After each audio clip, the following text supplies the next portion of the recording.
ചെയ്യും. അത് കഴിഞ്ഞ് വലിയ വലിയ ടെക്നോളജി വന്നതോടുകൂടി ബാംഗ്ലൂർ അങ്ങനെ പല കമ്പനികളിലും വർക്ക് ചെയ്തിട്ട് ഇപ്പോൾ ഒരു MNRE അപ്രൂവലായ ഒരു എക്കോമേറ്റ് എനർജി സൊല്യൂഷൻ എന്ന് പറഞ്ഞൊരു സ്ഥാപനം തുടങ്ങി. അത് ഒരു 5 വർഷത്തോളം അത് നടത്തി കഴിഞ്ഞിട്ട് അത് വേറെ പാർട്ട്നേഴ്സിന് അത് ഇതാക്കിയിട്ട് നമ്മളിപ്പോൾ ഒരു സൊസൈറ്റി ഫോം ചെയ്തിട്ട് എറണാകുളത്ത് ഒരു കോപ്പറേറ്റീവ് സൊസൈറ്റിയാണ്, ഇൻഡസ്ട്രിയൽ കോപ്പറേറ്റീവ് സൊസൈറ്റി റിന്യൂവബിൾ പ്രൊമോഷന് വേണ്ടി ചെയ്യുന്നതാണ്. മെയിനായിട്ട് ചെയ്യുന്നത് അതിൻ്റെ സോളാർ ഉപകരണങ്ങളുടെ മെയിൻ അവയർനെസ് പ്രോഗ്രാമൊക്കെയാണ് ഇതിനകത്ത് ചെയ്യുന്നത്. പിന്നെ കോമൺ ആയിട്ട് കുറച്ച് മെമ്പേഴ്സ് 25ഓളം മെമ്പേഴ്സ് ഉണ്ട് ഇതിനകത്തുണ്ട്. പിന്നെ പുതിയ ടെക്നോളജി ചാർജിങ് സ്റ്റേഷൻ, 18 ESLൊക്കെ ആയിട്ടുള്ള ചാർജിങ് സ്റ്റേഷൻ കേരളത്തിൽ സ്റ്റാർട്ട് ചെയ്യുന്നുണ്ട്. അതിന് മുന്നോടിയായിട്ട് കൊച്ചിയിൽ സെൻട്രലായിട്ട് കുറച്ച് ചാർജിങ് സ്റ്റേഷൻ സ്ഥാപിക്കാനുള്ള ഒരു പരിപാടിയായിട്ട് മുന്നോട്ട് പോയിക്കൊണ്ടിരിക്കുകയാണ്. അതിനകത്ത് പുതിയ 2020 നമ്മൾ കേരളത്തിലെ മുഴുവൻ വെഹിക്കിളും ഗുഡ്സ് വെഹിക്കിളിലെ പബ്ലിക് വെഹിക്കിളെല്ലാം ഇലക്ട്രിക്കലാക്കാനുള്ള ഒരു പദ്ധതി കേരള ഗവൺമെന്റ് വിഭാവനം ചെയ്തിട്ടുണ്ട്. അതിന് മുന്നോടിയായിട്ട് 2022 കേരളത്തിലെ പബ്ലിക് വെഹിക്കിൾസ് 80% സോളാറിലെ ഈ ഇലക്ട്രിക്കിലേക്ക് കൺവേർട്ട് ചെയ്യാനുള്ള ഒരു ചലഞ്ചാണ് ഏറ്റെടുത്തിരിക്കുന്നത്. അത് കേന്ദ്ര ഗവൺമെന്റ് ESL എന്നൊരു സ്ഥാപനമുണ്ട്, അവരാണ് ഇതിന്റെ സബ്സിഡി കാര്യങ്ങളൊക്കെ ക്രിയേറ്റ് ചെയ്യുന്നത്. സ്മാർട്ട് സിറ്റി ആയിട്ടുള്ള പദ്ധതി എറണാകുളം, കൊച്ചി, കോഴിക്കോട്, ട്രിവാൻഡ്രം 3 സ്ഥലത്തും ഇപ്പോൾ അതിന്റെ പ്രവർത്തനമൊക്കെ അത് സ്റ്റാർട്ടിങ് ഇതിന് മുന്നോടിയായിട്ട് ചാർജിങ് സ്റ്റേഷനാണ് സ്റ്റാർട്ട് ചെയ്യാൻ ഉദ്ദേശിക്കുന്നത്. അത് ചാർജിങ് സ്റ്റേഷൻ ഉണ്ടെങ്കിലേ ഇലക്ട്രിക് വെഹിക്കിളിനോട് കൂടുതൽ ആൾക്കാർ ഇതിന് മുന്നോട്ട് വരുള്ളൂ. അതുകൊണ്ട് എറണാകുളം ബേസ് ചെയ്ത് എല്ലാ ഓട്ടോറിക്ഷകളും ഈ ഓട്ടോറിക്ഷയാണ് എല്ലാ 2022 എല്ലാ ഓട്ടോകളും ഇലക്ട്രിക് ഓട്ടോകളായിട്ടാണ് മാറ്റാനാണ് കൊച്ചിൻ കോർപ്പറേഷൻ വിഭാവനം ചെയ്തിരിക്കുന്നത്. അതുപോലെ എല്ലാ സ്മാർട്ട് സിറ്റി പ്രോഗ്രാമിലും ഈ സോളാറിൻ്റെ വെച്ചിട്ട് തന്നെ അതിൽ റിന്യൂവബിൾ എനർജി പ്രൊമോട്ട് ചെയ്യാൻ, പൊല്യൂഷൻ കുറയ്ക്കാൻ, മെട്രോ സിറ്റികളിലെ പൊല്യൂഷൻ കുറയ്ക്കാനുള്ളത് ഇലക്ട്രിക് വെഹിക്കിളിലേക്ക് 2022 ആകുമ്പോഴേക്കും നമ്മൾ പബ്ലിക് വെഹിക്കിളെല്ലാം ഈ ഇലക്ട്രിക്കിലേക്ക് മാറാനുള്ള ഒരു പദ്ധതി വിഭാവനം ചെയ്തിട്ടുണ്ട്. അതിന് മുന്നേ ചാർജിങ് സ്റ്റേഷൻ സ്റ്റാർട്ട് ചെയ്യുന്നത് ഇപ്പോൾ നമ്മൾ ട്രിവാൻഡ്രത്ത് KSEBിയുടെ ഒരു 14 ചാർജിങ് സ്റ്റേഷൻ ഇപ്പോൾ പണിയാണ് നടന്നുകൊണ്ടിരിക്കുന്നത്. അനട്ടിൻ്റെ തന്നെ ഒരു 12 സ്റ്റേഷൻ കേരളം മുഴുവൻ ചെയ്യുന്നുണ്ട്. ഡിസ്ട്രിക്ട് കേന്ദ്രങ്ങളിലാണ് ഇപ്പോൾ സ്റ്റാർട്ട് ചെയ്തിരിക്കുന്നത്. അപ്പോൾ എറണാകുളത്ത് ഇപ്പോൾ അതിൻ്റെ ചുമതല നമ്മളാണ് ചെയ്യുന്നത്. സൊസൈറ്റിയുടെ ഒക്കെ അണ്ടർവിലാണ് അതിൻ്റെ കൺസ്ട്രക്ഷൻ ഇപ്പോൾ നടന്നുകൊണ്ടിരിക്കുന്നത്. അതിന് പബ്ലിക്കിലേക്കും ഇതിൻ്റെ സ്പെഷ്യൽ ഓഫ് ഇൻട്രസ്റ്റ് ക്ഷണിച്ചിട്ടുണ്ട്. ബാക്കി നമുക്ക് ക്ലാസ് കഴിഞ്ഞിട്ട് ഓരോ കാര്യങ്ങൾ ഇതിൻ്റെ ഡീറ്റെയിൽസ് തരാം. ഓക്കെ, താങ്ക് യു സാർ, നല്ലൊരു എക്സ്പ്ലനേഷൻ ആയിരുന്നു. ഇനി ഇപ്പോൾ ഇവർ രണ്ടുപേരും നമുക്ക് പുതിയാണ്. ഇപ്പോൾ അരുൺ നമുക്ക് പരിചയമുണ്ട്. അരുൺ ഇലക്ട്രിക് എനർജിയുടെ മാനേജിംഗ് പാർട്ണറാണ്. അതുപോലെ തന്നെ അരുണിനും 5 വർഷത്തെ സോളാർ എക്സ്പീരിയൻസ് ഉണ്ട്. അരുണിനെയും ഇതിലേക്ക് വെൽക്കം ചെയ്യുന്നു. അരുൺ ഒന്ന് വീഡിയോ ഒന്ന് ഓണാക്കാമോ?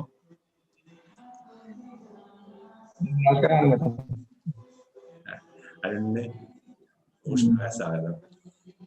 ഇനി നമുക്ക് ബെന്നി സാറെ എന്ന് നമുക്ക് പരിചയപ്പെടാം. ബെന്നി സാറിനെ ഇവിടെ ഉള്ളവർക്കെല്ലാം പരിചയമുള്ളതാണ്. Benny sir Reco energy private ലിമിറ്റഡിന്റെ ഇതാണ്. ബെന്നി സാർ വെറൈറ്റി പ്രോഡക്റ്റ് ഒക്കെ സെല് ചെയ്യുന്നതാണ്. അതുപോലെ തന്നെ ഒരു 15 വർഷം ഇലക്ട്രോണിക്സ് ഫീൽഡിലും ഒരു 6 വർഷത്തോളം സോളാർ ഫീൽഡിലുള്ള പരിചയമുണ്ട്. ബെന്നി സാറിനെയും ഇതിലേക്ക് ഊഷ്മളമായി സ്വാഗതം ചെയ്യുന്നു. നമുക്ക് ആദ്യം തന്നെ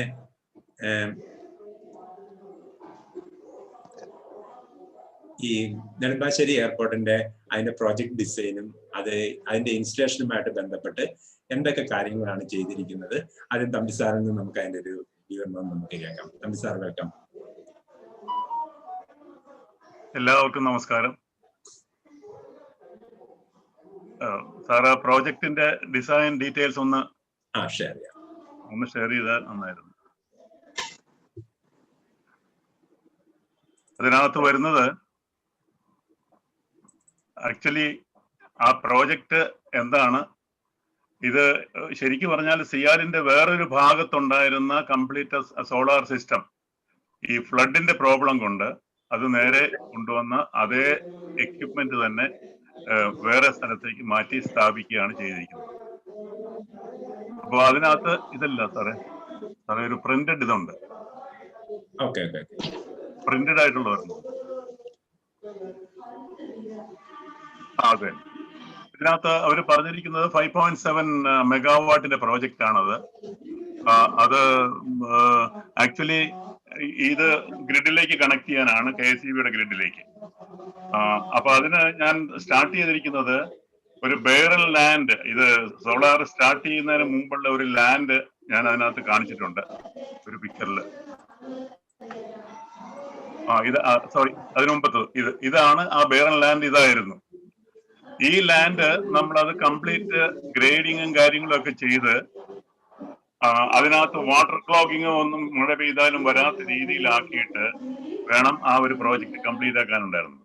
അത് ത്രൂ ഔട്ട് ചുറ്റും അതിനുള്ള ഡ്രെയിനേജ് പോലെ ഉണ്ടാക്കിയിട്ട് അത് നിവൃത്തി ഉണ്ടെങ്കിൽ വെള്ളം അഥവാ ഇനി മഴ പെയ്യുകയാണെങ്കിലും ആ വെള്ളം എല്ലാം ആ പ്രോജക്റ്റിൽ നിന്ന് ഒലിച്ച് പുറത്തേക്ക് പോകത്തക്ക രീതിയിലുള്ള ഒരു ഗ്രേഡിങ് കൊടുത്തിട്ട് ഏതാണ്ട് ഒരു 2-2.5-3 ഏക്കറോളം സ്ഥലം അതുപോലെ ഗ്രേഡ് ചെയ്തെടുത്തു, ലെവൽ ചെയ്തെടുത്തു, കോമ്പാക്ട് ചെയ്തെടുത്തു. എല്ലാം കഴിഞ്ഞതിന് ശേഷം പിന്നെ അതിന് വേണ്ട അടുത്ത സംഗതികൾ നമുക്ക് സൈറ്റ് പ്രിപ്പറേഷൻസ്, അവിടെ എക്സ്കവേഷൻസ് ചെയ്യാനുണ്ട്, CSS ഫൗണ്ടേഷന് വേണ്ടിയിട്ടുള്ള എക്സ്കവേഷൻ, പിന്നെ അതുപോലെ അതിനകത്ത് ഗച്ചിട്ട് ഫില്ല് ചെയ്തിട്ട് അതിന്റെ ഫൗണ്ടേഷൻ പൊക്കിക്കൊണ്ട് വരിക. അതാണ് ഈ സെക്കൻഡ് ഡ്രോയിങ് വരുന്നത്.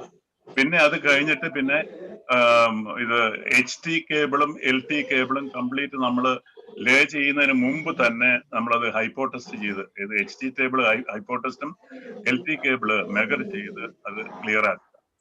അതിനുശേഷം പിന്നെ നമുക്ക് അതിനകത്ത് വരുന്നത് എന്താണെന്ന് വെച്ചിട്ടുണ്ടെങ്കിൽ ഈ എക്സ്കവേഷൻ കഴിഞ്ഞ് പിന്നെ ഡ്രോയിങ് ഉണ്ട്. മെയിൻ ഒരു ലേ ഔട്ട് ഡ്രോയിങ് അതിനകത്ത് വരുന്നുണ്ട്. ആ മെയിൻ ലേ ഔട്ട് ഡ്രോയിങ് എന്ന് പറയുന്നത് അത് നേരത്തെ ഇതാണ് ഇതിന്റെ സ്ട്രിങ്ങിങ് എന്ന് പറയുന്നത്. അതിനകത്ത് നമ്മൾ കംപ്ലീറ്റ് ഇതിന്റെ CSSന്റെ ലൊക്കേഷൻ, ഇൻവെർട്ടറിന്റെ ലൊക്കേഷൻ, ഇൻവെർട്ടർ ഐസൊലേറ്ററിന്റെ ലൊക്കേഷൻ, അതുപോലെ പാനലുകൾ വരുന്നത് എവിടേക്കാണ് സർവീസ് റോഡ് വേണ്ടത്, ഇങ്ങനെയുള്ള എല്ലാ കാര്യങ്ങളും ഈ ഒരു ഡ്രോയിങ്ങിനകത്തുണ്ട്. അപ്പൊ ഇതിനകത്ത് നമ്മൾ അവരുദ്ദേശിച്ചിരിക്കുന്നത് 10 CSS കൊടുക്കണമെന്നാണെങ്കിലും 8 CSSന്റെ മാത്രമേ ഇപ്പൊ ഇൻസ്റ്റാൾ ചെയ്തിട്ടുള്ളൂ. അപ്പൊ അതിനനുസരിച്ചുള്ള 208 പാനൽ സെറ്റുകൾ എന്ന് പറഞ്ഞാൽ ഏതാണ്ട് 20 പാനൽ വരും ഒരു സെറ്റിനകത്ത്. അങ്ങനെ വരുമ്പോ ഏതാണ്ട് 208.7 ടേബിളാണ് വരുന്നത്. ഒരു ടേബിള് 20 പാനലുണ്ടാവും. 20 പാനൽ എന്ന് പറയുമ്പോൾ ഒരു പാനലിൽ ഏതാണ്ട് 270 വാട്ട്സ് ആണ്. അപ്പൊ ആ മൾട്ടിപ്ലിക്കേഷൻ വന്ന് നമുക്ക് AC കിട്ടുന്നതാണ് ഈ 5.7 മെഗാ വാട്ട്സ് എന്ന് പറയുന്നത്. അപ്പൊ ഇതിപ്പോ ഇപ്പൊ തന്നെ സിയാല് എക്സസ് സോളാർ കറണ്ട് KSEBക്ക് കൊടുക്കുകയാണ്. ഇത് കൂടെ ചേർത്ത് it is going to be around 7 megawatt ആവും എക്സസ് കൊടുക്കുന്നത്. എന്ന് പറഞ്ഞാൽ KSEB will have to pay CIAL ഒരു 7 മെഗാവാട്ടിന്റെ കറണ്ട് എനർജി കോസ്റ്റ് കൊടുക്കണം. ആ രീതിയിലാകുകയാണ്. അപ്പൊ ഇതിന്റെ പിന്നെ ഈ കേബിളുകൾ നമ്മൾ ഓരോന്നിനും ടെസ്റ്റ് ചെയ്ത് ഇല്ല എന്നുണ്ടെങ്കിൽ ഇൻ കേസ് നമ്മൾ ഇതെല്ലാം കണക്ട് ചെയ്ത് കഴിഞ്ഞു ഒരു CSS ഏതെങ്കിലും കാരണം വെച്ചാൽ ഒരു പഞ്ചറിങ് വല്ലതും വരികയാണെങ്കിൽ the whole thing will have to be again repeated and tested and all. അതിലൊക്കെ നല്ലത് കേബിൾ ലേ ചെയ്യുന്നതിന് മുമ്പ് തന്നെ അത് ഹൈപ്പോടെസ്റ്റ് ചെയ്യണം. HT cable. LT കേബിൾ നമുക്ക് സമാധാനമുണ്ട്, മെഗർ ചെയ്തിട്ട് നോക്കിയാൽ നമുക്ക് എപ്പോഴും വേണേൽ മാറ്റാനും എളുപ്പം. അത് കഴിഞ്ഞിട്ട് വേണം നമുക്ക് ഈ സർവീസ് റോഡുകളും ഇതെല്ലാം മാർക്ക് ചെയ്ത് ആസ് പെർ ദി ഡ്രോയിങ്, എന്നിട്ട് എക്സ്കവേഷൻ എടുത്ത് കേബിളും ലേ ചെയ്ത് CSS ഫൗണ്ടേഷൻ ഉണ്ടാക്കി CSS അവിടുന്ന് ട്രാൻസ്പോർട്ട് ചെയ്ത് കൊണ്ടുവന്ന് ഇവിടെ ഇൻസ്റ്റാൾ ചെയ്തു. പിന്നെ അതുകൂടാതെ ഇൻവെർട്ടേഴ്സ് വെക്കുന്നു. ഇൻവെർട്ടേഴ്സിനും അതുപോലെ തന്നെ ഫൗണ്ടേഷൻ ഉണ്ടാക്കണം. എന്നുവെച്ചാൽ ഇത് ഷുഡ് നോട്ട് ബി ആൾക്കാർക്ക് കയറി ചെല്ലാവുന്ന രീതിയിലായിരിക്കരുത്. അതിനൊരു പ്രൊട്ടക്ഷൻ പോലെയൊക്കെ കൊടുക്കുകയും ചെയ്യണം. പിന്നെ അതുപോലെ തന്നെ ഐസൊലേറ്ററും വേണം. ഇൻ കേസ് നമുക്ക് ഇൻവെർട്ടർ ഏതെങ്കിലും കാരണവശാൽ എന്തെങ്കിലും എന്തെങ്കിലും റിപ്പയർ ചെയ്യണമെന്നുണ്ടെങ്കിൽ ഐസൊലേറ്റർ ഉണ്ടെങ്കിൽ നമുക്ക് ഓട്ടോമാറ്റിക് ആയിട്ട് ഐസൊലേറ്റ് ചെയ്തിട്ട് ആ ഇൻവെർട്ടറിന്റെ റിപ്പയറും കാര്യങ്ങളും ചെയ്യാൻ പറ്റും. അപ്പൊ ഇതിനകത്ത് ഒരു ഫോട്ടോ ഹൈപ്പോട്ടസ് ചെയ്യുന്നതിനായിട്ട് കേബിൾ കൂട്ടിയിട്ടിരിക്കുന്നതാണ് കാണിച്ചിരിക്കുന്നത്. പിന്നെ അതിനുശേഷം നെക്സ്റ്റ് വരുന്നത് സോളാർ പാനൽ സ്ട്രക്ചറിന് വേണ്ടിയിട്ട് നമുക്ക് ഇതിന്റെ സ്ട്രക്ചർ സപ്പോർട്ട് ചെയ്യാനായിട്ട് ഫൗണ്ടേഷൻ ചെയ്യണം. അതും ഒരു ഡ്രോയിങ് ഉണ്ട് ഇതിനകത്ത്, ഒരു പോർഷനിൽ കാണിക്കുന്നുണ്ട്. ഇതല്ല സോറി, ഇതിനൊന്നും പ്രീവിയസ് ഓക്കെ സാറേ, ജസ്റ്റ് പ്രീവിയസ്. ഇതാണ് അതിന്റെ സ്ട്രക്ചർ. സോറി അതല്ല, ഇതാണ് ശരിക്കും പാനലിൽ നമ്മൾ വയ്ക്കുന്ന ഈ സ്ട്രക്ചറിന്റെ മുകളിലാണ്. അതിന്റെ താഴത്തേക്ക് നോക്കിയാൽ കാണാം ഇതൊരു കോർ ചെയ്ത ഒരു സർക്കുലർ ഫുട്ടിംഗ് ആണിത്. അതിലാണ് ഈ സ്ട്രക്ചർ കംപ്ലീറ്റ് നിൽക്കുന്നത്. ആ സ്ട്രക്ചറിന് ഇതുപോലെ ഒരു ആംഗിളും ഉണ്ടാവും. And that angle will be turn towards east എന്ന് പറഞ്ഞാൽ ഈസ്റ്റിൽ നിന്നായിരിക്കും മുകളിലേക്ക് പൊങ്ങി പോകുന്നത് വെസ്റ്റിലേക്ക്. അപ്പോ ആ രീതിയിലായിരിക്കണം ഇതിന്റെ പാനലിന്റെ അറേഞ്ച്മെന്റ്. കാരണം കൂടുതൽ സമയം നമുക്ക് ലൈറ്റിന്റെ ഇത് കിട്ടാൻ വേണ്ടിയിട്ടാണ് അങ്ങനെ ചെയ്യുന്നത്. എല്ലാം ഒരേ ലെവലിലായിരിക്കുള്ളൂ, ഫിക്സഡ് ആയിരിക്കുള്ളൂ, ഇറ്റ്സ് നോട്ട് മൂവബിൾ. അപ്പൊ അങ്ങനെ ഈ 8 CSSഉം ഏതാണ്ട് 90 ഇൻവെർട്ടേഴ്സ്, പിന്നെ 90 ഐസൊലേറ്റേഴ്സ്, ഇതെല്ലാം കൂടെ ചേർത്തുള്ള ആ ഒരു ഡ്രോയിങ്ങിനകത്ത് ക്ലിയർ ആയിട്ട് കാണിച്ചിട്ടുണ്ട്. പിന്നെ അതുകൂടാതെ സ്ട്രിങ്ങിങ് ലേഔട്ട് ജോയിന്റ്, പിന്നെ ഐസൊലേറ്റർ മൗണ്ടഡ്. അത് കഴിഞ്ഞിട്ട് ഇത് നമ്മൾ ഇറക്റ്റ് ചെയ്ത് കംപ്ലീറ്റ് സ്ട്രക്ചർ ആദ്യം ഇറക്റ്റ് ചെയ്തിട്ട് പിന്നെ അതിന്റെ മുകളിൽ പാനൽ പിടിപ്പിക്കും. പാനൽ പിടിപ്പിച്ചതിന് ശേഷം ആണ് നമ്മൾ ഇൻവെർട്ടറിലേക്കും ഐസൊലേറ്ററിലേക്കും ഒക്കെ കണക്ഷൻസ് പോകുന്നത്. അതിന് കേബിൾ റൂട്ടിങ് തന്നെ സെപ്പറേറ്റ് ഈ റോഡിന്റെ സൈഡിൽ കൂടി, സർവീസ് റോഡ്സ് ഉള്ളതിന്റെയൊക്കെ സൈഡിൽ കൂടി ട്രഞ്ച് എടുത്ത് LT കേബിളിന് സെപ്പറേറ്റ്, HT കേബിളിന് സെപ്പറേറ്റ് എടുത്ത് ലൈൻ എടുത്ത് അതിനുശേഷം CSSൽ ടെർമിനേറ്റ് ചെയ്യുന്ന ഭാഗം ഒരു ഡ്രോയിങ്ങിനകത്ത്, ഒരു പടത്തിനകത്ത് കാണിക്കുന്നുണ്ട്. അത് ടെർമിനേറ്റ് ചെയ്തതിന് ശേഷം ഇതിപ്പോ എങ്ങനെയാണെന്ന് വെച്ചിട്ടുണ്ടെങ്കിൽ ഈ HT കേബിൾ നമ്മൾ ഒരു CSS അടുത്തതിലേക്ക് ലൂപ്പ് ചെയ്ത് ലാസ്റ്റ് വരുന്ന CSSൽ നിന്ന് നേരെ ഇവരുടെ KSEBയുടെ RMU റിംഗ് ഉണ്ട്, ആ റിംഗിലേക്ക് RMUയിലേക്ക് നമ്മൾ അത് കണക്ട് ചെയ്യും. ഇതാണ് ഐസൊലേറ്റർ. ഇപ്പൊ ഇതാണ് ഐസൊലേറ്ററും ഇൻവെർട്ടറുമായിട്ട് കാണിച്ചിട്ടുണ്ട്. ഇൻവെർട്ടർ അങ്ങേ സൈഡിൽ ഇൻവെർട്ടർ, ഇങ്ങേ സൈഡിൽ ഐസൊലേറ്റർ. അത് അതിന്റെ ഫൗണ്ടേഷനും കാര്യങ്ങളൊക്കെ താഴ്ത്ത് കാണിച്ചിട്ടുണ്ട്.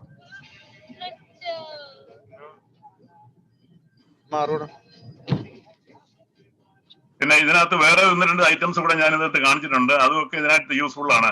കാരണം ഇതിന് എർത്തിങ് ഉണ്ട്. ത്രൂ ഔട്ട് ഇതിന്റെ സിസ്റ്റത്തിന്റെ എല്ലായിടത്തും കൂടി എർത്തിങ് പോകുന്നുണ്ട്.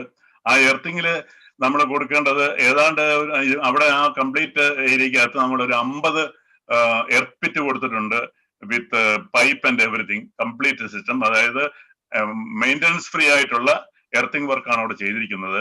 അപ്പൊ അതിന് കൊടുക്കുന്ന അതിന്റെ ടോപ്പിൽ കൊടുക്കുന്ന ബോക്സും അതിന്റെ കവർ 2 ടൈപ്പ് ഉണ്ട്, PVC ഉണ്ട്, RCC ഉണ്ട്. ഈ റോഡിലൊക്കെ വെക്കുന്നത് നമ്മൾ PVC വെക്കണം. RCC നമ്മളല്ലാത്ത ഭാഗങ്ങളിൽ RCCയുടെ ബോക്സും വെക്കുന്നു. അങ്ങനെ വെച്ച് ആ എർത്തിങ്ങിന്റെ നെറ്റ്വർക്ക് കൊണ്ടുവന്നിട്ട് കംപ്ലീറ്റ് CSSന് ഈ 2 എർത്ത് വിറ്റ് കൊടുക്കണം വേറെ. അതുകൂടാതെ അവിടെ നമ്മൾ ഇത് ലൂപ്പ് ചെയ്തെടുക്കണം. പിന്നെ അതുകൂടാതെ ഏതാണ്ട് ഒരു 50 എർത്ത് വിറ്റോളം നമ്മൾ അതിന് കൊടുത്തിട്ടുണ്ട് ആ ഏരിയയിൽ മൊത്തമായിട്ട്. അതൊന്ന്. പിന്നെ അങ്ങനെ അപ്പൊ RCC ബോക്സസും ഞാൻ കാണിച്ചിട്ടുണ്ട് അതിനകത്ത് ക്ലിയർ ആയിട്ട്. RCC ഉണ്ട്, അതുപോലെ PVC ബോക്സസും ഉണ്ട്. ഹൈപ്പോട്ടസിന്റെ കാര്യം ഞാൻ പറഞ്ഞു കഴിഞ്ഞു. ഇനി ഫർദറായിട്ട് കാര്യമായിട്ട് പറയാനായിട്ട് പിന്നെ അതിനുശേഷം ഇത് കമ്മീഷൻ ചെയ്യുന്ന സ്റ്റേജിലേക്ക് വന്നിട്ടുണ്ടായിരുന്നില്ല. കാരണം അതിനിടയ്ക്ക് വേറൊന്നും ഉണ്ടായിരുന്നു. നമുക്ക് ഇത് അവര് പറഞ്ഞ അവർക്ക് സബ്സ്റ്റേഷനിലേക്ക് കിട്ടണം എന്ന് പറഞ്ഞാൽ അവരുടെ മെയിൻ സബ്സ്റ്റേഷൻ ഏരിയ ഉണ്ട്, അങ്ങ് പവർ സ്റ്റേഷനിലേക്ക് വേണമെന്ന് പറഞ്ഞു. അപ്പൊ അതിനായിട്ട് റെയിൽവേ ബ്രിഡ്ജ് ക്രോസ് ചെയ്യുന്നുണ്ട്. ആ ബ്രിഡ്ജ് ക്രോസ് ചെയ്യുന്നിടത്ത് നമുക്ക് അതിന് പെർമിഷൻ ഒക്കെ എടുക്കണം. അതിനായിട്ട് ആപ്ലിക്കേഷൻ കൊടുത്തിരിക്കുന്ന സമയമാണ് ഇപ്പോൾ. ബാക്കി വർക്കുകളെല്ലാം തീർത്തിട്ടുണ്ട്. അത് നമ്മൾ കമ്മീഷൻ ചെയ്ത് ടെസ്റ്റ് ചെയ്തൊക്കെ നോക്കുകയും ചെയ്തതാണ്. ഇനി ആർക്കെങ്കിലും എന്തെങ്കിലും സംശയങ്ങൾ വല്ലതൊക്കെ ഉണ്ടോ? സാറേ, ഇവിടെ അടുത്ത 2-3 അവരുടെ 2 എക്സ്പീരിയൻസ് കഴിഞ്ഞിട്ട് നമുക്ക് ഇതിന്റെ ഇന്ററാക്റ്റീവ് സെഷനിലേക്ക്. ഓക്കെ ശരി.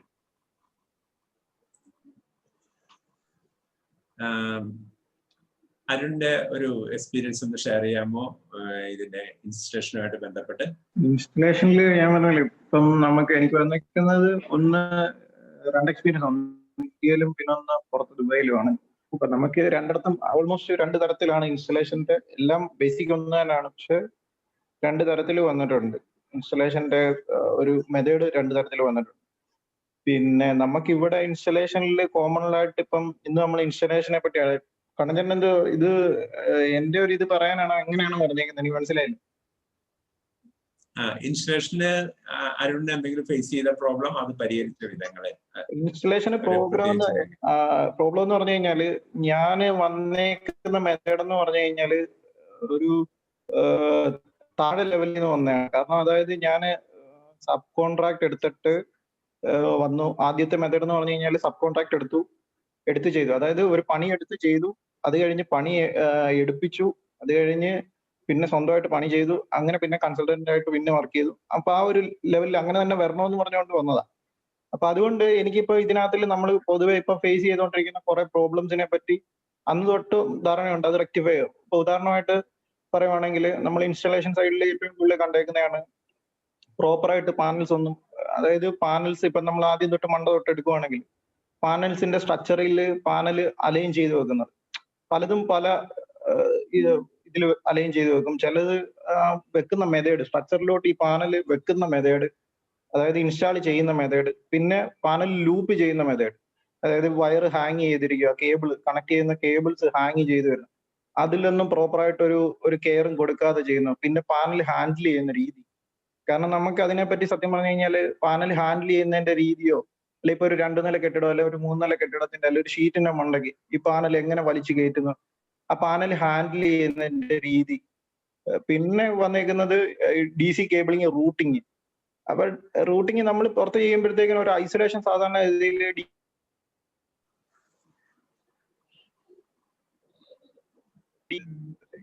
നമുക്ക് മെയിൻ്റനൻസിന് വേണ്ടി നമുക്ക് ഈ സോളാറിന്റെ അവിടെ ഒരു DC ഐസൊലേറ്റർ പ്രൊവൈഡ് ചെയ്യാറുണ്ട്. അപ്പൊ നമ്മളിപ്പോ അത് ഓൾമോസ്റ്റ് എല്ലാവരും അവോയ്ഡ് ചെയ്തത്, അത് വെക്കണ്ട എന്നുള്ള ഒരു രീതിയിലോട്ട് ഇപ്പൊ വന്നിട്ടുണ്ട്. അത് അതിന്റെ ആ ഒരു രീതി മാറിയിട്ടുണ്ട്.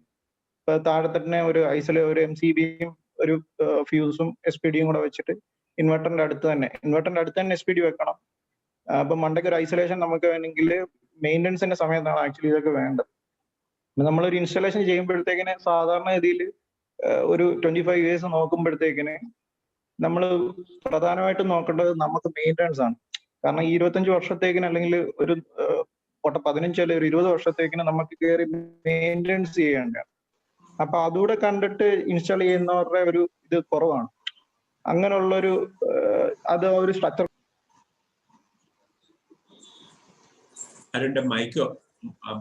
പിന്നെ വന്നിട്ടുള്ളത് പിന്നെ വന്നേക്കുന്നതെന്ന് പറഞ്ഞു കഴിഞ്ഞാല് കേബിളിംഗ് ആണ്. കേബിളിംഗ് വന്നിട്ട് DC കേബിളിങ്ങിന് ലെങ്ത് കൂട്ടിയിടുക, ഒരുപാട് ലെങ്ത് കൂട്ടി വരുന്നത് കണ്ടിട്ടുണ്ട്. പിന്നെ AC സൈഡിൽ ഇൻവെർട്ടർ പ്ലേസ് ചെയ്യുന്നതിനകത്തിൽ ഓരോ ഇൻവെർട്ടർ ഇപ്പൊ നമുക്ക് വരുന്നത് എയർ കൂൾഡ് ഇൻവെർട്ടേഴ്സ് ഉണ്ട്, പിന്നെ അതിനകത്തിൽ ഫാൻ തന്നെ വെച്ചിട്ടുള്ളത്. അപ്പൊ അതിന്റെ സ്പേസിങ് ഇടാതെ കൺജസ്റ്റഡ് ആയിട്ടുള്ള റൂമിൽ വെക്കുന്നത് ഞാൻ കണ്ടിട്ടുണ്ട്. പിന്നെ ഉള്ള ഫേസ് ചെയ്യുന്നതെന്ന് പറഞ്ഞു കഴിഞ്ഞാൽ ഈ എർത്തിങ് ആണ്. എർത്തിങ്ങിനെ പറ്റി പലവർക്കും പല അഭിപ്രായമാണ്.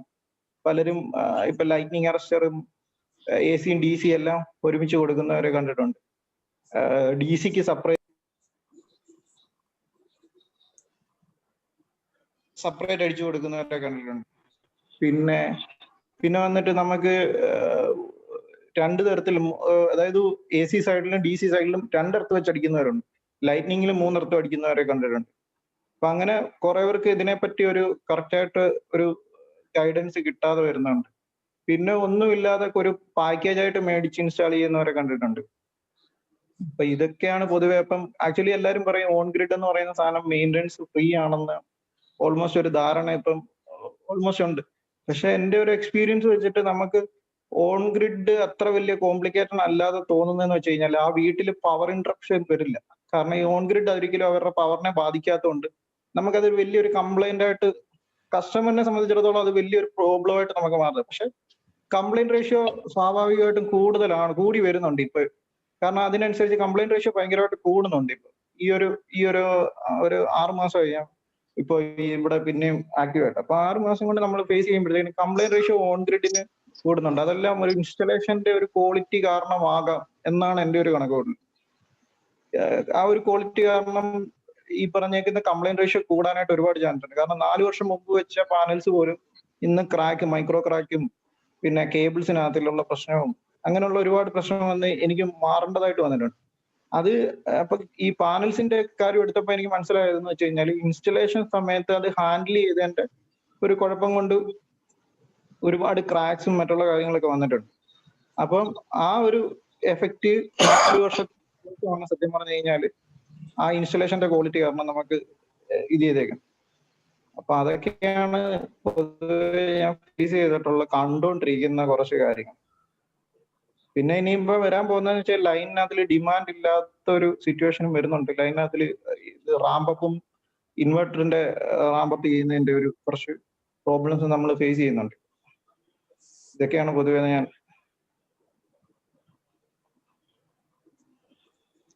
Arun, thank you. നമുക്കിനി എൽദോ സാറിൽ നിന്ന് എൽദോ സാറിന്റെ ഈ ഇൻസ്റ്റലേഷൻ ചെയ്ത് മറ്റുള്ളവരുടെ പ്രോഗ്രാമുകളോ സാർ ചെയ്തതിന്റെ അതിന് ഇൻസ്റ്റലേഷനുമായിട്ട് ബന്ധപ്പെട്ട സാറിന്റെ കുറച്ച് എക്സ്പീരിയൻസ് ഒന്ന് ശ്രദ്ധിക്കാം. Eldho sir welcome. ഹലോ. അപ്പൊ അരുൺ സാർ പറഞ്ഞ പോലെ ഇപ്പൊ ഒരു 3 വർഷം മുന്നാണ് നമ്മൾ ഈ 4 വർഷമായി ഓൺ ഗ്രിഡ് സ്റ്റാർട്ട് ചെയ്യാൻ തുടങ്ങിയിട്ട്.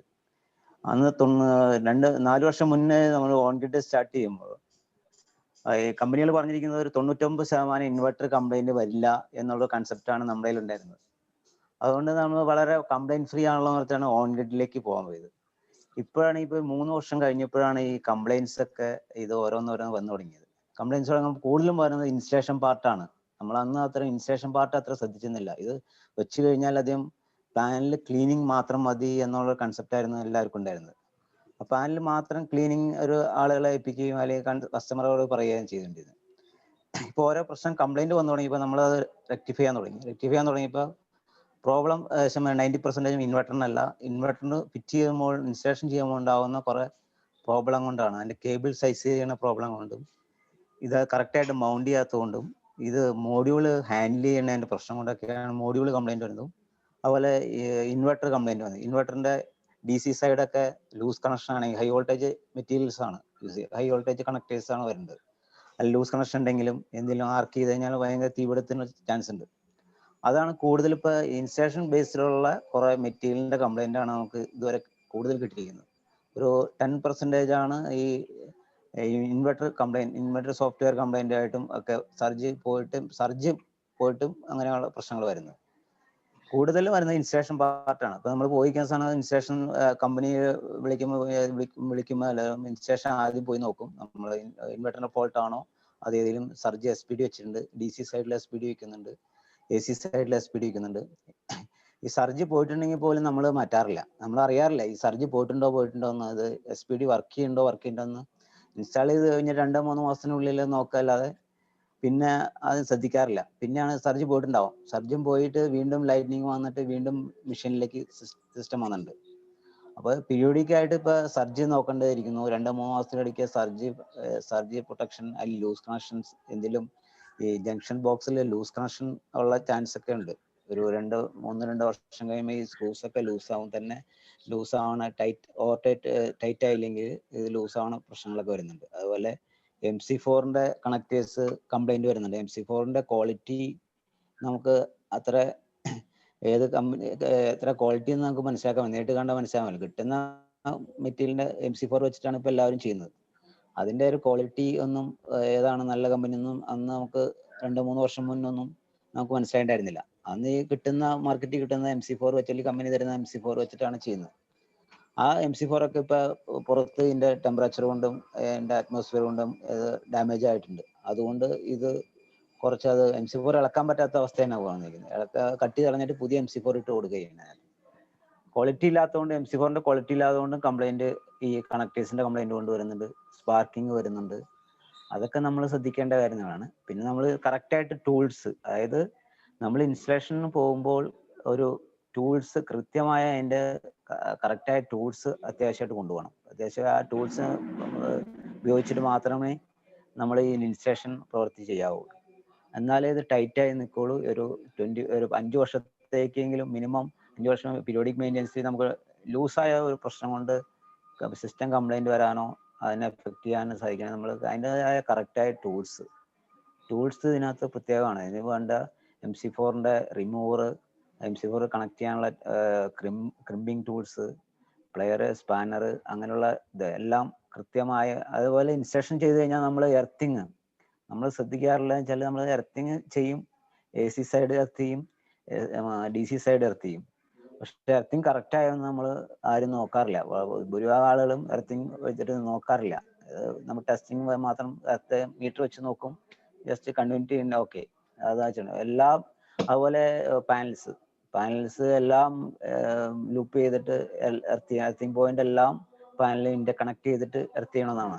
ആദ്യമൊക്കെ ഇന്റർകണക്ട് ചെയ്ത് എല്ലാ പാനലും എർത്തിങ് പോയിന്റിൽ ഉണ്ടായിരുന്നു. ആ എർത്തിങ് പോയിന്റിലൊക്കെ ഇതിപ്പോ എല്ലാവരും വയലേറ്റ് ചെയ്ത് തുടങ്ങിയപ്പോൾ കംപ്ലൈന്റ് റേഷ്യോ കൂടുതലാകാൻ തുടങ്ങി. ഇത് കറക്റ്റായിട്ട് ലൈറ്റ്നിങ് അങ്ങനെ വന്നു കഴിഞ്ഞാൽ ഈ സാധനം എഫക്റ്റ് ആവുന്നുണ്ട്. ഈ മോഡ്യൂളിന് എഫക്റ്റ് ആവുന്നുണ്ട്, സിസ്റ്റത്തിന് എഫക്റ്റ് ആവുന്നുണ്ട്. അതൊക്കെ നമ്മൾ കൂടുതൽ ശ്രദ്ധിക്കേണ്ട കാര്യങ്ങളാണ്. ഇൻസ്റ്റലേഷനാണ് ഏറ്റവും കൂടുതൽ ഈ സിസ്റ്റത്തിനേക്കാളും ഏറ്റവും കൂടുതൽ ശ്രദ്ധിക്കേണ്ട കാര്യങ്ങൾ. സിസ്റ്റം ഫിറ്റ് ചെയ്യുമ്പോൾ അതിനകത്ത് എർത്തിങ് സൈഡ് ആയാലും ഡി സി സൈഡ്, ഇപ്പൊ ഐസൊലേഷന്റെ കാര്യം പറഞ്ഞു. കൃത്യമായി നമ്മൾ ഹൈ വോൾട്ടേജ് ജോലി എടുക്കുന്ന എല്ലാ ഐറ്റം ഐസൊലേഷൻ ഉണ്ടെങ്കിൽ ഐസൊലേറ്റ് ചെയ്ത് മാത്രമേ വർക്ക് ചെയ്യാവുള്ളൂ. ഡി സി സൈഡ് ഐസൊലേറ്റ് വെക്കണം. ഐസൊലേറ്റർ വെച്ചതിന് ശേഷം ഐസൊലേറ്റർ ഓഫ് ചെയ്തിട്ടാണ് കണക്ഷൻ എല്ലാം കഴിഞ്ഞിട്ട് ശേഷം കണക്ഷൻ കൊടുക്കാവുള്ളൂ. ഓരോ പാനലിന്റെ ഇൻസ്റ്റലേഷൻ കഴിഞ്ഞിട്ട് ഓരോ പാനലും കണക്ട് ചെയ്യാവുള്ളൂ. അതിന് എല്ലാ ഐസൊലേഷൻ കഴിഞ്ഞിട്ട് ഐസൊലേറ്റർ വെച്ചിട്ട് ഓഫ് ചെയ്തിടണം. എല്ലാ കണക്ഷൻ കഴിഞ്ഞതിന് ശേഷം മാത്രമേ ഐസൊലേറ്റർ ഓൺ ആക്കാവുള്ളൂ. AC സൈഡ് ആയാലും DC സൈഡ് ആയാലും. മെയിൻലി ഹൈ വോൾട്ടേജ് ഐറ്റംസ് ഭയങ്കര ഫയർ ആവാനുള്ള ചാൻസ് കൂടുതലാണ്. 400, 500, 600 വോൾട്ട്, 1000 വോൾട്ട് ഒക്കെ വരുന്ന സിസ്റ്റത്തിന് നമുക്ക് DC സൈഡിൽ മെയിൻ ഐസൊലേഷൻ മസ്റ്റാണ്. ഐസൊലേഷൻ ഓഫ് ചെയ്ത് വെച്ചിട്ടാണ് ഇതെല്ലാം കണക്ട് ചെയ്ത ശേഷം മാത്രമാണ് ഓൺ ചെയ്യാവുള്ളൂ. ഓക്കെ. എൽദോ സാർ വളരെ നല്ലൊരു എക്സ്പ്രഷൻ, നല്ലൊരു പ്രസന്റേഷൻ ആയിരുന്നു. ഒത്തിരി കാര്യങ്ങൾ പഠിക്കാൻ സാധിച്ചു. ബെന്നി സാറിന്റെ ഒരു എക്സ്പീരിയൻസ് എന്ന് പറയാമോ ഇൻസ്റ്റലേഷനോട് ബന്ധപ്പെട്ട്? നമ്മുടെ തമ്പി വർഗീസ് സാർ പറഞ്ഞ പോലെ നമ്മൾ വലിയ പ്രൊജക്ട് ഞങ്ങളുടെ കമ്പനി ഒരു 100 കിലോവാട്ടിന്റെ പ്രൊജക്ട് ഒക്കെയാണ് വലുതായിട്ട് ചെയ്തിട്ടുള്ളത്. ഞങ്ങളിപ്പോ കൂടുതൽ ചെറിയ പ്രൊജക്റ്റിലാണ് ഇൻസ്റ്റലേഷൻ കൂടുതൽ ശ്രദ്ധിക്കുന്നത്. ഇപ്പൊ കേരളത്തിന്റെ ഒരു സാഹചര്യത്തില് പല കമ്പനികളും ഈ സബ് കോൺട്രാക്ടർ വെച്ചിട്ട് ചെയ്യുന്ന രീതിയാണ് കാണുന്നത്. അപ്പൊ ഈ കോൺട്രാക്ടർ പോയി എങ്ങനെയാണ് ചെയ്യുന്നുള്ളത് മോണിറ്റർ ചെയ്യാനുള്ള ഒരു പക്ഷേങ്കിലും പല കമ്പനികളും ശ്രദ്ധിക്കാറില്ല എന്ന് എനിക്ക് തോന്നുന്നുണ്ട്. ഞാൻ ഈ കഴിഞ്ഞ ദിവസം ഒരു വർക്ക് പോയി ഒരു സൈറ്റിൽ പോയി. അപ്പൊ അവര് നോക്കി കഴിഞ്ഞപ്പോ അങ്ങനെ വർക്ക് ചെയ്യാൻ പറ്റുമെന്ന് എനിക്ക് തോന്നി. അതായത് ഈ പാനലെല്ലാം കൂടെ ഈ ഷീറ്റിലോട്ട് ഇവര് ഈ അലുമിനിയം മിഡിൽ ക്ലാമ്പ് വെച്ചിട്ട് നേരെ സ്ക്രൂ ചെയ്തിരിക്കുകയാണ്. വെച്ചാൽ നമ്മൾ ഈ പാനലിൽ പിടിച്ചിങ്ങനെ അനക്കി കഴിഞ്ഞ് കഴിയുമ്പോഴത്തേക്ക് ഈ ഷീറ്റ് മുഴുവനും കുലുങ്ങും. അങ്ങനത്തെ രീതികൾ നമ്മുടെ ഇവിടെ ഉണ്ട്. അപ്പം എന്നെ സംബന്ധിച്ച് ഞങ്ങള് ഇപ്പൊ ഒരു നമ്മളിതിനകത്ത് വളർന്നു വരണം എന്ന് ആഗ്രഹിക്കുന്ന ഒരു കമ്പനിയാണെങ്കിൽ തീർച്ചയായിട്ടും ഒരു സ്വന്തമായിട്ടുള്ള ഒരു ഇൻസ്റ്റലേഷൻ ടീം ഉണ്ടാവണം. ഒരു ക്വാളിറ്റി ചെക്കർ, അതായത് വർക്ക് എല്ലാം കഴിഞ്ഞിട്ട് ഒരു ക്വാളിറ്റി നോക്കാം, എന്തെങ്കിലും അവിടെ പോരായ്മ ഉണ്ടെന്ന് നോക്കാൻ പറ്റുന്ന ഒരു രീതിയാണെങ്കിൽ മാത്രമാണ്. കാരണം സബ് കോൺട്രാക്ട് വെച്ച് ചെയ്യുമ്പോൾ ഇത് എങ്ങനെയാണ് പോകുന്നത്, പലയിടത്തും പ്രശ്നം വരുന്നത് ഈ എങ്ങനെയെങ്കിലും ചെയ്തു വെച്ചിട്ട് പോരുന്ന രീതിയുണ്ട്. അത് തീർച്ചയായിട്ടും അത് വരും. പിന്നീട് ഇവര് പലരും വിളിച്ചാൽ കിട്ടില്ല, കാണാൻ പറ്റില്ല, അങ്ങനെ സാഹചര്യങ്ങളൊക്കെ ഉള്ളത്. ഞാൻ ചെയ്യുന്ന ഒരു വർക്കിന്റെ രീതി എന്ന് പറഞ്ഞാൽ, ഒന്ന് നമ്മളിത് ലാഭകരമായിട്ടും സമയബന്ധിതമായിട്ടും വർക്ക് തീർക്കുക എന്നുള്ളൊരു വളരെ പ്രധാനപ്പെട്ട ഒരു കാര്യമാണ്.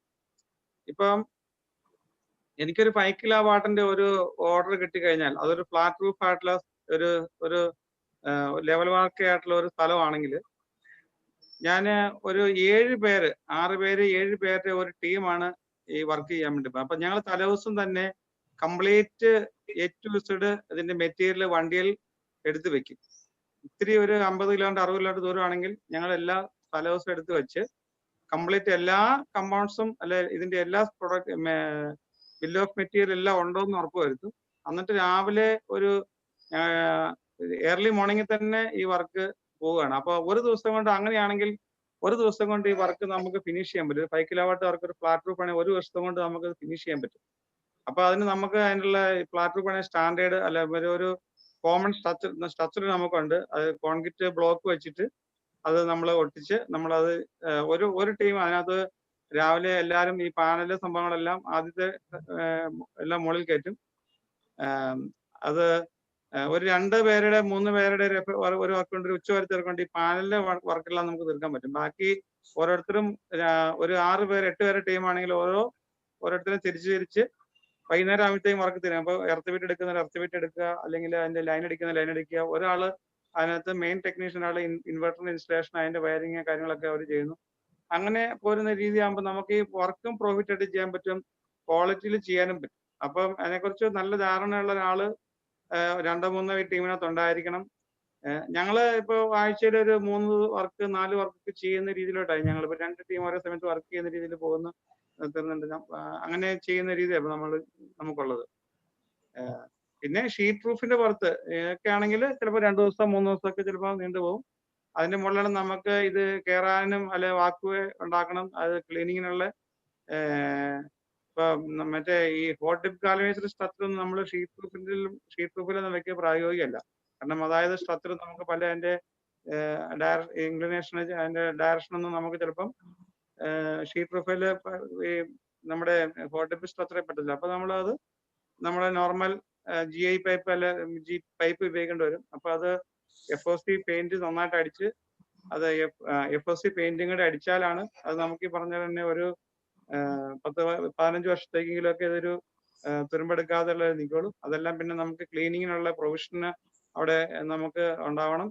അതിനുള്ള സൗകര്യങ്ങളൊക്കെ നമ്മൾ അത് ചെയ്തിട്ടാൽ മാത്രമാണ്. പിന്നെ ഈ പറഞ്ഞ ഞാൻ കണ്ടതാണ് ഏറ്റവും വലിയൊരു ഈ വർക്കിനകത്ത് ഒരു ഡ്രോബാക്ക് എന്ന് പറഞ്ഞാൽ അതിനകത്ത് ശരിയായിട്ടുള്ള എർത്തിങ് പല കമ്പനികളും അല്ല പല രീതികളും ചെയ്യാറില്ല എന്നുള്ളത്. നമ്മള് ആദ്യമൊക്കെ നമുക്കും ഒരുപാട് കളിപ്പ് അവസ്ഥകൾ നമ്മുടെ തുടക്കത്തിലൊക്കെ ആകുമ്പോൾ ഇതൊരു കംപ്ലൈന്റ് ഫ്രീ ആയിട്ടുള്ള പ്രൊഡക്റ്റ് എന്നുള്ളത് നമ്മൾ ചെയ്തിട്ടുണ്ടായിരുന്നത്.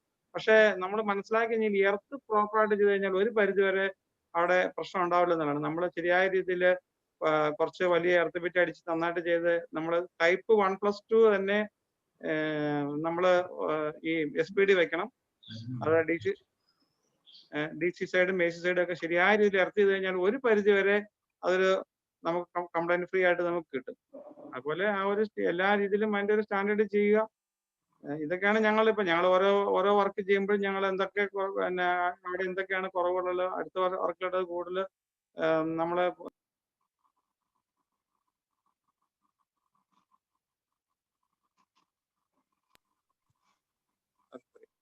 അങ്ങനെയാണ് ചെയ്യുന്നത്. ഇനി എന്തെങ്കിലും സംശയങ്ങളൊക്കെ ഉണ്ടെങ്കിൽ നമുക്ക് അതനുസരിച്ച് മുന്നോട്ട് പോകാം. Benny sir, thank you. Benny സാറിന്റെ എക്സ്പീരിയൻസും ഞങ്ങൾക്ക് വളരെ പ്രചോദനമായിരുന്നു. ശരി, ഇനി നമുക്ക് ഇതിന്റെ ഓരോ കാര്യങ്ങളുടെ സംശയങ്ങൾ ക്ലിയർ ചെയ്യാം, ചോദ്യങ്ങൾ ചോദിക്കാം. ഹലോ തമ്പി സാറിനോട് ഒരു ക്വസ്റ്റ്യൻ, ഒരു സംശയം ചോദിക്കാനുണ്ട്. സാറ് ഇതിന്റെ ഇടയ്ക്ക് CSS RMU ഇങ്ങനെ കാര്യങ്ങളൊക്കെ പറഞ്ഞു. എന്താണ് അതിന്റെ ഫുൾ ഫോം? എനിക്കറിയാം. അതെ, കാരണം ഇത്രയും ഷോർട്ട് ടൈം ആയതുകൊണ്ടാണ്. CSS എന്ന് പറഞ്ഞാൽ കോമ്പാക്ട് സബ്സ്റ്റേഷൻ. ആ കോമ്പാക്ട് സബ്സ്റ്റേഷനിൽ LT സൈഡും ഉണ്ട്, HT സൈഡും ഉണ്ട്. നമ്മള് ഈ ഇൻവെർട്ടറിൽ നിന്ന് ഇൻവെർട്ട് ചെയ്ത് വരുന്നത് നേരെ കൊണ്ട് കൊടുക്കുന്നത് LT സൈഡ് ഓഫ് CSS. അവിടെ നിന്ന് ഇതെല്ലാം കൂടെ കളക്ട് ചെയ്തിട്ട് HT ആക്കിയിട്ട് വേണം നമ്മൾ KSEBയിലേക്ക് കൊടുക്കാൻ. അവരതല്ലാതെ ഹൈ വോൾട്ടേജ് ട്രാൻസ്മിഷനെ അവിടെ നടക്കുന്നുള്ളൂ. അപ്പൊ അതിനായിട്ട് ഉപയോഗിക്കുന്ന ഒരു സാധനമാണ് കോമ്പാക്ട് സബ്സ്റ്റേഷൻ എന്ന് പറയുന്നത്. അപ്പൊ കോമ്പാക്ട് സബ്സ്റ്റേഷൻ എന്ന് പറയുമ്പോൾ ഇതുപോലെ 5.7 മെഗാവാട്ടിന് ഏതാണ്ട് 8 തൊട്ട് 10 വരെ കോമ്പാക്ട് സബ്സ്റ്റേഷനും വേണം. അതിനനുസരിച്ചുള്ള ഇൻവെർട്ടേഴ്സും വേണം, ഐസൊലേറ്റേഴ്സും വേണം. പിന്നെ ഞാൻ വിട്ടുപോയ ഒരു കാര്യമുണ്ട്. ലൈറ്റനിങ് അറസ്റ്റർ ഒരു ബെഞ്ചിന്, അതായത് ഒരു ബെഞ്ച് എന്ന് പറയുമ്പോഴത്തേക്കും അത് ടേബിൾ എന്ന് പറയുമ്പോൾ അതിന് 20 പാനൽ ഉണ്ടാവും, സോളാർ പാനൽ. ആ 20 എണ്ണത്തിനും കൂടി 4 ഇത് ലൈറ്റനിങ് അറസ്റ്റർ വേണം കൊടുക്കാനായിട്ട്. അങ്ങനെ ത്രൂ ഔട്ട് ഞങ്ങളിപ്പോ തീർത്ത പ്രോജക്റ്റിലെ 830 ലൈറ്റനിങ് അറസ്റ്റർ വെച്ചിട്ടുണ്ട്. CSSന് വെക്കണം ഒരു ലൈറ്റനിങ് അറസ്റ്റർ. അപ്പൊ ഈ ലൈറ്റനിങ് അറസ്റ്റർ എല്ലാം കൂടെ ചേർത്ത് എർത്തിങ് ചെയ്ത് എർത്ത് ടെസ്റ്റും ചെയ്യും ഞങ്ങൾ. ഇത് മെയിൻ്റനൻസ് ഫ്രീ എർത്തിങ് ആണ് ചെയ്യുന്നത്. ഒരിക്കലും ഒരു കാലത്ത് ചെയ്തു കഴിഞ്ഞിട്ടുണ്ടെങ്കിൽ 10-40 വർഷം വരെ അത് പ്രശ്നമൊന്നുമില്ലാതെ അവിടെ കിടന്നോളൂ. അതിന്റെ കെമിക്കലും അതുണ്ടാവും. നമുക്ക് ആവശ്യമുള്ളപ്പോൾ മാത്രം കുറച്ച് വെള്ളം കുറവാണെങ്കിൽ കുറച്ച് വെള്ളം ഒഴിച്ചു കൊടുത്താൽ മാത്രം മതി. അതിനുള്ള ഫണലും അതിന്റെ മുകളിലുണ്ടാവും. അപ്പൊ അങ്ങനെ മെയിൻ്റനൻസ് ഫ്രീ എർത്തിങ് ചെയ്യുകയാണെങ്കിൽ ഉള്ള ഗുണം എന്താണെന്ന് വെച്ചിട്ടുണ്ടെങ്കിൽ എർത്തിങ് പ്രോബ്ലമേ അവിടെ ഉണ്ടാവില്ല. ഇപ്പൊ ഞാൻ കേട്ടിടത്തോളം ഇവിടെ മറ്റുള്ളവർക്ക് ഉണ്ടാകുന്ന ഒരു പ്രശ്നം മെയിനായിട്ട് എർത്തിങ്ങിന്റെയാണ്. എർത്തിങ് നമ്മൾ അത് കൂടാതെ ടെസ്റ്റ് ചെയ്യുകയും ചെയ്യണം. റിക്വയർഡ് വാല്യൂ കിട്ടുന്നുണ്ടോ എന്നുള്ളത് നമ്മൾ നോക്കണം. അതിനുള്ള പ്രോപ്പർ ടെസ്റ്റിങ്ങും ചെയ്തിരിക്കണം. പിന്നെ അടുത്തൊരു സംഗതി എന്ന് പറഞ്ഞിട്ടുണ്ടെങ്കിൽ പിന്നെ RMU എന്ന് പറയുന്നത് ഇറ്റ്സ് എ ടേം യൂസ്ഡ്, KSEBിൽ ഉപയോഗിക്കുന്ന ഒരു ടേമാണ്, റിംഗ് മെയിൻ യൂണിറ്റ്. ഇവിടെ നമ്മുടെ സിയാലിലാണെന്നുണ്ടെങ്കിൽ ഏതാണ്ട് 15 RMU റിംഗ് ആയിട്ട് കൊടുത്തിരിക്കുകയാണ്. അപ്പൊ അതിനകത്തേക്ക് നമ്പർ 4ലേക്കാണ് ഞങ്ങളിപ്പോ ഈ ലൈൻ കൊണ്ട് കൊടുക്കാൻ ഉദ്ദേശിച്ചത്. പക്ഷെ അവര് പറഞ്ഞു അത് പറ്റില്ല, അവർക്ക് അത് അവിടെ പവർ സ്റ്റേഷനിൽ തന്നെ കിട്ടണമെന്ന്. അങ്ങനെ ഉണ്ടെങ്കിൽ KSEB അത് അക്സെപ്റ്റ് ചെയ്യുള്ളൂ എന്നൊക്കെ ഒരു പോയിന്റ് വന്നപ്പോൾ പിന്നെ ഞങ്ങൾക്ക് ബ്രിഡ്ജ് ക്രോസ് ചെയ്യുന്നതിനായിട്ട് അവരോട് പെർമിഷൻ ഒക്കെ എടുക്കേണ്ടി വന്നു. അതിന് ഇച്ചിരി ഡിലേ വന്നിട്ടുണ്ട്. ഇനി ആർക്കെങ്കിലും എന്തെങ്കിലും സംശയം ഉണ്ടെങ്കിൽ ചോദിക്കാം. സാറിനോട് സാറേ ഗ്രിഡ് ഇന്റഗ്രേഷനിൽ വന്ന ചലഞ്ചസ് ഒന്ന് അറിയാൻ താല്പര്യമുണ്ട്. ഗ്രിഡ് ഇന്റഗ്രേഷനിൽ സിയാലാകുമ്പോ അതൊന്നും പ്രശ്നമല്ല. കാരണം അവർ KSEB അങ്ങോട്ട് ചെല്ലും, പൈസ അവർക്ക് കൊടുക്കേണ്ടതാണ്, സിയാലിനാണ് കൊടുക്കേണ്ടത്. അതുകൊണ്ട് അവർ പ്രശ്നം ഉണ്ടാവില്ല. പക്ഷേ ഡൊമസ്റ്റിക്കിൽ വരുമ്പോ പലയിടത്തും പല പല പ്രശ്നങ്ങൾ ഉണ്ടാകുന്നുണ്ട്. അത് നമ്മുടെ ഒരു നാടിന്റെ ശാപമാണോ അതോ ആൾക്കാരുടെ പ്രത്യേകതയാണോ എന്താണെന്ന് എനിക്ക് അറിഞ്ഞൂടാ. ഞാൻ ഗൾഫിലൊക്കെ ഒരുപാട് വർക്ക് ചെയ്തതാണ്. അതുപോലെ ഓസ്ട്രേലിയയിലും ഞാൻ പോയിട്ടുണ്ട്. ഓസ്ട്രേലിയയിലൊക്കെ അവര് ഓട്ടോമാറ്റിക് ആയിട്ട് അത് ചെയ്ത് കൊടുക്കുകയാണ് അങ്ങോട്ട്. ഗ്രിഡിലേക്ക് അവർ കൊടുക്കണം, കമ്പൽസറി ആയിട്ട് ഓരോ വീട് പണിയുമ്പോഴും ഗ്രിഡിലേക്ക് കൊടുത്തിരിക്കണം എന്ന് ഉറപ്പാണ്. അതിന് അവര് മുകളിൽ വന്ന് പാനലും വെച്ചു ഗ്രിഡിലേക്കുള്ള കണക്ഷൻ കൊടുത്ത് അവര് തന്നെ ചെയ്തോളൂ. ഇവിടെ അതേ സമയത്ത് നമ്മുടെ KSEBയിലേക്ക് പോകുമ്പോ അതായത് ഒന്ന് അക്കസ്റ്റംഡ് ആകാനും ഉണ്ട് കേട്ടോ, അതിന്റെയൊക്കെ ഉണ്ടാവുമായിരിക്കും. അങ്ങനെ ചെല്ലുമ്പോഴത്തേക്കും നമുക്ക് പല സ്ഥലത്തും ഈ പേപ്പർ വർക്കിന്റെയും ഇതിന്റെയൊക്കെ പ്രശ്നം കൊണ്ട് ഡിലേ വരാറുണ്ട്. സാറേ 5 മെഗാവാട്ടിന്റെ പ്രോജക്റ്റ് ആവുമ്പോ നമ്മൾ ഏത് KV ലൈനിലേക്ക് ആയിരിക്കും അത് സാർ? 11 KV. ഒരു സെൻട്രൽ ഇൻവെർട്ടർ മാത്രമാണോ യൂസ് ചെയ്യുക സാറേ, അത് സ്ട്രിംഗ് ഇൻവെർട്ടർ? അത് ഞാൻ ഈ പറഞ്ഞ കോമ്പാക്ട് സബ്സ്റ്റേഷൻസ് 8 10 ഉണ്ടെങ്കിൽ അതിനനുസരിച്ച് അത്രയും തന്നെ ഇൻവെർട്ടേഴ്സും വേണം. അപ്പൊ ഏതാണ്ട് ഒരു 90 ഇൻവെർട്ടേഴ്സ് വരും അവിടെ. ആ ഇൻവെർട്ടേഴ്സിൽ നിന്നെല്ലാം നമ്മൾ CSSലേക്ക് കണക്ഷൻ കൊടുത്തുകൊണ്ട് CSSലാണ് നമ്മൾ LT ലൈൻ കൊടുക്കുന്നത് എന്ന് പറഞ്ഞാൽ കോമ്പാക്ട് സബ്സ്റ്റേഷനിൽ LT സൈഡിൽ നിന്ന് നമ്മൾ അത് ലൂപ്പ് ചെയ്യും. അതായത് അങ്ങേ അറ്റത്തെ ഒരെണ്ണത്തിൽ നിന്ന് വന്നിട്ട് ലൂപ്പിൻ ആൻഡ് ലൂപ്പ് ഔട്ട്, അങ്ങനെ ലൂപ്പിൻ ആൻഡ് ലൂപ്പ് ഔട്ട് പോയിട്ട് ലാസ്റ്റ് CSS നിന്ന് നമ്മൾ ഡയറക്റ്റ് KSEBയുടെ RMUലേക്ക് കൊടുക്കുക. അങ്ങനെയാണ് സിസ്റ്റം വരേണ്ടത്. അങ്ങനെയാണ് ചെയ്തിരിക്കുന്നത്. പറ്റില്ല സബ്സ്റ്റേഷൻ നമ്മൾ പറയുമ്പോ അത് വേണമെന്നുണ്ടെങ്കിൽ തൽക്കാലം ഇപ്പൊ ടെമ്പററി ആയിട്ട് അവർക്ക് ഇങ്ങനെ കൊടുത്തിരിക്കുകയാണ്. അപ്പൊ എന്താ പറ്റുന്ന വെച്ചാൽ മീറ്ററിങ് നടക്കണില്ല, മീറ്റർ ചെയ്യാനായിട്ട് KSEB സമ്മതിക്കുന്നില്ല. അതുകൊണ്ടാണ് നമുക്കിനി ഇപ്പൊ ലൈൻ ഇട്ടിട്ട് ഈ RMU കൊടുത്തിരിക്കുന്നതിന് പകരം ഈ HT കേബിളില് ജോയിന്റ് ചെയ്ത് നമ്മൾ ലൈൻ അവിടം വരെ പവർ സ്റ്റേഷൻ വരെ കൊണ്ടുപോകും. അതിന്റെ കോസ്റ്റ് ഒക്കെ നമ്മൾ വഹിക്കേണ്ടത്? മെറ്റീരിയൽ കോസ്റ്റ് ഒന്നും തന്നെ നമ്മൾ ബെയർ ചെയ്യേണ്ടി വന്നിട്ടില്ല, എല്ലാം സിയാൽ ചെയ്തോളും. അതും അവരുടെ സിസ്റ്റം വളരെ സിസ്റ്റമാറ്റിക് ആണ്. ഡ്രോയിങ്സ് ഒക്കെ ഉണ്ടാക്കി അപ്രൂവൽ ഒക്കെ എടുത്തിട്ട് അത് ചെയ്യുള്ളൂ. അത് ടെസ്റ്റിങ് വളരെ ഇമ്പോർട്ടന്റ് ആണ് അവിടെ. മെഗറിങ്ങും ടെസ്റ്റിങ് ഹൈപ്പോ ടെസ്റ്റ് ചെയ്ത് ആ ഷീറ്റ് കൊണ്ടേ കൊടുത്തെങ്കിൽ മാത്രമേ ആ കേബിൾ ഇടാൻ അവർ സമ്മതിക്കുള്ളൂ. സിസ്റ്റമാറ്റിക് ആണ്.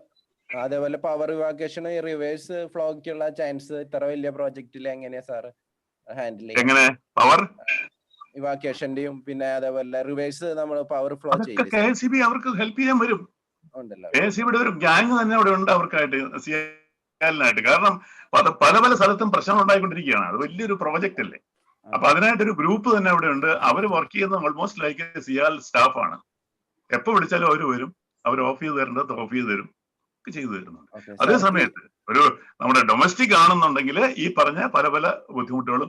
ഇപ്പൊ എന്റെ ഒരു പ്രൈവറ്റ് ഇഷ്യൂന് തന്നെ AE ഇൻസ്പെക്ഷൻ വരാമെന്ന് പറഞ്ഞിട്ട് ഇപ്പൊ ഏതാണ്ട് 25 ദിവസമായി. ഞാൻ കുറഞ്ഞത് ഒരു 16 പ്രാവശ്യം അങ്ങേരെ വിളിച്ചിട്ടുമുണ്ട്. ഇതുവരെ അങ്ങേര് ഒരു ഇൻസ്പെക്ഷന്റെ കാര്യത്തിനായിട്ട് വന്നിട്ടില്ല. ഒരു ട്രാൻസ്ഫോമർ ചെക്ക് ചെയ്യാനാ. അങ്ങനെയുള്ള ഒരുപാട് ഇഷ്യൂസ് ഉണ്ട്. കാരണം അവരും തിരക്കായിരിക്കും. അവർക്കും ഈ പറഞ്ഞ പോലെ എവിടെയെങ്കിലും അങ്ങോട്ടും ഇങ്ങോട്ടും പോയും പിടിച്ചൊക്കെ വരുമ്പോഴത്തേക്ക് അവരുടെ സമയം പോവുകയാണ്.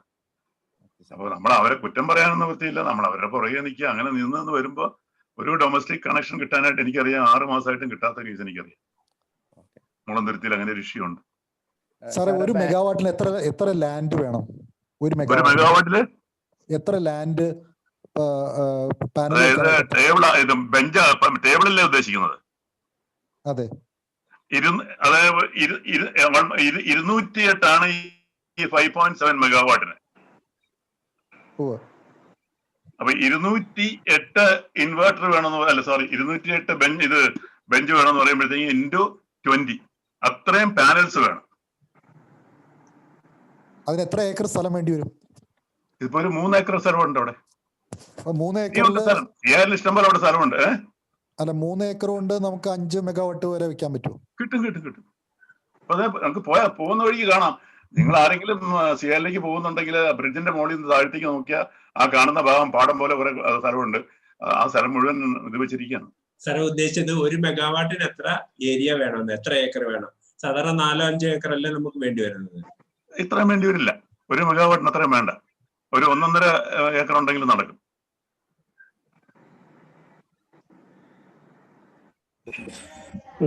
ഹൈപ്പോ ടെസ്റ്റ് എങ്ങനെയാണ് നടത്തുന്നത്? ഹൈപ്പോ ടെസ്റ്റ് അത് നമ്മുടെ ഈ റേറ്റഡ് കേബിളിന്റെ 50% കൂട്ടി കൊടുക്കണം. അത് ഫോർ ടൈം ഒക്കെ ഉണ്ട്. അവർക്കറിയാം, അത് ടെസ്റ്റിങ്ങിനുള്ള ആൾക്കാരുണ്ട്, അവരുടെ അതിനുള്ള എക്യുപ്മെന്റും ഉണ്ട്. അവർ വന്ന് നമുക്ക് ടെസ്റ്റ് ചെയ്ത് തരും. അതിന് അവര് ഒരു ടെസ്റ്റിന് അവർ 2500 രൂപ 3000 രൂപ ചാർജ് ചെയ്യുന്നുണ്ട് ഒരു കേബിൾ ലെങ്ത്. സാറേ 20 പാനലിന് 4 എന്താ വെച്ചിട്ടുണ്ടെങ്കിൽ ഇപ്പൊ നമ്മുടെ പഴയ കേബിൾ ആണെങ്കിലാണ് കൂടുതൽ ശ്രദ്ധിക്കേണ്ടത്. പുതിയ കേബിൾ ആണെങ്കിൽ സപ്ലയേഴ്സ് തന്നെ നമുക്ക് അതിന്റെ സർട്ടിഫിക്കറ്റ് തരും. അപ്പൊ പിന്നെ അവരായിരിക്കും അതിന് ഉത്തരവാദികള്. ഇത് ഞങ്ങൾ അവിടെ ഉപയോഗിച്ചത് യൂസ് ചെയ്ത കേബിൾ തന്നെയായിരുന്നു യൂസ് ചെയ്തത്. അതുകൊണ്ടാണ് ഹൈപ്പോ ടെസ്റ്റ് ചെയ്ത് ടാബ്ലേറ്റ് ചെയ്ത് അതിന്റെ ടെസ്റ്റ് റിസൾട്ടും കാര്യങ്ങളൊക്കെ വെച്ച് 3 കോപ്പി വെച്ച് സബ്മിറ്റ് ചെയ്യേണ്ടി വന്നു. ഹൈ പൊട്ടൻഷ്യൽ ആണ് അതിന്റെ HYPO ഹൈപ്പോ. ഹലോ സാർ, ഈ CSS എത്രയാ ഔട്ട് പോണത് വോൾട്ടേജ്? എങ്ങനെയാ സാർ? CSS പറഞ്ഞല്ലോ, അതിന് ഔട്ട് എത്രയായിരിക്കും വോൾട്ടേജ്? CSS ഇൻകമിങ് വരുന്നത് നമ്മുടെ ഇതിന്റെ തന്നെ സോളാർ ഇത് ഇൻവെർട്ടറിന് തന്നെ വോൾട്ടേജ് ആയിരിക്കുള്ളൂ, ലോ വോൾട്ടേജ് ആയിരിക്കും. അതേസമയത്ത് ഇതിന്റെ HT സൈഡിൽ പോകുന്നത് 11 kV. അതങ്ങനെയാണ് അത് ഡിസൈൻ ചെയ്തിരിക്കുന്നത്. ആ CSS നമുക്ക് ഇഷ്ടം പോലെ ഡിസൈൻ ചെയ്യാം. നമുക്കത് മാനുഫാക്ചർ ചെയ്യുന്ന സമയത്ത് തന്നെ നമുക്ക് ഇൻപുട്ടും ഔട്ട്പുട്ടും എത്ര വേണം എന്നുള്ളത് പറയാം അവരോട്. അതുപോലെ എത്ര ടെർമിനൽ വേണം, എത്ര ഇൻവെർട്ടർ കണക്ട് ചെയ്യുന്നുണ്ട് ഒരു CSS ല്, അത് പാനലിന്റെ സൈസ് 270 വാട്ട് ആണെങ്കിൽ എത്ര പാനലുകൾ വരും, എത്ര പാനൽ വരുമ്പോൾ ഒരു ബെഞ്ചാകും, ആ ബെഞ്ച് സ്ട്രിങ്ങിൽ നിന്ന് എത്ര നമ്പർ, അങ്ങനെയുള്ള കാൽക്കുലേഷൻസ് ഉണ്ട് അതിന്. ആ കാൽക്കുലേഷൻസ് വെച്ച് അതൊക്കെ ഈ പാനൽ സപ്ലൈ ചെയ്യുന്നവരും അതുപോലെ പാനലിന്റെ ആൾക്കാർക്കും നമുക്ക് വേണം അതിന്റെ ഡീറ്റെയിൽസ് എല്ലാം തരും. നമ്മൾ അവരുടെ പുറകെ നിന്നാൽ മതി. അങ്ങനെ എന്തെങ്കിലും ആവശ്യങ്ങൾ വേണമെന്നുണ്ടെങ്കിൽ സാറ് കണ്ണൻ സാറ് എന്റെ ഫോൺ നമ്പർ കൊടുത്തോളൂ. അവര് കോൺടാക്ട് ചെയ്താൽ അവർക്ക് അതിന്റെ എവിടെ നിന്ന് ഡീറ്റെയിൽസ് കിട്ടണം എന്നുള്ളത് ഞാനത് എടുത്തു കൊടുക്കാം. ഇല്ലെങ്കിൽ ഞാൻ തന്നെ അവരെ ഹെൽപ്പ് ചെയ്യാം. സാറിന്റെ ഫോൺ നമ്പർ ഞാൻ ഗ്രൂപ്പിൽ ഇട്ടിട്ടുണ്ട് already. Okay okay okay. Sir, ഈ RCC എർത്ത് പോർട്ടും PVC എർത്ത് പോർട്ടും സാറ് പറയുന്നുണ്ടായിരുന്നു. അപ്പൊ RCC ഫൗണ്ടേഷൻ അല്ല, എർത്ത് ബിറ്റ് അത് ഇവിടെ എല്ലായിടത്തും കിട്ടും. അത് തൃപ്പൂണിത്തുറയിലൊക്കെ ചെന്നാൽ ഇഷ്ടം പോലെ കിട്ടും നമുക്കത്. അപ്പൊ അത് നമുക്ക് വീടുകളുടെ ഡൊമസ്റ്റിക് ആവശ്യത്തിന് ഉപയോഗിക്കാൻ പറ്റുന്നതാണ്. ഡൊമസ്റ്റിക് ആവശ്യത്തിന് സാധാരണഗതിയിൽ ഒരു 2-3 ബെഡ്റൂം, ചെറിയ ബെഡ്റൂം ഒക്കെ ആണെന്നുണ്ടെങ്കിൽ അതിന്റെ ആവശ്യമില്ല. അതിന് നമ്മള് പൈപ്പ് ഇത് കൊടുത്തിട്ട് അതിന്റെ ചുറ്റും ഒരു 6 ഇഞ്ചിന്റെ പൈപ്പ് കൊടുത്ത് അതൊരു പെർമനന്റ് സൊല്യൂഷൻ ആക്കിയിട്ട് അതിന്റെ മുകളിൽ ഒരു കവർ മാത്രം വെച്ചിരുന്നാൽ മാത്രം മതി. അല്ല, ഞാൻ ഉദ്ദേശിച്ചത് നമുക്ക് ഈ ഓൺ ഗ്രിഡ് സിസ്റ്റം വെക്കുന്ന വീടുകൾക്ക് ഇപ്പൊ ഓൺ ഗ്രിഡ് സിസ്റ്റം വെക്കുന്നതിന് ഞാൻ ഒരു PVCയുടെ കാണിച്ചിട്ടുണ്ട്. അതിന്റെ തന്നെ ചെറുത് വാങ്ങിക്കാൻ കിട്ടും. അതിന്റെ ഫോട്ടോ ഉണ്ടോ സാറിന്റെ? അതിന്റെ ഫോട്ടോ എന്ന് പറഞ്ഞാൽ അതിൽ ഇതിൽ വിട്ടിട്ടുണ്ട്. അതിന്റെ തന്നെ ചെറിയ ഇതായിരിക്കുള്ളൂ. ഞാൻ വിട്ടിരിക്കുന്നത് 600x600 സൈസാണ്. ഇതല്ല, വേറെ വരുന്നുണ്ട് സാറ്. ഇത് അതന്നെ ഇപ്പൊ കഴിഞ്ഞത്. ഇതാണ് 600x600 ആണ്. ഇതിന്റെ തന്നെ 300x300 ഉണ്ട്. അത് വെച്ചാൽ മതി. ഇത് വലിയ ഈ പറഞ്ഞ പോലെ വലിയ ഹൈ വോൾട്ടേജിന്റെ ഇത് വരുന്നിടത്തൊക്കെയാണ് ഈ എർത്തിങ് കൊടുക്കുന്നതിനാണ് ഇത്. സാറേ, അവിടെ പാനൽ ക്ലീനിങ്ങിന് റോബോട്ടിക്സ് ആണോ ഉപയോഗിക്കുന്നത്, അതോ മാനുവൽ ആയിട്ട് ഉള്ള ക്ലീനിങ് ആണോ? റോബോട്ടിക്കും ഉണ്ട്, മാനുവലും ഉണ്ട്, രണ്ടും ഉണ്ട്. രണ്ടും ഉപയോഗിക്കുന്നുണ്ടല്ലോ. അതിപ്പോ അവിടത്തെ ആ ഏരിയ മുഴുവൻ പാനൽ ആയതുകൊണ്ട് ഒരു ഗ്യാങ്ങിനെ അതിനായിട്ട് വിട്ടിരിക്കുകയാണ്. അവരതിന്റെ ചെടി പറിച്ച് കളയുക. ഇപ്പൊ അവിടെ കൃഷിയും തുടങ്ങിയിട്ടുണ്ട്. ഈ പാനലിന്റെ ഒക്കെ അടിയിൽ കൾട്ടിവേഷൻ തുടങ്ങിയിട്ടുണ്ട്. ഈ വെജിറ്റബിളും ഇതൊക്കെ. അത് പ്ലാന്റിങ്ങിന്റെ അതും വരുന്നുണ്ട് വരുമാനം. പിന്നെ പാനൽ ക്ലീൻ ചെയ്യാനായിട്ട് ആൾക്കാരെയും വിടുന്നുണ്ട്, റോബോട്ടിക്സും ചെയ്യുന്നുണ്ട്. ട്രാക്കിംഗ് സിസ്റ്റം യൂസ് ചെയ്യണ്ടോ സാറേ? ഫിക്സഡ് അല്ല, എല്ലാം ഡ്യുവൽ ആക്സിസോ അങ്ങനെ ആക്സിസ് ട്രാക്കിംഗ് സിസ്റ്റം യൂസ് ചെയ്യുന്നുണ്ടോ? ട്രാക്കിംഗ് സിസ്റ്റം എന്ന് എനിക്ക് മനസ്സിലായില്ല. അങ്ങനെ ഇപ്പോ ഡ്യുവൽ ആക്സിസ് സണ്ണിന്റെ പോണതിനനുസരിച്ചിട്ട് വലിയ പ്രോജക്റ്റുകളിലൊക്കെ ഇല്ല, ഞാൻ ട്രാക്കിംഗ് ഞാൻ ചെയ്തിട്ടില്ല. അതായത് നിങ്ങൾ ഉദ്ദേശിക്കുന്ന മൂവബിൾ സോളാർ ഇതല്ലേ, ബ്രാക്കറ്റ്, അത് ഞാൻ ഇതുവരെ ഉപയോഗിച്ചിട്ടില്ല. അത് അവർ ചെയ്യാറില്ല സാധാരണ. അത് വളരെ കോസ്റ്റ്ലി ആണ്. കാരണം അതിനനുസരിച്ച് ആ മൂവ്മെന്റ് അനുസരിച്ച് ഇത് പൊങ്ങവും താഴവും ചെയ്തോണ്ടിരിക്കണ്ടേ, ഇതിന്റെ ടിൽറ്റിങ് വന്നോണ്ടിരിക്കണം. അപ്പൊ ഇറ്റ്സ് വെരി കോസ്റ്റ്ലി. നമുക്ക് താങ്ങാൻ പറ്റില്ല, കോസ്റ്റ് താങ്ങാൻ പറ്റില്ല. സാറ് ഈ അവിടെ പാനൽ വെച്ചിരിക്കുന്ന ഈസ്റ്റ് സൈഡ് ഫേസ് ചെയ്തിട്ടല്ലേ? അതെ. എന്തുകൊണ്ടാ സാർ സൗത്ത് സൈഡ് ഫേസ് ചെയ്യാത്തത്? സൗത്ത് സൈഡ് വരുമ്പോഴത്തേക്കും കുഴപ്പമെന്ന് വെച്ചിട്ടുണ്ടെങ്കിൽ നമുക്ക് ലാസ്റ്റ് ആകുമ്പോഴത്തേക്കും ചൂടില്ലാതാവും, ടെമ്പറേച്ചർ കുറയും. ആ ടെമ്പറേച്ചറിന്റെ നോക്കിയാണ് അവർ അങ്ങനെ ചെയ്തിരിക്കുന്നത്. അത് ഇന്റർനാഷണൽ ലെവലിൽ അത് തന്നെ ചെയ്യുന്നവര്. സൂര്യൻ ഉദിച്ചു വരുന്ന സമയത്താണ് ചൂട് കൂടുതൽ.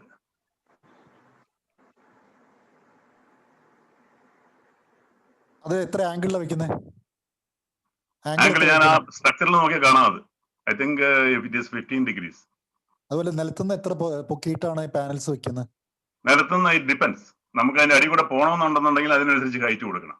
അപ്പൊ ആ സ്ട്രക്ചർ കുറച്ചുകൂടെ സ്ട്രോങ് ആണ്.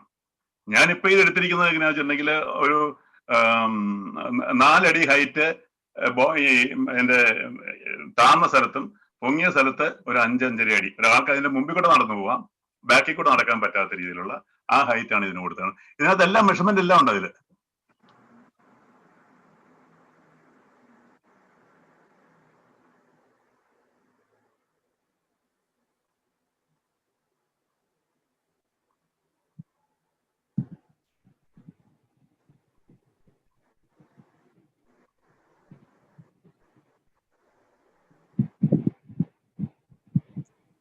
സാർ ഉദ്ദേശിച്ചതല്ലേ അവരുടെ ഡീറ്റെയിൽസ്?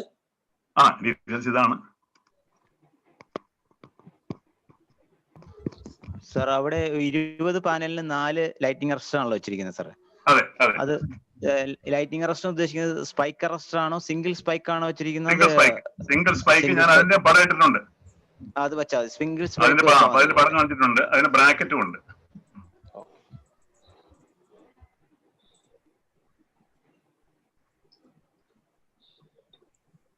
ഇതല്ല സാർ ഉദ്ദേശിച്ച? അല്ലല്ലോ, ഒന്നില്ലല്ലോ സാറേ. മൗണ്ടഡ് ലൈറ്റ്നിങ് അറസ്റ്റർ അതാണ് ഉദ്ദേശിച്ചത്? വന്നിട്ടില്ല ഇതിൽ പടം, എനിക്ക് വന്നിട്ടില്ല. ഞങ്ങൾക്ക് കാണാൻ പറ്റുന്നില്ല സാർ. കാണാൻ പറ്റുന്നില്ല. 4 പാനലിന് ഒരു സിംഗിൾ സ്പൈക്ക് അറസ്റ്റ് വരും. എന്റെ ഇതിനകത്ത് വന്നിട്ടില്ല കേട്ടോ സാറേ. സ്ലോ ആണെന്ന് തോന്നുന്നു. വേറെയുള്ളവർക്ക് കിട്ടുന്നുണ്ടോ? അതോ ഇവിടെ വിസിബിൾ ആണ് സാർ, വിസിബിൾ ആണ്. ഈ കാണുന്നതാണ്. ഇതിന്റെ ഹൈറ്റ് 1.2 മീറ്റർ.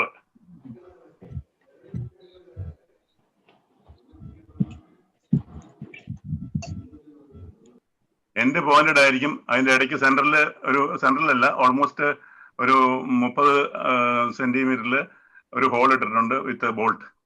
അവിടെയാണ് നമ്മളത് കണക്ട് ചെയ്യേണ്ടത്.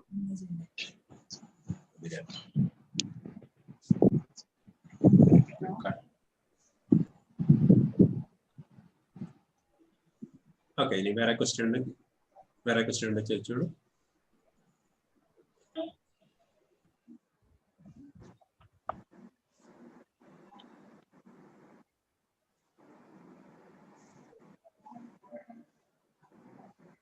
ഹലോ, MC4 ഏത് കമ്പനി ആയിട്ട് നല്ലത്? MC4 കണക്ടറിനെ കുറിച്ച് പറഞ്ഞല്ലോ, അത് ഏത് കമ്പനിയാണ് നല്ലത്? മറ്റേ പുള്ളിയോട് ചോദിക്കണം. MC4 ഇപ്പൊ IP67 വരുന്നത്, പിന്നെ IEC സർട്ടിഫൈഡ് ആണ്. IEC സർട്ടിഫിക്കറ്റ് മാർക്ക് ചെയ്തിട്ടുണ്ടാവും, IEC നമ്പർ മാർക്ക് ചെയ്തിട്ടുണ്ടാവും. ഇപ്പോഴത്തെ കണ്ടീഷനിൽ MC4 IEC നമ്പർ മാർക്ക് ചെയ്തിട്ടുണ്ടാവും. ആ ടൈപ്പ് കമ്പനിയുടെ കണക്ടേഴ്സ് ഉപയോഗിക്കാം. IEC എന്ന് പറഞ്ഞാൽ IEC നമ്പർ മാർക്ക് ചെയ്തിട്ടുണ്ടാവും ഈ ഓരോ MC4 കണക്ടറിൽ. IP67 ആണ്. അതിനകത്ത് IEC സ്റ്റാൻഡേർഡ് ആയിരിക്കണം. IEC സ്റ്റാൻഡേർഡ് മാർക്ക് ചെയ്തിട്ടുണ്ടാവും. IEC സ്റ്റാൻഡേർഡ് നമ്പർ ഈ ഓരോ കണക്ടേഴ്സിൽ മാർക്ക് ചെയ്തിട്ടുണ്ടാവും.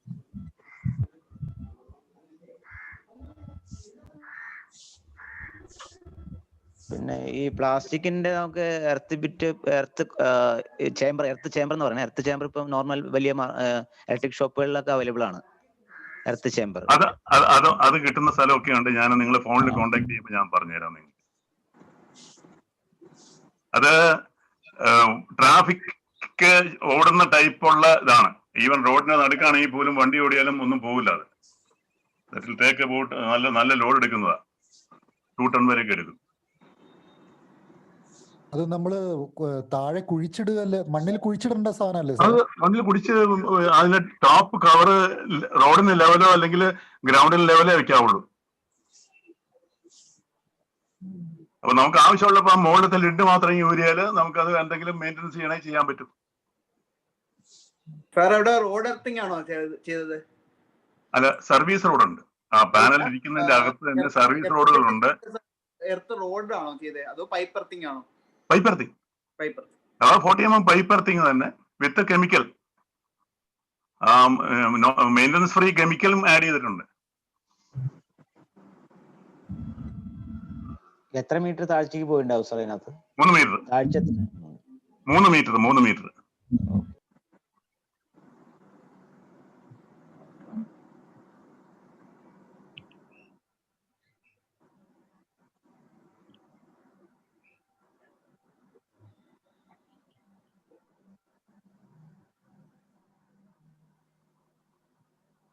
സാർ ഈ എർത്ത് കണ്ടക്ടറിന്റെ സൈസ് എത്രയായിരുന്നു ഉപയോഗിച്ചിരുന്നത്? 20 mm. എർത്ത് കണ്ടക്ടർ എന്ന് ഉദ്ദേശിച്ചത് ലൈറ്റിനിങ് അറസ്റ്ററിലല്ലോ, മറ്റേ സ്ട്രിപ്പാണോ? അത് നമുക്ക് പലയിടത്തും പല രീതിയിലാണ്. 50/8 ആണ് CSS കൊടുക്കേണ്ടത്.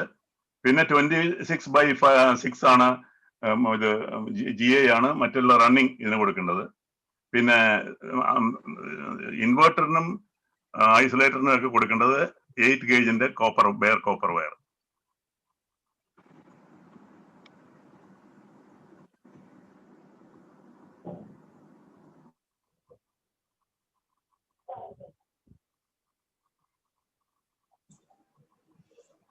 കഴിഞ്ഞ ക്ലാസ്സിൽ നമ്മൾ പറഞ്ഞിരുന്നു പാനല് ഹാൻഡിൽ ചെയ്യുമ്പം എന്തൊക്കെ കാര്യങ്ങൾ ശ്രദ്ധിക്കണമെന്ന്. അപ്പൊ അത് ഇൻസ്റ്റലേഷനുമായിട്ട് ബന്ധപ്പെട്ട് എന്തൊക്കെ കാര്യങ്ങൾ കെയർ ചെയ്യണം പാനല് എടുക്കുന്നതിനോട് ബന്ധപ്പെട്ട്? എന്താ സാർ ഒന്ന് എക്സ്പ്ലെയിൻ ചെയ്യാൻ? അരുണോറോ? ഓക്കെ, എന്താ സാർ പറഞ്ഞോളൂ. സോളാർ പാനലിൽ അതിന്റെ പൊസിഷൻ മാർക്ക് ചെയ്യുന്നത് വെർട്ടിക്കലായിട്ടാണ്. സോളാർ പാനൽ നമ്മൾ ഹാൻഡിൽ ചെയ്യേണ്ടത് വെർട്ടിക്കലാണ് വെക്കുന്നത്. ഈ പാനല് നമ്മൾ ഇറക്കുമ്പോൾ ഈ പാനൽ ലോഡിങ് ഇറക്കുമ്പോൾ വെർട്ടിക്കലായിട്ടാണ്. ഈ ട്രാൻസ്പോർട്ടേഷൻ ചെയ്യുമ്പോഴും വെർട്ടിക്കലായിട്ടാണ് ഈ ട്രാൻസ്പോർട്ട് ചെയ്യുന്നത്. കിടത്തിയിടാൻ ബെഡ് പോലെ കിടത്തി ട്രാൻസ്പോർട്ട് ചെയ്യാൻ പാടില്ല. ഒന്ന് ശ്രദ്ധിക്കണം ട്രാൻസ്പോർട്ടേഷൻ നടത്തുമ്പോൾ. പിന്നെ നമ്മൾ ഈ പാനല് ഈ വെഹിക്കിളിൽ നിന്ന് പുറത്തേക്ക് എടുക്കുമ്പോൾ തലച്ചുമടായിട്ട് തലയിൽ വെച്ചിട്ട് ഈ ഓരോ മോഡ്യൂളായിട്ട് നേരത്തെ ചെയ്തുകൊണ്ടിരുന്ന ചില നമ്മുടെ നാട്ടിലെ ആളുകളെ വിളിച്ച് യൂണിയൻകാരെ വിളിച്ചിട്ട് ഈ തലയിൽ ചുമടായിട്ട് പാനൽ ഇറക്കി വെക്കുന്ന പതിവുണ്ട്. അത് ഒഴിവാക്കിയിട്ട് ഒരു പാനൽ 2 ആൾ പിടിച്ചിട്ട് വെർട്ടിക്കലായിട്ട് പിടിച്ചിറക്കി സൈഡിൽ ചാരി വെച്ചിട്ട് അതിൽ നിന്നാണ് കയറ്റുന്നത്. ഒരു തല ചുമടായിട്ട് ഇരുന്ന് കഴിഞ്ഞാൽ ആ തലയുടെ ആ വെയിറ്റ് എല്ലാം കൂടിയിട്ട് ഒരു ഇതിനകത്തേക്ക് വരാൻ ചാൻസ് ഉണ്ട്. ഒരു സെല്ലത്രം ഒരു ഭാഗം ഒരു സ്ക്വയർ ഫീറ്റ് ഏരിയയിലേക്ക് മൊത്തം വെയിറ്റ് വന്നാൽ ആ ഭാഗം ക്രാക്ക് ആവാനുള്ള ചാൻസ് വന്നിട്ടുണ്ട്. ഒരു 5-6 വർഷം കഴിയുമ്പോഴേക്കും മാത്രം ഏരിയ ക്രാക്കിംഗ് സെല്ലായിട്ട് വരാൻ ചാൻസ് ഉണ്ട്. അതുകൊണ്ട് ഇത് ഹാൻഡിൽ ചെയ്യുമ്പോൾ എല്ലാം വെർട്ടിക്കൽ ഇതായിട്ടാണ് 2 പേര് പിടിച്ചിട്ടാണ് പാനലിന്റെ മുകളിലേക്ക് എല്ലാം ഹാൻഡിൽ ചെയ്യാന്നുള്ളൂ. ഈ സെൽ സൈഡ് ഒന്നും നമുക്ക് പ്രസ്സിങ് ഒന്നും പാടില്ല. അതുപോലെ നമ്മൾ ഈ പാനലില് ചവിട്ടി നടക്കുക, അല്ലെങ്കിൽ ഒരു നെട്ടോ ബോൾട്ടോ മുറുക്കാണ്ട് ഈ പാനലിന്റെ മീതെ കയറി നടക്കുക, അതൊക്കെ ഒന്നും ആ സമയത്തൊന്നും പ്രശ്നം പാനൽ പൊട്ടില്ലായിരിക്കും. പക്ഷെ ഫ്യൂച്ചറിൽ ഇത് ക്രാക്ക് വീഴാനുള്ള ചാൻസ് ഉണ്ട്. അരുണിന്റെ എക്സ്പീരിയൻസ് എന്താണ്? പാനൽ ഹാൻഡിൽ ചെയ്യാന്ന് പറയുമ്പോഴത്തേക്കും നമുക്ക് ട്രാൻസ്പോർട്ടേഷൻ തന്നെ എന്താ സാർ പറഞ്ഞു വിട്ടിട്ടുണ്ട്. ട്രാൻസ്പോർട്ടേഷൻ വലിയൊരു ഘടകമാണ്. കാരണം നമ്മളിപ്പോ നമ്മളുടെ വെയർ ഹൗസിൽ നിന്ന് അല്ലെങ്കിൽ ഇത് ട്രാൻസ്പോർട്ട് ചെയ്യുമ്പോൾ കൊണ്ടുപോകുന്ന വണ്ടിക്കകത്ത് എങ്ങനെ ഇത് കെട്ടിവെക്കും, അത് കെട്ടിവെച്ച് തന്നു കഴിഞ്ഞാൽ അതിനെ എങ്ങനെ ഹാൻഡിൽ ചെയ്യും, അതിനെ ഇപ്പം നമ്മൾ വരുമ്പം തന്നെ വെച്ചിട്ട് അതിനെ നല്ല രീതിയിൽ അതിനെ ഒന്ന് പ്രൊട്ടക്ട് ചെയ്ത്, അതായത് ഫേസ് ടു ഫേസ് അതിനെ സ്ക്രാച്ച് ഒന്നും പൊതുവെ കണ്ടിട്ടുള്ളതെന്ന് പറഞ്ഞു കഴിഞ്ഞാൽ ഈ പാനൽ എടുക്കുമ്പോൾ അതിന്റെ അറ്റത്തെ ആ ഒരു ഇത് കൊണ്ടിട്ട് രണ്ടാമതിരിക്കുന്ന പാനലിന്റെ ഒന്നുകിൽ ഫ്രണ്ടിലോ സ്ക്രാച്ച് വീഴുന്നതാണ് ഞാൻ പലയിടത്തും കണ്ടിട്ടുണ്ട്.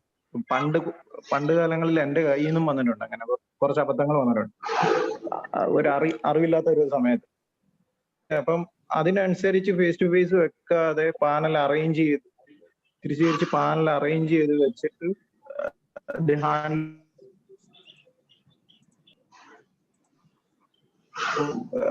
കൊച്ചുങ്ങളെ നമ്മൾ കുളിപ്പിക്കുമ്പോഴായാലും കയ്യെ പിടിച്ചെറിയത്തില്ലല്ലോ. കയ്യെ പിടിച്ച് അതിനെ എടുക്കുമ്പോഴും ഒരു സൂക്ഷ്മതയോടല്ലേ എടുക്കുന്നത്. അത്രയും ഒരു കെയറോട് കൂടി തന്നെ നമ്മൾ സൂക്ഷിക്കേണ്ട ഒരു കാര്യമാണ്. കാരണം ഒരു ജനറേറ്റ് ചെയ്യുന്ന സാധനമാണ്. അപ്പൊ അത് ഈ പറഞ്ഞു വിട്ട് രണ്ടുപേര് എൻഡില് പിടിച്ചിട്ട് കൊണ്ടുപോകണമെന്നാണ്. അങ്ങനെ കൊണ്ടുപോകാം. രണ്ട് വശത്ത് നിന്നായിട്ട് അത് എടുത്തിട്ട് പോവാം. അപ്പൊ അതിന്റെ ഒരു ഫോട്ടോ ഉണ്ട്, അത് എടുത്തോണ്ട് പോകുന്നത് ഞാൻ ഷെയർ ചെയ്തത്. അപ്പൊ ഹാൻഡിൽ ചെയ്യണം. പിന്നെ വരുന്നത് ഘടകം വെച്ചാൽ നമ്മൾ മണ്ടക്കോട്ട് കയറ്റുന്നതായിട്ടുള്ള സമയം. അതായത് മണ്ടക്കോട്ട് കയറ്റാൻ നേരത്ത് ചിലപ്പോൾ ആക്സസ് കാണത്തില്ല. അപ്പൊ ഈ പാനലിനെ ഒന്ന് ചെറുതായിട്ടൊന്ന് വള്ളിച്ചു കൊടുക്കും, തിരിച്ചു കൊടുക്കും. അപ്പൊ അങ്ങനെ ഒരിക്കലും ചെയ്തു കൊടുക്കുക. പ്രോപ്പർ ആക്സസിൽ കൂടെ മാത്രമേ ഇത് പോകാവുള്ളൂ. എപ്പോഴും ആ ഒരു രണ്ടുപേരുടെ ഒരു പിടുത്തം. ഒരിക്കലും പാനലിന്റെ ഫ്രെയിമിനകത്തിൽ പാനലിനകത്തിൽ ആ ഒരു ലോഡ് വരരുത്, ആ ഒരു ടോർക്ക് വരരുത് ഒരിക്കലും. നമുക്ക് അതിനകത്ത് ഇടുന്ന ടോർക്കിന് ഓരോന്നിനും ഓരോ ഇതുണ്ട്. അപ്പൊ അതിൽ കൂടുതൽ വരില്ല. അതെല്ലാം നമ്മൾ ആ പാനലിന്റെ ഡേറ്റ ഷീറ്റിനകത്ത് എല്ലാം പൊതുവെ ഉള്ളതിനകത്തിൽ ഒരു രണ്ടുപേര് മിനിമം എന്തായാലും അതിനകത്തിൽ ഒരു രണ്ടുപേരുടെ ഒരു രണ്ട് സൈഡിലും ഒരു 20 സെന്റ് കഴിച്ചിട്ടുള്ള ആ ഒരു ഗ്യാപ്പിൽ രണ്ടുപേരുടെ പിടുത്തം എന്തായാലും വന്നിരിക്കണം. എന്നിട്ട് മാത്രമേ ഒരിക്കൽ ഇത് മണ്ടക്കോട്ട് ഇത് ചെയ്യാവുള്ളൂ. പിന്നെ ഈ വലിയ സൈറ്റിലൊക്കെ ചെയ്യുന്നതെന്ന് വെച്ച് കഴിഞ്ഞാൽ ക്രെയിൻ ത്രൂ ഈ സാധനം കയറ്റാറുണ്ട്. അപ്പം വലിയൊരു, അതായത് ആ വരുന്ന പെല്ലറ്റോട് കൂടി ചെയ്യാറുണ്ട്. ആ പെല്ലറ്റോട് വരുമ്പോൾ ഗുണമെന്ന് വെച്ച് കഴിഞ്ഞാൽ അതിനകത്തിൽ ആ ട്രാൻസ്പോർട്ടേഷൻ അതിലോ അല്ലെ ഹാൻഡ്ലിങ്ങിനകത്തിലോ മറ്റുള്ള ജെർക്കിങ്ങോ മറ്റുള്ള കാര്യങ്ങളൊന്നും വരാതെ നമുക്ക് ഡയറക്റ്റ് ഒരാളായിട്ട് ഈ തലയുടെ മണ്ടയ്ക്ക് ബാഹുബലി പിടിച്ചോണ്ട് പോകുന്ന മാതിരി പിടിച്ചോണ്ട് പോകുന്ന പണ്ട് ഞാനും അങ്ങനെ തന്നെ ആയിരുന്നു. തലയുടെ മണ്ടയ്ക്ക് ഇങ്ങനെ പിടിച്ചോണ്ട് 250 പാലിനും പിടിച്ചോണ്ട് ഒരുപാട് പോയിട്ടുണ്ട്.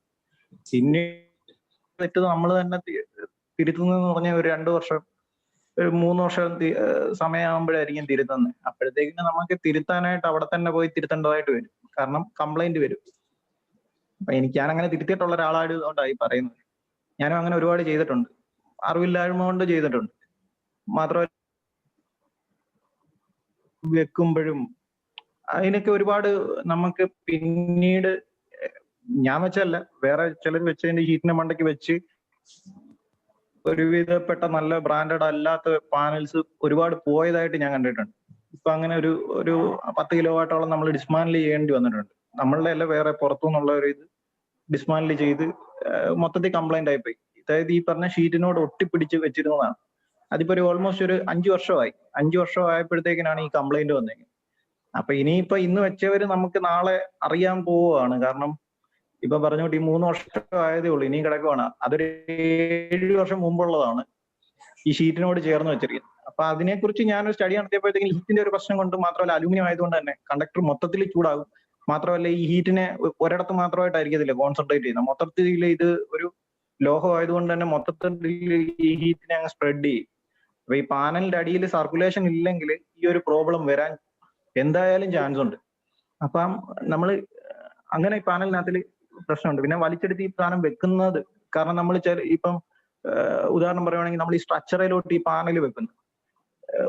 ചിലര് മേടിച്ചിട്ട് ഒരു മൂല മുട്ടിച്ച് കുത്തിയിട്ട് മറ്റേ മൂല എടുത്ത് താഴോട്ട് വെച്ചിട്ടായിരിക്കും ചെയ്യുന്നത്. അങ്ങനെ ഒരിക്കലും നമ്മൾ ആ ഒരു പ്രവണത രണ്ടുപേര് തന്നെ പിടിച്ച് ഈ പാനലിനെ മാക്സിമം അറേഞ്ച് ചെയ്യാനായിട്ട് ശ്രമിക്കണം. വലിയ ലോഡ്. പിന്നെ ഏറ്റവും പ്രധാന കാര്യം ഇൻസ്റ്റലേഷൻ സമയത്ത് നമ്മൾ കണ്ടിട്ടുള്ള, അതായത് മുറുക്കുന്ന അലൻകിയെ ബോൾട്ട്, പിന്നെ നമുക്ക് വേണ്ട ഫോണ് എല്ലാം ഈ പാനലിന്റെ മണ്ടയ്ക്ക് വെച്ച് ചെയ്യുന്നതായിട്ട് പലപ്പോഴും നമുക്ക് കാണാറുണ്ട്. ബോൾട്ട് മറ്റുള്ള കാര്യങ്ങളെല്ലാം പാനലിന്റെ എറിഞ്ഞു കൊടുക്കുക, നിരക്കി കൊടുക്കുക, അതൊക്കെ ഒരു ബാഡ് പ്രാക്ടീസ് ആണ്. പിന്നെ പാനലിനകത്തിൽ വരുന്നതെന്ന് വെച്ചാൽ ഇത് ഒരേ ലെവലിൽ അലൈൻ ചെയ്യും. പിന്നെ പാനലിനകത്തിൽ തന്നെ നമ്മളിപ്പം ബ്രാൻഡഡ് പാനലിനകത്തിൽ പോലും നമ്മൾ കണ്ടുവരുന്നതെന്ന് പറഞ്ഞു കഴിഞ്ഞാൽ ഈ ഫ്രെയിമിനകത്തിൽ നല്ല പൊളവ് കാണും. അപ്പൊ അത് നിങ്ങൾ എടുക്കുമ്പോൾ തന്നെ ആ ഒരു എന്തെങ്കിലും ഉണ്ടെങ്കിൽ അതൊക്കെ നോക്കിയിട്ടൊന്ന്, കാരണം ഫ്രെയിമിനകത്തിൽ തന്നെ നല്ല പൊളവോട് കൂടി വരുന്ന പാനൽസ് ഉണ്ട്. എനിക്കൊരു 3-4 എണ്ണം വന്ന കൂട്ടത്തിൽ അങ്ങനെ ഉണ്ടായിരുന്നു. ഒന്നും ശ്രദ്ധിക്കാത്ത ഒരു കാര്യങ്ങളാണ് ഈ പറഞ്ഞിരിക്കുന്ന കാര്യങ്ങളും മറ്റുള്ള. പിന്നെ ഈ പറഞ്ഞിരിക്കുന്ന മൗണ്ട് ചെയ്യുന്ന സമയത്താണ് പിന്നെ നമ്മൾ ഇൻസ്റ്റലേഷൻ ഈ സാധനം മൗണ്ട് ചെയ്യുമ്പോഴത്തേക്കിന് ഏത് തരത്തിലാണ്, അലൂമിനിയം റെയിൽ ഉപയോഗിച്ചാണോ അല്ലെങ്കിൽ ഡയറക്റ്റ് ഇപ്പം നമുക്ക് end clamp middle clamp direct ഇതിനകത്തിലോട്ട് സ്ക്രൂ ചെയ്ത് വെച്ചിട്ട് ഉപയോഗിക്കാം. പക്ഷെ അതിനകത്തിലൊക്കെ ഇപ്പൊ ഫേസ് ചെയ്യുമല്ല, ഞാനും ചെയ്തിട്ടുണ്ട്. പക്ഷെ അപ്പൊ ഞാൻ ആ രീതി മാറ്റി. കാരണം എന്ന് വെച്ച് കഴിഞ്ഞാൽ നമ്മൾ ഈ സെൽഫ് ഈ മിഡിൽ ക്ലാമ്പ് എൻഡ് ക്ലാമ്പ് ഇട്ട് സെൽഫ് ചെയ്ത് കഴിയുമ്പോഴത്തേക്കിന് ഈ സ്ക്വയർ ട്യൂബിനകത്തിലാണ് സെൽഫ് ചെയ്യുന്നത്. അപ്പൊ ഈ പറഞ്ഞേക്കുന്ന പട്ടയുടെയോ അല്ലെ ഏതെങ്കിലും ഒരു സെൽഫ് ത്രെഡ് സ്ക്രൂ ആയിരിക്കും നമ്മൾ ചെയ്യുന്നത്. അത് ചെയ്ത് കഴിയുമ്പോൾ കുറച്ചു നാൾ കഴിയുമ്പോഴത്തേക്കിന് ഞാനിപ്പം ഒരു വർഷം മുമ്പ് ചെയ്തൊരു സൈറ്റിൽ പീരിയോഡിക്കൽ വിസിറ്റിന് ചെന്നപ്പോഴത്തേക്കിന് കണ്ടതെന്ന് പറഞ്ഞു കഴിഞ്ഞാൽ അവിടെ ഒന്നും ഒരു കുഴപ്പമില്ല. പക്ഷെ ഈ പറഞ്ഞേക്കുന്ന ഈ പട്ടയുടെ ആ സെൽഫ് ത്രെഡ് സ്ക്രൂ മൊത്തം തുരുമ്പിച്ച്, അപ്പൊ അത് ഞാൻ റിമൂവ് ചെയ്ത് നോക്കിയപ്പോഴത്തേക്കിന് കണ്ട എന്താന്ന് വെച്ച് കഴിഞ്ഞാല് ഇതിനകത്ത് കൂടെ വെള്ളം ഇറങ്ങുന്നുണ്ട് കണ്ടമാനം. അവിടെ ആ ഒരു ഏരിയ തുരുമ്പിച്ച് മൊത്തത്തിലായിട്ടുണ്ട്. നമ്മളിപ്പോ ആ ഒരു മെത്തേഡ് സത്യം പറഞ്ഞു കഴിഞ്ഞാൽ ഞങ്ങൾ മാറ്റി. കാരണം ഇതിനകത്തിൽ വെള്ളം ഇറങ്ങി അങ്ങനെ കംപ്ലൈന്റ് വരാം, ഫ്യൂച്ചറിലാണെങ്കിലും അങ്ങനെ ഒരു പ്രോബ്ലം വരാമെന്നുള്ളതുകൊണ്ട് നമ്മൾ മാറ്റിയിട്ട് ഇപ്പൊ ഓൾമോസ്റ്റ് അലൂമിനിയം റെയിൽസിലോട്ട് മാറിയിട്ടുണ്ട്. അപ്പൊ ഇങ്ങനെ കുറച്ച് കംപ്ലൈന്റ്സ് വരുമ്പോഴാണ് ആക്ച്വലി നമ്മൾ കുറച്ച് കാര്യങ്ങൾ പഠിക്കുന്നത്. ഇതിനകത്തിൽ വന്നേക്കുന്ന പ്രധാനപ്പെട്ട ഇതാണ് ഈ പാനൽ ഹാൻഡ്ലിങ്ങിനകത്തിൽ വന്നേക്കുന്നത്. പിന്നെ മെയിൻ ആയിട്ടുള്ള നമ്മുടെ പണിക്കാർ എന്ന് പറയുന്നത് സത്യം പറഞ്ഞാൽ വലിയൊരു ഘടകമാണ് ഇതിനകത്തിൽ. സോളാറിൽ വർക്ക് ചെയ്യുന്നവർ, അതായത് നമ്മൾ ഒരിക്കലും 100 രൂപയുടെ സാധനം ഒരു 20 രൂപയ്ക്ക് പണിയുന്നവനെ കൊണ്ട് പണിയിപ്പിക്കാതിരിക്കുക. കാരണം എപ്പോഴും പണി ചെയ്യുന്ന ആളുടെ ഒരു ക്വാളിറ്റിക്ക് അനുസരിച്ചിരിക്കും നമ്മളുടെ പ്രൊഡക്റ്റിന്റെ ആയുസ് എന്ന് പറയുന്നതാണ്.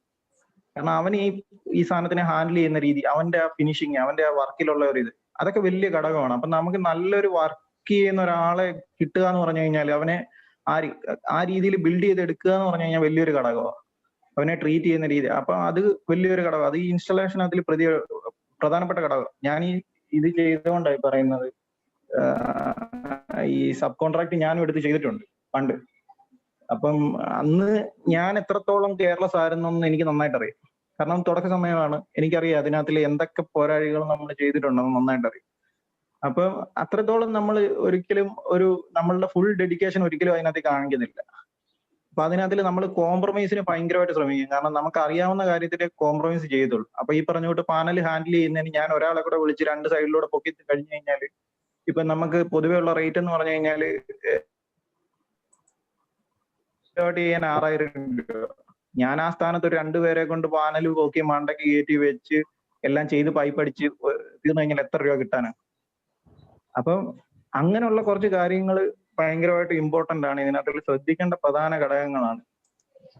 അങ്ങനെയുള്ള കുറച്ച് ഘടകങ്ങളാണ് എനിക്ക് പൊതുവെ കാര്യങ്ങളാണ് നമ്മുടെ വന്ന കുറച്ച് ഇതാണ് ക്ലിയർ ചെയ്ത് പോയി.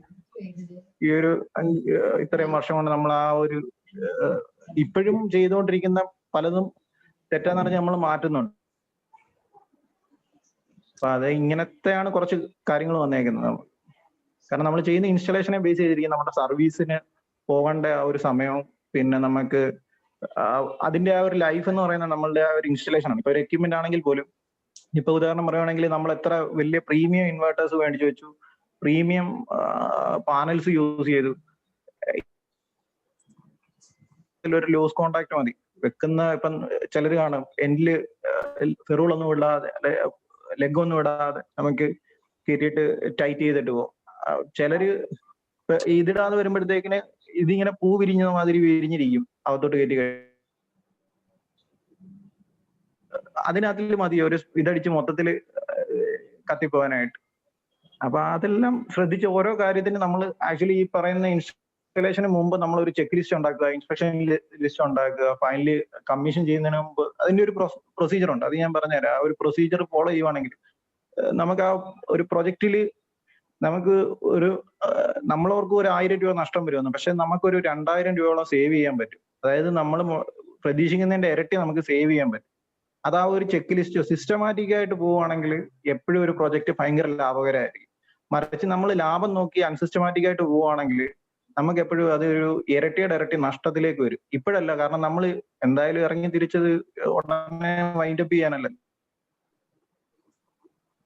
എത്രത്തോളം സിസ്റ്റമാറ്റിക് ആവോ അത്രത്തോളം സിസ്റ്റമാറ്റിക് ആയി തിരിച്ച് പോകുമ്പോഴത്തേക്ക് നമുക്ക് ആ ഒരു കാരണം നമ്മളൊരു എഞ്ചിനീയറിംഗ് സൈഡിൽ നോക്കുമ്പോഴത്തേക്കും നമ്മളൊരു 25 വർഷം മുൻകൂട്ടിയാണ് ഈ പ്രൊജക്ട് ചെയ്യുന്നത്. കമ്മിറ്റ്മെന്റ് കസ്റ്റമറോട് കാണിച്ചു കഴിഞ്ഞു കഴിഞ്ഞാൽ ഒരിക്കലും നമുക്ക് മാർക്കറ്റിൽ നിൽക്കാനും പറ്റില്ല, വളരാനും പറ്റില്ല. അപ്പൊ നമ്മളൊരു 25 വർഷത്തെ ഒരു കണക്ക് കൂട്ടി ചെയ്ത് ഇൻസ്റ്റലേഷനും എല്ലാ കാര്യങ്ങളും നമ്മൾ പർച്ചേസ് ആയാലും ഇൻസ്റ്റലേഷൻ ആയാലും കമ്മീഷനിങ്ങിന്റെ ആ ഒരു നിമിഷം സർവീസ് ആയാലും ചെയ്തുവാണെങ്കിൽ ഉറപ്പായിട്ടും സോളാർ ഫീൽഡിൽ പുതിയതായിട്ട് വരുന്നവർക്ക് നല്ല ഗ്രോത്ത് ഉണ്ടാകാൻ പറ്റിയ ഒരു സമയമാണ് ഇപ്പൊ. ഇത്രയാണ് കണഞ്ഞേട്ടാ എന്റെ ഒരു എക്സ്പീരിയൻസ്. അതിനോട് ഒത്തിരി വാല്യൂബിൾ ഇൻഫർമേഷൻ ആയിരുന്നു കിട്ടിയത്. കാരണം മറ്റുള്ളവര് ഇപ്പോഴും പല കാര്യങ്ങളും അങ്ങനെയൊക്കെ ചെയ്യുന്നുണ്ട്. അതൊന്ന് അവർക്ക് ചേഞ്ച് ചെയ്യാനായിട്ടുള്ളൊരു നല്ല ഇതായിരുന്നു. ഇപ്പൊ എർത്തിങ്ങിന്റെ കാര്യം ഞാൻ പറഞ്ഞില്ലേ, എർത്തിങ്ങിനെ ഇപ്പൊ 2 തരത്തിൽ പൊതുവെ എർത്തിങ് വരുന്നുണ്ട്. ഓൾമോസ്റ്റ് എർത്തിങ്ങിന്റെ കാര്യമല്ലേ, എർത്തിങ് നമ്മളുടെ ഒരു ഉദാഹരണം പറയുകയാണെങ്കിൽ വീട്ടിൽ വെള്ളം കയറിയിട്ട് നമുക്ക് പുറത്തോട്ട് പോകാൻ ഇതൊന്നുമില്ല. അതായത് നമ്മളുടെ ഈ കുഴലിടുമല്ലോ, നമ്മുടെ പുറത്തോട്ട് ഡ്രെയിൻ പോകാനായിട്ട് ഒന്നുമില്ലെങ്കിൽ വെള്ളം അതിനകത്ത് തങ്ങിക്കിടന്ന് ഇത് ചെയ്യും. അതുപോലെ തന്നെയാണ് ഒരു ഇലക്ട്രിക്കൽ സിസ്റ്റത്തിനകത്ത് എർത്തിങ് കൺസെപ്റ്റ് ചെയ്താൽ മതി. അത് എത്രത്തോളം നല്ലതാണോ അത്രത്തോളം പെട്ടെന്ന് ഈ സാധനം വേസ്റ്റ് ആയിട്ട് വരുന്ന വാട്ടർ നമ്മൾ പെട്ടെന്ന് തന്നെ പോകും. അത് എത്രത്തോളം നിങ്ങൾ ചുരുക്കുന്നുവോ അത്രത്തോളം താമസം എടുത്തായിരിക്കും ഇത് പോകുന്നത്. അത് അടഞ്ഞിരിക്കുവാണെങ്കിൽ അത് ഒരിക്കലും പോകത്തുമില്ല. അതുമാതിരിയാണ് എർത്ത് എത്രത്തോളം ഭംഗിയായിട്ട് ചെയ്യാൻ പറ്റുന്നോ അത്രത്തോളം നിങ്ങൾക്ക് നിങ്ങളുടെ ഫോൾട്ട് കറണ്ട് മറ്റുള്ള കാര്യങ്ങൾക്ക് വരുമ്പോഴത്തേക്കിന് അത്രത്തോളം നല്ലതായിരിക്കും. അപ്പം അതൊരു ഇമ്പോർട്ടന്റ് ഇലക്ട്രിക്കൽ എഞ്ചിനീയറിംഗിനെ സംബന്ധിച്ചിടത്തോളം എർത്ത് ഒരു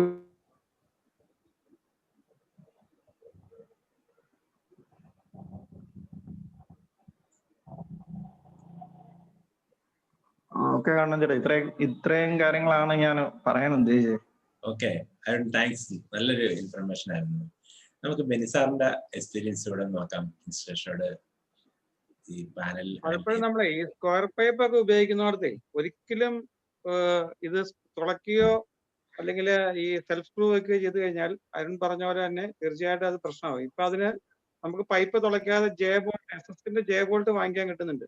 SS-ന്റെ ജെ ബോൾട്ട് ഇട്ട് നമ്മൾ മിഡിൽ ക്ലാമ്പ് വെച്ച് കഴിഞ്ഞാൽ ഈ പൈപ്പ് തുളയ്ക്കുന്നില്ല എന്നുണ്ടെങ്കിൽ അതിന് കുഴപ്പമില്ല. നമ്മൾ FOC പെയിന്റ് അടിച്ചു കഴിഞ്ഞാൽ നമുക്ക് കിട്ടുന്ന ഈ മറ്റേ സ്ക്വയർ പൈപ്പ് നമുക്ക് എനിക്ക് ലൈഫ് ലോങ് ഉപയോഗിക്കാൻ പറ്റുന്നതാണ് എനിക്ക് തോന്നുന്നത്. അരുൺ പറഞ്ഞ കാര്യങ്ങളല്ല, ഓൾമോസ്റ്റ് എല്ലാ കാര്യങ്ങളും അരുണിന്റെ എക്സ്പീരിയൻസ് പറഞ്ഞു കഴിഞ്ഞു. ഈ ഇങ്ങനെയുള്ള ഒരു 5-10 വർഷം കഴിഞ്ഞ് കഴിയുമ്പം നമുക്കിത് എങ്ങനെ ഇരിക്കും എന്നുള്ളത് നമുക്ക് തന്നെ ഇപ്പൊ പിക്ചറൈസ് ചെയ്യാൻ പറ്റും. കാരണം നമ്മൾ ഈ പറഞ്ഞ പെട്ടെന്ന് തന്നെ ഒരു മിഡിൽ ക്ലാമ്പ് ഉണ്ടെന്ന് സെൽഫ് അടിക്കാൻ വളരെ എളുപ്പമാണ്. കാരണം അത് ജെ ബോൾട്ട് അടിക്കുമ്പോൾ ഒരു SS-ന്റെ ജെ ബോൾട്ട് 25 രൂപ വില വരും. അതിന്റെ സമയത്ത് 1 രൂപ കൊടുത്താൽ ഒരു സെൽഫ് റെല്ലി പരിപാടി നിൽക്കും. അപ്പൊ അത് നമ്മളത് എങ്ങനെയാണ് നമുക്ക് ഒരു 10 വർഷം കഴിഞ്ഞ് കഴിയുമ്പം എന്തായിരിക്കും എന്നുള്ളത് നമ്മൾ നോക്കിയിട്ടാണ് നമ്മുടെ വളർച്ചയും അല്ലെങ്കിൽ ഇതൊക്കെ അങ്ങനെ ആ ഒരു ക്വാളിറ്റി മെയിൻറ്റെയിൻ ചെയ്ത് പോയി കഴിഞ്ഞ് കഴിഞ്ഞാൽ തീർച്ചയായിട്ടും ഇപ്പൊ പുതിയതായിട്ട് വരുന്ന ആളുകളെ സംബന്ധിച്ച് ഇവർക്ക് അത്രയും അറിയുണ്ടാവില്ല. അപ്പൊ ഇതൊക്കെ മനസ്സിലാക്കി അതിന്റെ ഈ പറഞ്ഞ അരുണിന്റെ എക്സ്പീരിയൻസ് ഒക്കെ ഇപ്പൊ വളരെ നല്ല എക്സ്പീരിയൻസ് ആണ് ഷെയർ ചെയ്തത്. ഞാൻ അപ്പുറത്ത് വേറെ ഒന്നുമില്ല. കാരണം ആ രീതിയിൽ നമ്മൾ ചെയ്തു കഴിഞ്ഞാൽ നമുക്ക് ഇതൊരു ഈ റിന്യൂവൽ എനർജി എന്ന് പറഞ്ഞാൽ വലിയൊരു ഇന്നത്തെ ഒരു കാലഘട്ടത്തില് അതിന്റെയൊക്കെ ഒരു സാധ്യത ഇപ്പോഴാണ് നമുക്ക് തുടങ്ങിയത്. ഇനി അതിന്റെ വലിയ സാധ്യതകൾ കിടക്കുമ്പോൾ ഇപ്പം ഓൾറെഡി കുറച്ചൊക്കെ മാർക്കറ്റിൽ ഇത് ഒത്തിരി കമ്പനികൾ ചെയ്ത് ഒത്തിരി പ്രശ്നമായ മേഖലകളൊക്കെ നമ്മൾ കാണാറുണ്ട്. പക്ഷെ ഇനിയെങ്കിലും നമുക്ക് അത് നല്ല രീതിയിലോട്ട് വന്ന് ഇത് നമ്മുടെ സൊസൈറ്റിക്ക് പ്രയോജനം കിട്ടുന്ന രീതിയിലോട്ട് ആക്കാൻ പറ്റും.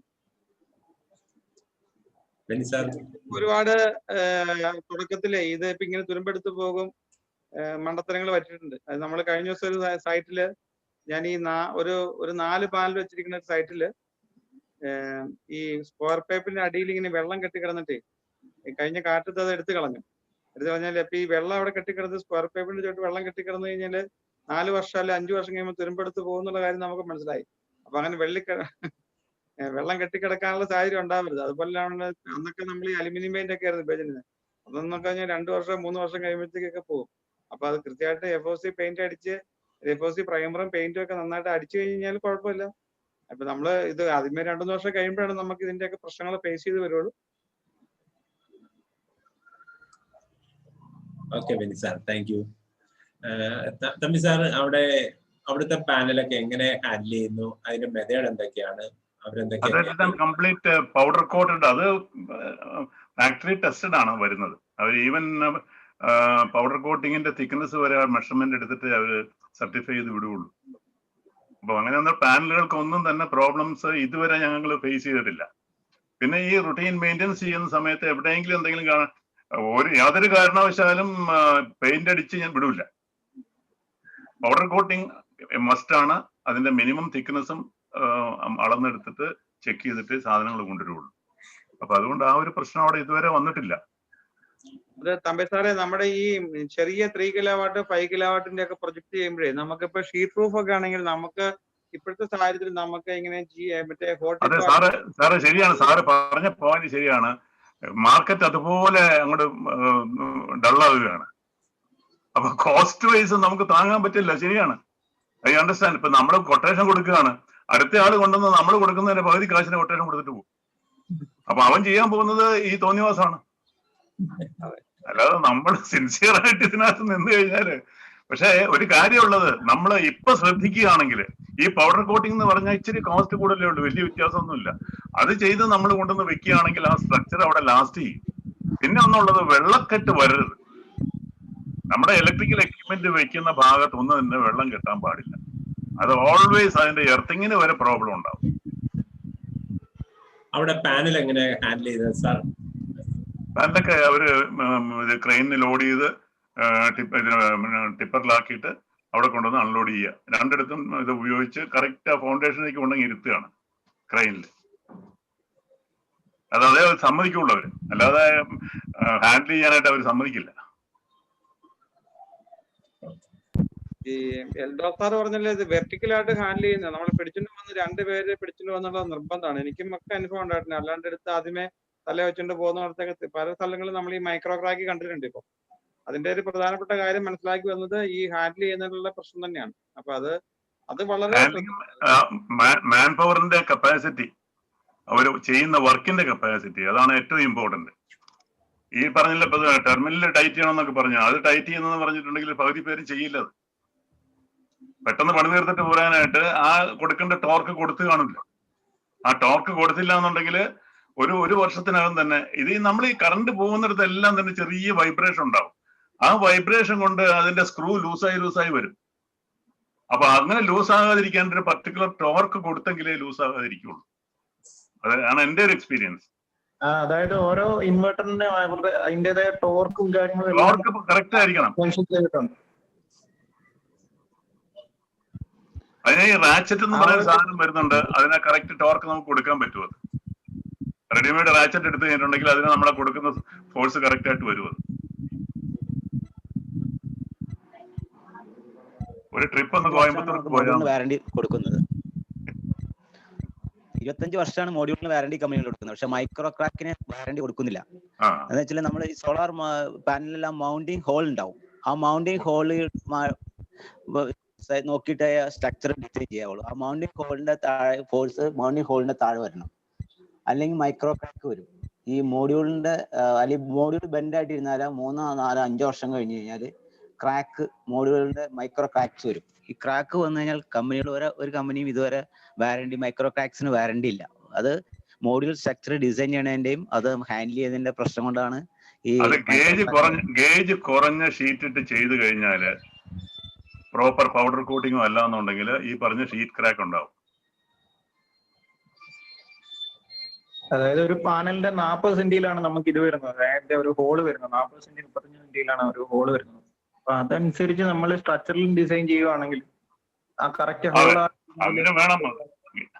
അങ്ങനെ വേണം ചെയ്യാനായിട്ട്. അപ്പൊ അല്ലാതെ നമുക്ക് ആ ഒരു ഇതിന് വേണ്ടി ചെയ്യരുത്.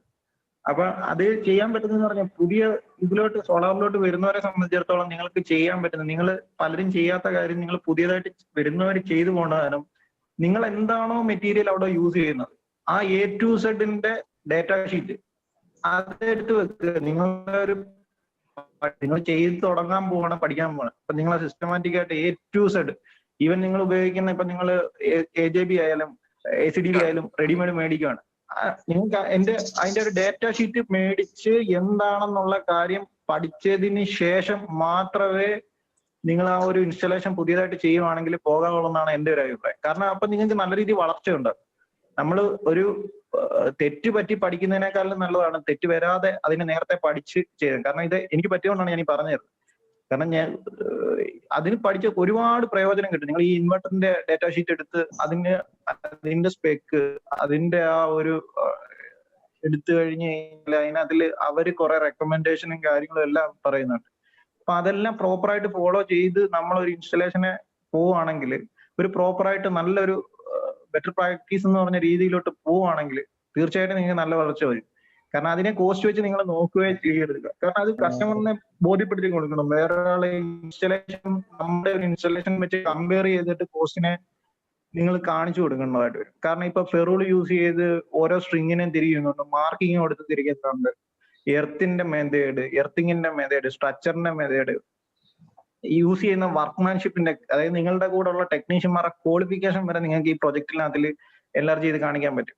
ഞാൻ പറഞ്ഞില്ല, 20 രൂപയ്ക്ക് വർക്ക് ചെയ്യുന്നവൻ ചെയ്യുന്ന പണിയും 80 രൂപയ്ക്ക് പണി ചെയ്യുന്നവൻ ചെയ്യുന്ന പണിയും രണ്ടും രണ്ടാ. അത് എപ്പോഴും ആ ഒരു പണിക്കാരന്റെ ഗുണം എന്തായാലും നമ്മുടെ ഇൻസ്റ്റലേഷൻ അതിൽ തീർച്ചയായിട്ടും കാണിക്കുന്നതാണ്. അത് ആ ക്വാളിറ്റി അതിനകത്തിൽ കാണും. അപ്പൊ നിങ്ങൾ അങ്ങനെ ഇത് ഒരിക്കലും ഞാൻ പറഞ്ഞില്ലേ, സബ് കോൺട്രാക്ട് കൊടുത്തു കഴിയുമ്പോഴത്തേക്കിന് അത്രയ്ക്കും വർക്ക് ചെയ്യുന്നവർക്ക് ആ ഒരു ഇതിലിട്ട് വേണം നമ്മളെ കൊടുത്തിട്ട് നമ്മളുടെ ഒരു പ്രോപ്പർ മോണിറ്ററിങ് അതിനകത്തിൽ നിർബന്ധമായിട്ട് എല്ലാ കാര്യത്തിനും നമ്മുടെ ഒരു കൈ ഉണ്ടെങ്കിൽ, പുതിയതായിട്ട് തുടങ്ങുന്നവരെ ഉദ്ദേശിച്ച് മാത്രമാണ് ഞാൻ പറയുന്നത്, എല്ലാത്തിനും നമ്മളുടെ ഒരു കൈ ഉണ്ടെങ്കിൽ ഉറപ്പായിട്ടും വളർച്ച 100% ഉറപ്പാണ്. എവിടെയെങ്കിലും നിങ്ങളൊന്ന് മടിച്ചു കഴിഞ്ഞു കഴിഞ്ഞാൽ അവിടെ നിങ്ങളുടെ പുറകോട്ടുള്ള നടത്തം സ്റ്റാർട്ട് ചെയ്യും. അപ്പൊ നമ്മൾ എപ്പോഴും, കാരണം ഇപ്പൊ സോളാറിന്റെ ഇത് വന്നു കഴിഞ്ഞാൽ 1 തുടങ്ങിയിട്ടുള്ളൂ, ഇനി 99 വരെ കിടക്കുക. അപ്പൊ എല്ലാവർക്കും അതിൻ്റെതായ അവസരങ്ങൾ കിടപ്പുണ്ട്. അപ്പം അത് വിനിയോഗിക്കുന്ന രീതിയാണ് വ്യത്യാസം. എല്ലാരെയും പോലെ ആകാൻ നോക്കി കഴിഞ്ഞു കഴിഞ്ഞാൽ അതിനകത്തിൽ എന്തെങ്കിലും ഒരു വ്യത്യസ്തത കൊണ്ടുവരുവാണെങ്കിൽ തീർച്ചയായിട്ടും നിങ്ങൾക്ക് വളരാൻ പറ്റും, 100% ഉറപ്പാണ്. കാരണം അനുഭവമാണ്, മാർക്കറ്റ് അതുകൂട്ടുണ്ട്. കാരണം ഇപ്പം നമ്മളെല്ലാരും പറയുന്ന മാതിരിയല്ല. കാരണം ഞാൻ പറഞ്ഞില്ല, ഈ ഒരു മെത്തേഡ് നിങ്ങൾ ചെയ്യുന്ന സാധനത്തിനകത്തിൽ നിങ്ങൾ പഠിച്ചിട്ടാ ചെയ്യുന്നതെങ്കിൽ ഒരിക്കലും നിങ്ങളെ ആർക്കും ഒന്നും ചെയ്യാൻ പറ്റില്ല. ഒരു എത്ര വലിയ കമ്പനികളാന്ന് പറഞ്ഞാലും ഇപ്പം ചെയ്യുന്നതിന്റെ ഫുൾ കമ്പോണന്റ് ലിസ്റ്റ് നിങ്ങൾ പഠിച്ചിട്ട് അതിന്റെ പ്രോപ്പറായിട്ടാണ് നിങ്ങൾ ചെയ്യുന്നതെന്നുണ്ടെങ്കിൽ മറ്റുള്ളവർ ചെയ്യുന്നതിനേക്കാളും വളരെ മനോഹരമായിട്ട് നിങ്ങൾക്ക് ചെയ്യാനും പറ്റും. നിങ്ങൾക്ക് നല്ലൊരു ഇതും വരും ഇതിനകത്ത്. പക്ഷെ പഠിച്ചതിന് ശേഷം മാത്രം ചെയ്യുക. അല്ലാതെ ഇപ്പൊ ഒരു ആള് നമുക്കൊരു ഒരു ഇല്ല, നിങ്ങൾ ആ ചെയ്യുന്നതിന് മുമ്പ് അതിനെപ്പറ്റി ഒന്ന് നല്ല രീതിയിൽ പഠിക്കുക. പഠിച്ച് ഓരോ ദിവസവും പഠിച്ചുകൊണ്ടിരിക്കുക. അതാണ് ഇതിനകത്ത് ചെയ്യാൻ പറ്റുന്ന, നിങ്ങൾക്ക് കൊടുക്കാൻ പറ്റുന്ന ഏറ്റവും വലിയൊരു ദൈവം. ഓരോ ദിവസവും കിടക്കുന്നതിന് മുമ്പ് പഠിച്ചിട്ടേ കിടക്കാവുള്ളൂ. കാരണം ഈ സോളാറിൽ വന്നു പഠിച്ചിട്ടേ കിടക്കാവുള്ളൂ. ഓരോ പുതിയ കാര്യം പഠിച്ചിട്ടേ കിടക്കാവുള്ളൂ. എന്തായാലും ചാടി ജീവിക്കാനുള്ള മാർഗമാണ്, ഓക്കെയാണ്. പക്ഷെ ഞാൻ പറഞ്ഞല്ലോ, ഒരു ദിവസമെങ്കിലും ഒരു കാര്യം പുതിയതായിട്ട് പഠിച്ചിട്ട് കിടക്കുകയാണെങ്കിൽ വളരെ ഉപകാരമാണ്. നമുക്ക് നമ്മുടെ ബിസിനസ്സും വളരും, നമ്മളുടെ അറിവും വളരും, നമ്മുടെ ജീവിത രീതിയും മാറും. എന്റെ അനുഭവമാണ് ഞാൻ പറഞ്ഞത്. ഞാൻ ഇങ്ങനൊന്നും അല്ലായിരുന്നു, പക്ഷെ ഇപ്പൊ ഞാൻ പറഞ്ഞത് കാരണം ഒരുപാട് ഉപകാരം കിട്ടും. നമ്മൾ ചെയ്യുന്ന പ്രൊജക്ടിനെ നമ്മൾ തന്നെ പഠിക്കുക, നമ്മൾ തന്നെ അനലൈസ് ചെയ്യുക, നമ്മൾ തന്നെ അതിനെ കുറ്റപ്പെടുത്തുക, നമ്മൾ തന്നെ അതിനെ അടുത്ത വട്ടം നന്നാക്കുക. ഇതേ ചെയ്യാനുള്ളൂ. അരുൺ പറഞ്ഞ വളരെ ശരിയായിരുന്നു. ഞാനിപ്പോ വിദേശ രാജ്യങ്ങളിൽ ചെയ്തിരിക്കുന്ന സോളാർ പ്രോജക്റ്റും നമ്മുടെ കേരളത്തിലുള്ള സോളാർ പ്രോജക്റ്റും ഞാനൊന്ന് കമ്പയർ ചെയ്ത് നോക്കാറുണ്ട്. അപ്പൊ കാണുന്നൊരു വ്യത്യാസം, അവിടെ കംപ്ലൈന്റ് വളരെ കുറവും ഇവിടെ കംപ്ലൈന്റ് കൂടുതലും. ഈ അവിടെ ഉള്ളതും നമ്മളുടെ ഒരു വ്യത്യാസം, നമ്മളിപ്പോൾ ഒരു പ്രോഡക്റ്റ് നമ്മൾ വാങ്ങിച്ച ഉടനെ ആദ്യം നമ്മൾ അതിന്റെ മാനുവൽ എടുത്ത് ദൂരെ കളയും. എന്നിട്ട് ആ ഫോൺ ആണെങ്കിൽ കൂട്ടുകാരെ വിളിച്ചു ചോദിക്കും ഇതിലെങ്ങനെയാ സേവ് ചെയ്യുന്നത്, എന്താണ് മെത്തേഡ് എന്ന്. അതേസമയം വിദേശ രാജ്യങ്ങളില് അവര് ഈ നമ്മുടെ മാനുവൽ എപ്പോഴും ആ ബോക്സിന്റെ ടോപ്പിലായിരിക്കും വെക്കുക. അതിന്റെ അർത്ഥം എന്ന് പറഞ്ഞു കഴിഞ്ഞാൽ ആ പ്രോഡക്റ്റ് എടുക്കുന്നതിന് മുമ്പ് ആ മാനുവൽ വായിച്ച് നോക്കി മനസ്സിലാക്കിയിട്ട് വേണം അത് പ്രോഡക്റ്റ് എടുക്കാനെന്നാണ് അവരുടെ ഉദ്ദേശം. അതായത് പ്രോഡക്റ്റിനെ പോലും തൊടാൻ പാടില്ലെന്നാണ് ആ മാനുവലിന്റെ ഉദ്ദേശം. അത് ചിലപ്പം അൺബോക്സ് ചെയ്യുന്നതിന് ഒരു മെത്തേഡ് ഉണ്ടായിരിക്കും, ചിലപ്പം വേറെ രീതി ടച്ച് ചെയ്ത് കഴിഞ്ഞാൽ അത് പ്രോപ്പർ ഫംഗ്ഷൻ കിട്ടില്ലായിരിക്കും. ഇത് നമ്മുടെ ഇവിടെ സോളാർ ഫീൽഡിലുള്ള ആർക്കും ഞാൻ കഴിഞ്ഞ ദിവസം ഒരു ക്വസ്റ്റ്യൻ ഇട്ടിരുന്ന ഗ്രൂപ്പില്, ഒരു ബാറ്ററിയുടെ ചാർജിങ്ങും ഡിസ്ചാർജിങ്ങും, അതിൽ നിന്ന് ആരും ആൻസർ പറഞ്ഞിട്ടില്ല. അതിന്റെ അർത്ഥം എല്ലാ ബാറ്ററിയുടെ മാനുവലിലും അതിന്റെ ചാർജിങ്ങും ഡിസ്ചാർജിങ് പെർസെന്റേജും ചാർജിങ് ആംബിയറും ഡിസ്ചാർജിങ് ആംബിയർസും ആ മാനുവലെ കൊടുത്തിട്ടുണ്ട്. അപ്പം അതിന്റെ അർത്ഥം നമ്മൾ ആരും മാനുവൽ നോക്കുന്നില്ല. അതാണ് നമ്മുടെ പ്രശ്നം. അരുൺ പറഞ്ഞു വളരെ ശരിയാണ്. അതായത് കേരളത്തില് ചാത്തന്മാര് അതായത് ചാത്തൻ ഇൻവെർട്ടേഴ്സും ചാത്തൻ ഇതും വളരാനുള്ള പ്രധാന കാരണം ഇതാണ്. അതായത് നമുക്ക് കിട്ടുന്ന ഏറ്റവും കാരണം നമ്മൾ കപ്പലണ്ടി പൊതിയുന്ന പേപ്പറിനകത്തിലുള്ള എന്തുവെന്ന് വായിച്ചു നോക്കും. ഒരു ശരാശരി മലയാളി എല്ലാം കപ്പലണ്ടി പൊതിയുന്ന പേപ്പറിനകത്തിൽ എന്തുവെന്ന് സത്യം പറഞ്ഞാൽ വായിച്ചു നോക്കും. ഒരിക്കലും ഒരാളും ഈ പറഞ്ഞേക്കുന്ന ഈ മാനുവലിന് അതിൽ ഇത് നോക്കത്തില്ല. കാരണം അത് ഞാൻ പറഞ്ഞില്ല, ഇപ്പൊ ഞാൻ നിങ്ങളുടെ പറയാം, ഇപ്പൊ നിങ്ങൾക്ക് നമ്മൾ ചെയ്യുന്ന ഒരു മെത്തേഡ് അല്ലെങ്കിൽ നിങ്ങൾക്ക് ഇംപ്ലിമെന്റ് ചെയ്യാൻ പറ്റുന്ന ഒരു മെത്തേഡാണ്. നിങ്ങൾ ചെയ്യുന്ന സൈറ്റില് നിങ്ങൾ എന്താ ചെയ്തിരിക്കുന്നതെന്ന് നിങ്ങൾ ചെയ്ത എന്തായാലും ഇൻവെർട്ടർ വെച്ചതിന്റെ അവിടെ ഒരു സ്പേസ് ആണ്. ആ സ്പേസിൽ നിങ്ങൾ എന്തായാലും നിങ്ങൾ അവിടെ വെച്ചേക്കുന്ന ഡ്രോയിങ് ഒരു ചെക്ക് ലിസ്റ്റ്, ഒരു ഓപ്പറേഷൻ ലിസ്റ്റ് വിടുക. കാരണം അത് നമ്മൾ ചെയ്യുന്ന, അതായത് ഇൻ കേസ് നിങ്ങൾ ഇപ്പം തിരുവനന്തപുരത്ത് കൊണ്ടുവച്ചു, നിങ്ങൾ നിൽക്കുന്നതല്ല ആലപ്പുഴ അല്ലെ എറണാകുളമാണ്. അപ്പൊ ആ കസ്റ്റമർ അല്ലെങ്കിൽ വേറൊരാൾ വന്നു കഴിഞ്ഞു കഴിഞ്ഞാൽ അയാൾക്ക് മനസ്സിലാകണം ഇത് പെട്ടെന്ന് ഷട്ട് ഡൗൺ ചെയ്യാനുള്ള എന്താണ് മെത്തേഡ് വന്നത്, പൊതുവായിട്ട് വരാനുള്ള എന്തൊക്കെയാണ് ഫോൾട്ടുകൾ, അല്ലെ നിങ്ങൾ കൊടുക്കുന്ന വാറന്റി കാർഡ്സിന് അതിൽ ഈ പറഞ്ഞേക്കുന്ന കാര്യങ്ങളെല്ലാം നിങ്ങൾ എന്തൊക്കെ എക്യുപ്മെന്റ്സ് ആണോ വെച്ചേക്കുന്നത് ആ എക്യുപ്മെന്റ്സിന്റെ ഒരു ഡേറ്റാ ഷീറ്റ് അറ്റാച്ച് ചെയ്ത് കൊടുക്കുന്നതെന്ന് പറഞ്ഞു കഴിഞ്ഞാൽ ഏറ്റവും നല്ലൊരു ഗുഡ് പ്രാക്ടീസ് ആണ്. ഒരു ഗുഡ് പ്രാക്ടീസ് ആണ് അത്. കാരണം അത് സിസ്റ്റമാറ്റിക് ആണ്. നിങ്ങൾ പിന്നെ അതിനകത്ത് കാരണം നിങ്ങൾ അത് നോക്കി എന്നുള്ളതാണ് കാരണം അതിന്റെ അർത്ഥം. കാരണം ആ ഒരു ഡേറ്റാ, ആ ഒരു സർവീസ് മാനുവൽ അല്ലെങ്കിൽ അതിന്റെ ഒരു ഡേറ്റാ ഷീറ്റ് നിങ്ങളുടെ വാറന്റി പേപ്പറിനൊപ്പം അറ്റാച്ച് ചെയ്യുന്നു. അതായത് നിങ്ങൾ അവിടെ ഈവൻ കേബിളിന്റെ പോലും നമുക്ക് ഡേറ്റാ ഷീറ്റ് അവൈലബിൾ ആണ്. അതിന്റെ വരെ എടുത്ത് മാനുവൽ പിൻ ചെയ്ത് കൊടുക്കുക എന്ന് പറഞ്ഞാൽ കസ്റ്റമർ അത്രത്തോളം ഹാപ്പി ആയിരിക്കും. മാത്രമല്ല അത് നിങ്ങൾ നോക്കിക്കൊണ്ടിരിക്കും, നിങ്ങൾക്ക് അതിനെപ്പറ്റി അവെയർ ആണെന്ന് അവർക്കും ബോധ്യമാണ്. നാളെ ഒരു സർവീസിന്റെ ടീമിൽ പോലും അത് നിങ്ങൾക്ക് ഉയർത്തി കാണിക്കാൻ പറ്റുന്ന ഒരു കാര്യം. കാരണം സാധാരണപ്പെട്ട ഒരാളെ പോലെ ആ രീതി പുതിയതായിട്ട് വളർന്നു വരുന്ന ഒരു ഫോളോ ചെയ്ത് കഴിഞ്ഞു കഴിഞ്ഞാൽ വളരെ വളരെ വളരെ നല്ലതായിരിക്കും. നിങ്ങൾക്ക് ഇത് കിട്ടും, ഒരു നല്ലൊരു സ്റ്റാൻഡേർഡിലോട്ട് പോകാനായിട്ട് വരും.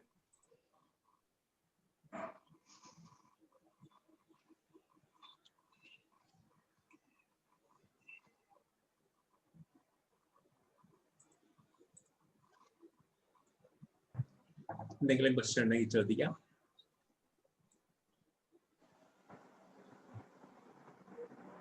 അരുൺ പറഞ്ഞ പോലെ ഒരു വർക്ക് കഴിഞ്ഞ് കഴിയുമ്പോൾ ഈ വർക്ക് കംപ്ലീഷൻ റിപ്പോർട്ട് കൊടുക്കുന്നത് ഞാൻ ചെയ്യുന്ന രീതി തന്നെയല്ല. വർക്ക് കംപ്ലീറ്റ് എന്തൊക്കെ മെറ്റീരിയലാണ് ഇതിന്റെ കംപ്ലീറ്റ് അതിന്റെ ഡാറ്റാ ഷീറ്റ് സഹിതം കസ്റ്റമർക്ക് ഒരു ഫയലായിട്ട് വേണം. വാറന്റി പേപ്പറിനകത്ത് ഡ്രോയിങ് സഹിതം ഒരു ഫയലായിട്ടാണ് കൊടുക്കുന്നത്. അപ്പൊ അങ്ങനെ കൊടുത്തു കഴിയുമ്പോൾ അതിന്റെ ഒരു ഫയലിന്റെ കോപ്പി ഞങ്ങൾ ഇവിടെ സൂക്ഷിക്കും. കാരണം അതേപോലെ തന്നെ സെയിം ഒരു ഫയൽ കൊടുക്കുന്ന ഒരു കോപ്പി എടുത്ത് ഞങ്ങളുടെ ഓഫീസിൽ സൂക്ഷിക്കും. അപ്പൊ എന്തായാലും നമ്മൾ ചിലപ്പോൾ നാളെ നമ്മുടെ ടെക്നീഷ്യന്മാർ മാറി വരുമ്പം ഈ ഫയൽ എടുത്തു കഴിഞ്ഞാൽ കൃത്യമായിട്ട് അവിടെ എങ്ങനെയാണ് ചെയ്തിരിക്കുന്നത് എന്നുള്ള കാര്യം ഈ ഫയൽ എടുത്ത് നോക്കാൻ മനസ്സിലാവും. ഇതിലെ കസ്റ്റമർ എടുത്തു കഴിഞ്ഞാൽ ഫയൽ എടുത്ത് നോക്കി കഴിഞ്ഞാൽ നമുക്ക് എന്തൊക്കെയാണ് അവിടെ ചെയ്തേക്കുന്നുള്ള കാര്യങ്ങൾ ഉപയോഗിച്ച കേബിള് അതിന്റെ ഈ പറഞ്ഞ എല്ലാത്തിന്റെ അതിന്റെ സ്റ്റാൻഡേർഡ് എല്ലാം വെച്ചിട്ടുള്ള ഡേറ്റാ ഷീറ്റ് ഫുള്ളായിട്ട് കൊടുക്കുന്ന രീതിയാണ്. ആദ്യമൊന്നും അങ്ങനെ ഇല്ലായിരുന്നു കേട്ടോ, പക്ഷെ ഇപ്പൊ നമ്മൾ അങ്ങനെയൊക്കെ ചെയ്യാൻ തുടങ്ങി. ഇപ്പോഴെല്ലാവരും ഞാനൊരു 3 വർഷമായിട്ട് ഇപ്പൊ അങ്ങനെ ഒരു രീതിയിലാണ് വർക്ക് ചെയ്യുന്നത്. ആദ്യമൊക്കെ ഇത് കുറെ കംപ്ലൈന്റ് ഒക്കെ വന്നപ്പോഴാണ് നമുക്ക് മനസ്സിലായത് ഇങ്ങനെയുള്ള പ്രശ്നങ്ങളൊക്കെ. ഇപ്പൊ അറേഞ്ച് ചെയ്യുന്ന പറഞ്ഞ കാര്യങ്ങൾ വളരെ കറക്റ്റ് ആണ്. അങ്ങനെയൊക്കെ ചെയ്തു കഴിഞ്ഞാൽ പിന്നെ നമ്മുടെ ഈ മാർക്കറ്റ് ഭയങ്കര പ്രശ്നമാണ്. ഇപ്പൊ കസ്റ്റമർക്കാണെങ്കിലും ഇപ്പൊ കാര്യങ്ങളൊക്കെ നമ്മളിങ്ങനെ നല്ല കാര്യത്തെ കുറിച്ചൊക്കെ പറയുമ്പോഴും സംഭവിക്കുന്ന കാര്യം എന്ന് പറഞ്ഞു കഴിഞ്ഞാല് കസ്റ്റമറുടെ അടുത്ത് നമ്മളൊരു കൊട്ടേഷൻ കൊടുത്തു, കസ്റ്റമർ നമ്മളിപ്പോ ഒരു 3 കിലോവാട്ട് 2 ലക്ഷം രൂപ കൊട്ടേഷൻ കൊടുത്തു, അടുത്ത ആളെ 1.90 കൊടുത്തു, ഇനി 1.50 ഇപ്പൊ അതെ 1.40 ലേലം വിളിയാണ്.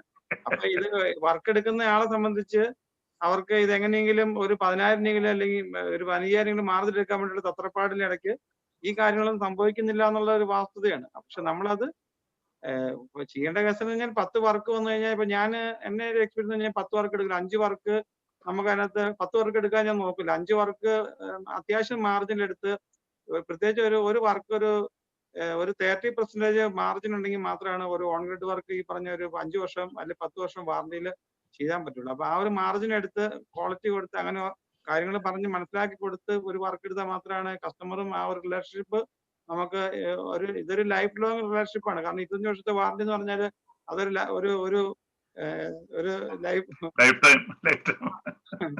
അപ്പൊ അങ്ങനെ വന്നു കഴിയുമ്പോഴത്തേക്കും അത് കസ്റ്റമറോട് പറഞ്ഞ് നമ്മളെ ബോധ്യപ്പെടുത്തിട്ട് അവരോട് പറയണത് ഇങ്ങനെയൊക്കെയാണ്. അപ്പൊ അങ്ങനെ ഇനിയിപ്പോ അതല്ല റേറ്റ് താഴോട്ട് പോകുന്ന കസ്റ്റമർക്കാണ് നമ്മൾ അത് വെട്ടേക്കുക. അവരോട് വേറെ നമുക്ക് പറയാനില്ല. അത് ആ രീതിയിലോട്ട് നമ്മൾ മാറി വർക്ക് എടുത്ത് ആ ഒരു ക്വാളിറ്റി തന്നെ പോയി കഴിഞ്ഞാൽ സംഭവം നല്ലതാണ്. നമുക്ക് ആവശ്യത്തിന് മാർജിൻ വേണം, വർക്കിനകത്ത് അതുപോലെ ക്വാളിറ്റി വേണം, ചെയ്യുന്ന കാര്യങ്ങൾക്കെല്ലാം വ്യക്തത വേണം.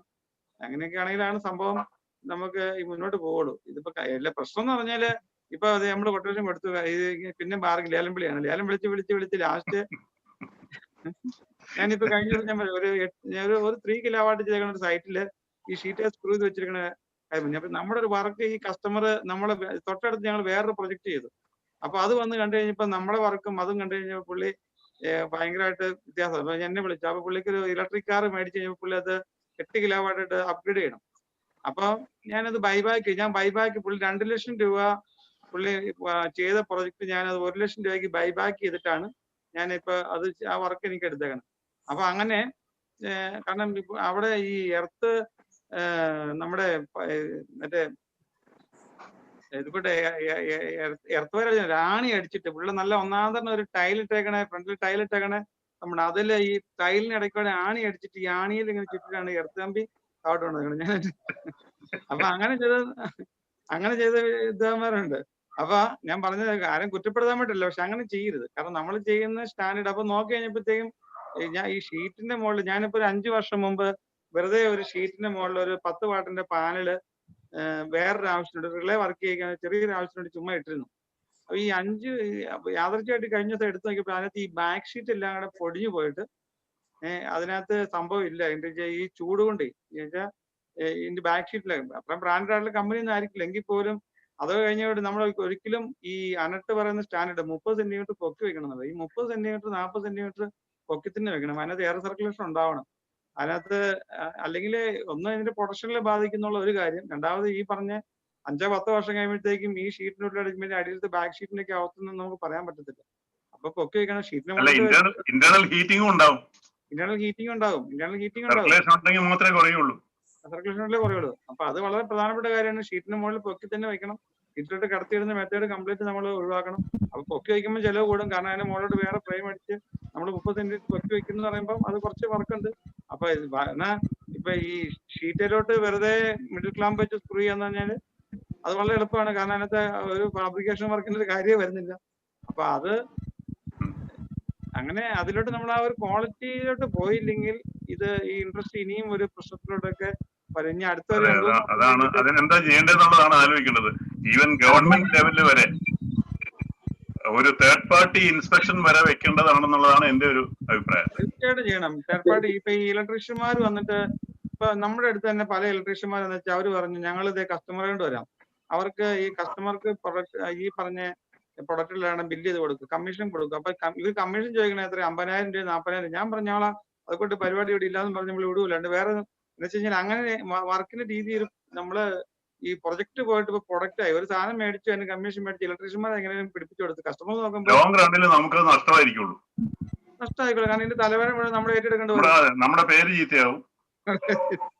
ആ പരിപാടിയിലോട്ടൊന്നും നമ്മൾ പോയി കഴിഞ്ഞാല് അത് ശരിയാവില്ല എന്നുള്ള കാര്യം നമുക്ക് മനസ്സിലായി. അതുകൊണ്ട് ഇതൊരു നമ്മൾ നല്ല രീതിയിലോട്ട് വളരണമെന്നുണ്ട്. ശരിയായ രീതിയിൽ ഇതിനെ ഈ ഒരു ഇൻഡസ്ട്രീനെ നമ്മൾ നിലനിർത്തണമെങ്കിൽ തീർച്ചയായിട്ടും പുതുതായിട്ട് വരുന്ന ആളുകളും അതിന്റെ ഒരു എത്തിക്സ് ഉണ്ട്, അത് 100% പാലിച്ചു തന്നെ പറ്റുള്ളൂ. ഇപ്പൊ വർക്ക് പിടിക്കാൻ വേണ്ടി എന്ത് അടവുകൾ എടുത്തു കഴിഞ്ഞാല് കാരണം ചേട്ടാ ഇപ്പം ഒരുപാട് ചെറുപ്പക്കാർക്ക് നല്ല ഓപ്പർച്യൂണിറ്റീസ് ആണ്. കാരണം ഇത്രയും നല്ല ഓപ്പർച്യൂണിറ്റി എന്നെ സംബന്ധിച്ചിടത്തോളം ഒരു ചെറുപ്പത്തിൽ നിന്ന് നോക്കി കഴിഞ്ഞു കഴിഞ്ഞാല് ഒരു നല്ല ഓപ്പർച്യൂണിറ്റീസ് ആണ്. ചെറുപ്പക്കാരെ ഇപ്പൊ പുതിയതായിട്ട് കടന്നു വരുന്ന സംബന്ധിച്ചിടത്തോളം നല്ല ടൈമാണ്. പക്ഷെ ഞാൻ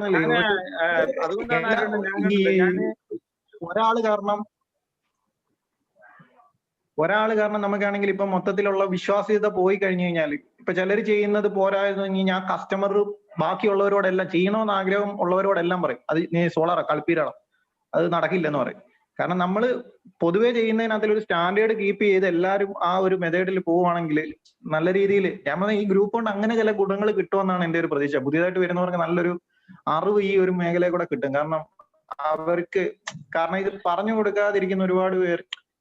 അപ്പൊ നമുക്ക് ഈ ഗ്രൂപ്പ് ഈ ഇതിനകത്തിൽ വന്ന് പുതിയതായിട്ട് തുടങ്ങുന്നവർക്ക് ഒരുപാട് പേർക്ക് നല്ല ഗുണം കിട്ടുമെന്നാണ് എന്റെ ഒരു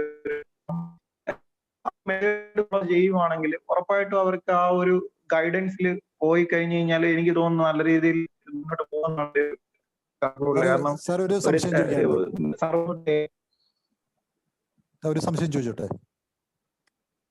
സാറേ, ഈ റൂഫ് ടോപ്പിന്റെ മുകളില് നമ്മളിപ്പോ സോളാർ പാനൽസ് വെക്കുന്നത് നമ്മൾ ഇത്രയും ഡിസ്കഷൻ ചെയ്തെങ്കിലും ശരിയായ രീതിയിൽ എങ്ങനെയാണ് പാനൽ വെക്കേണ്ടത്, എത്ര ഡിസ്റ്റൻസ് അതിന്റെ റൂഫിങ്ങിൽ നിന്ന് വേണം, അതുപോലെ തന്നെ എങ്ങനെയാണ് സ്ക്രൂ ചെയ്യേണ്ടത്, അതിന്റെ ഒരു ഡയഗ്രാം വെച്ചിട്ട് ഇതാണ് അതിന്റെ കറക്റ്റ് ആയിട്ടുള്ള രീതി, അങ്ങനെ ഒരു മെത്തേഡ്. കാരണം പുതിയതായിട്ടുള്ള ആൾക്കാർക്ക് ഇത് എങ്ങനെയാണ് അതിന്റെ ശരിയായ രീതി എന്നൊന്ന് ആരെങ്കിലും എക്സ്പ്ലെയിൻ അതായത് ഓക്കെ, അതായത് ഇപ്പൊ നമുക്ക് സ്ട്രക്ചറിനെ പറ്റി ഞാൻ പറഞ്ഞിട്ട് അത് അത്രയ്ക്കും പെട്ടെന്ന് പറഞ്ഞ് തീർക്കാൻ പറ്റിയ ഒരു ഇതല്ല. സ്ട്രക്ചറിനെ പറ്റി ഒരു ക്ലാസ് ആയിട്ട് ഡെഡിക്കേറ്റ് ചെയ്തിട്ട് പറയുന്നതായിരിക്കും ഏറ്റവും ചെയ്യേണ്ട കാര്യമാണ്. നമ്മൾ ഈ ഒരു സോളാറുകാരൻ ഈ സാധനം വന്നു കഴിഞ്ഞു കഴിഞ്ഞാൽ ഇതിനെ എഫക്ട് ചെയ്യുന്ന ഈ സ്ക്രൂവോ നട്ട് ചെയ്യുന്ന ഒന്നുമല്ല, ഇതിനെ എഫക്ട് ചെയ്യുന്ന 2-3 ഘടകങ്ങളാണ്. അതായത് ഒന്ന് കാറ്റ്, 2 ടെമ്പറേച്ചർ, പിന്നെ ഈ വെച്ചേക്കുന്ന നമ്മളുടെ സേഫ്റ്റി, അതായത് വർക്ക് ചെയ്യുന്ന ആളുടെ സേഫ്റ്റി. ഈ പറഞ്ഞ കാര്യങ്ങൾ വെച്ചിട്ടാണ് നമ്മൾ ഒരു സ്ട്രക്ചർ ഡിസൈൻ ചെയ്യുന്നത്. അപ്പൊ ആ സ്ട്രക്ചർ ഡിസൈൻ ചെയ്യുമ്പോഴത്തേക്കിന് ആ സൈറ്റിന് സ്യൂട്ടബിൾ ആയിട്ടുള്ള സ്ട്രക്ചർ ആയിരിക്കണം നമ്മൾ തിരഞ്ഞെടുക്കണം. അത് അവിടെ ചെല്ലുന്ന സൈറ്റ് സർവേ എഞ്ചിനീയറുടെയോ അല്ലെങ്കിൽ സ്ട്രക്ചറൽ എഞ്ചിനീയറുടെയോ കടമയാണ് അത്. അതെന്ന് പറയുന്നത് അതൊരിക്കലും നമുക്ക് ഇപ്പൊ സ്ട്രക്ചറിൽ പ്രൊഡക്റ്റ്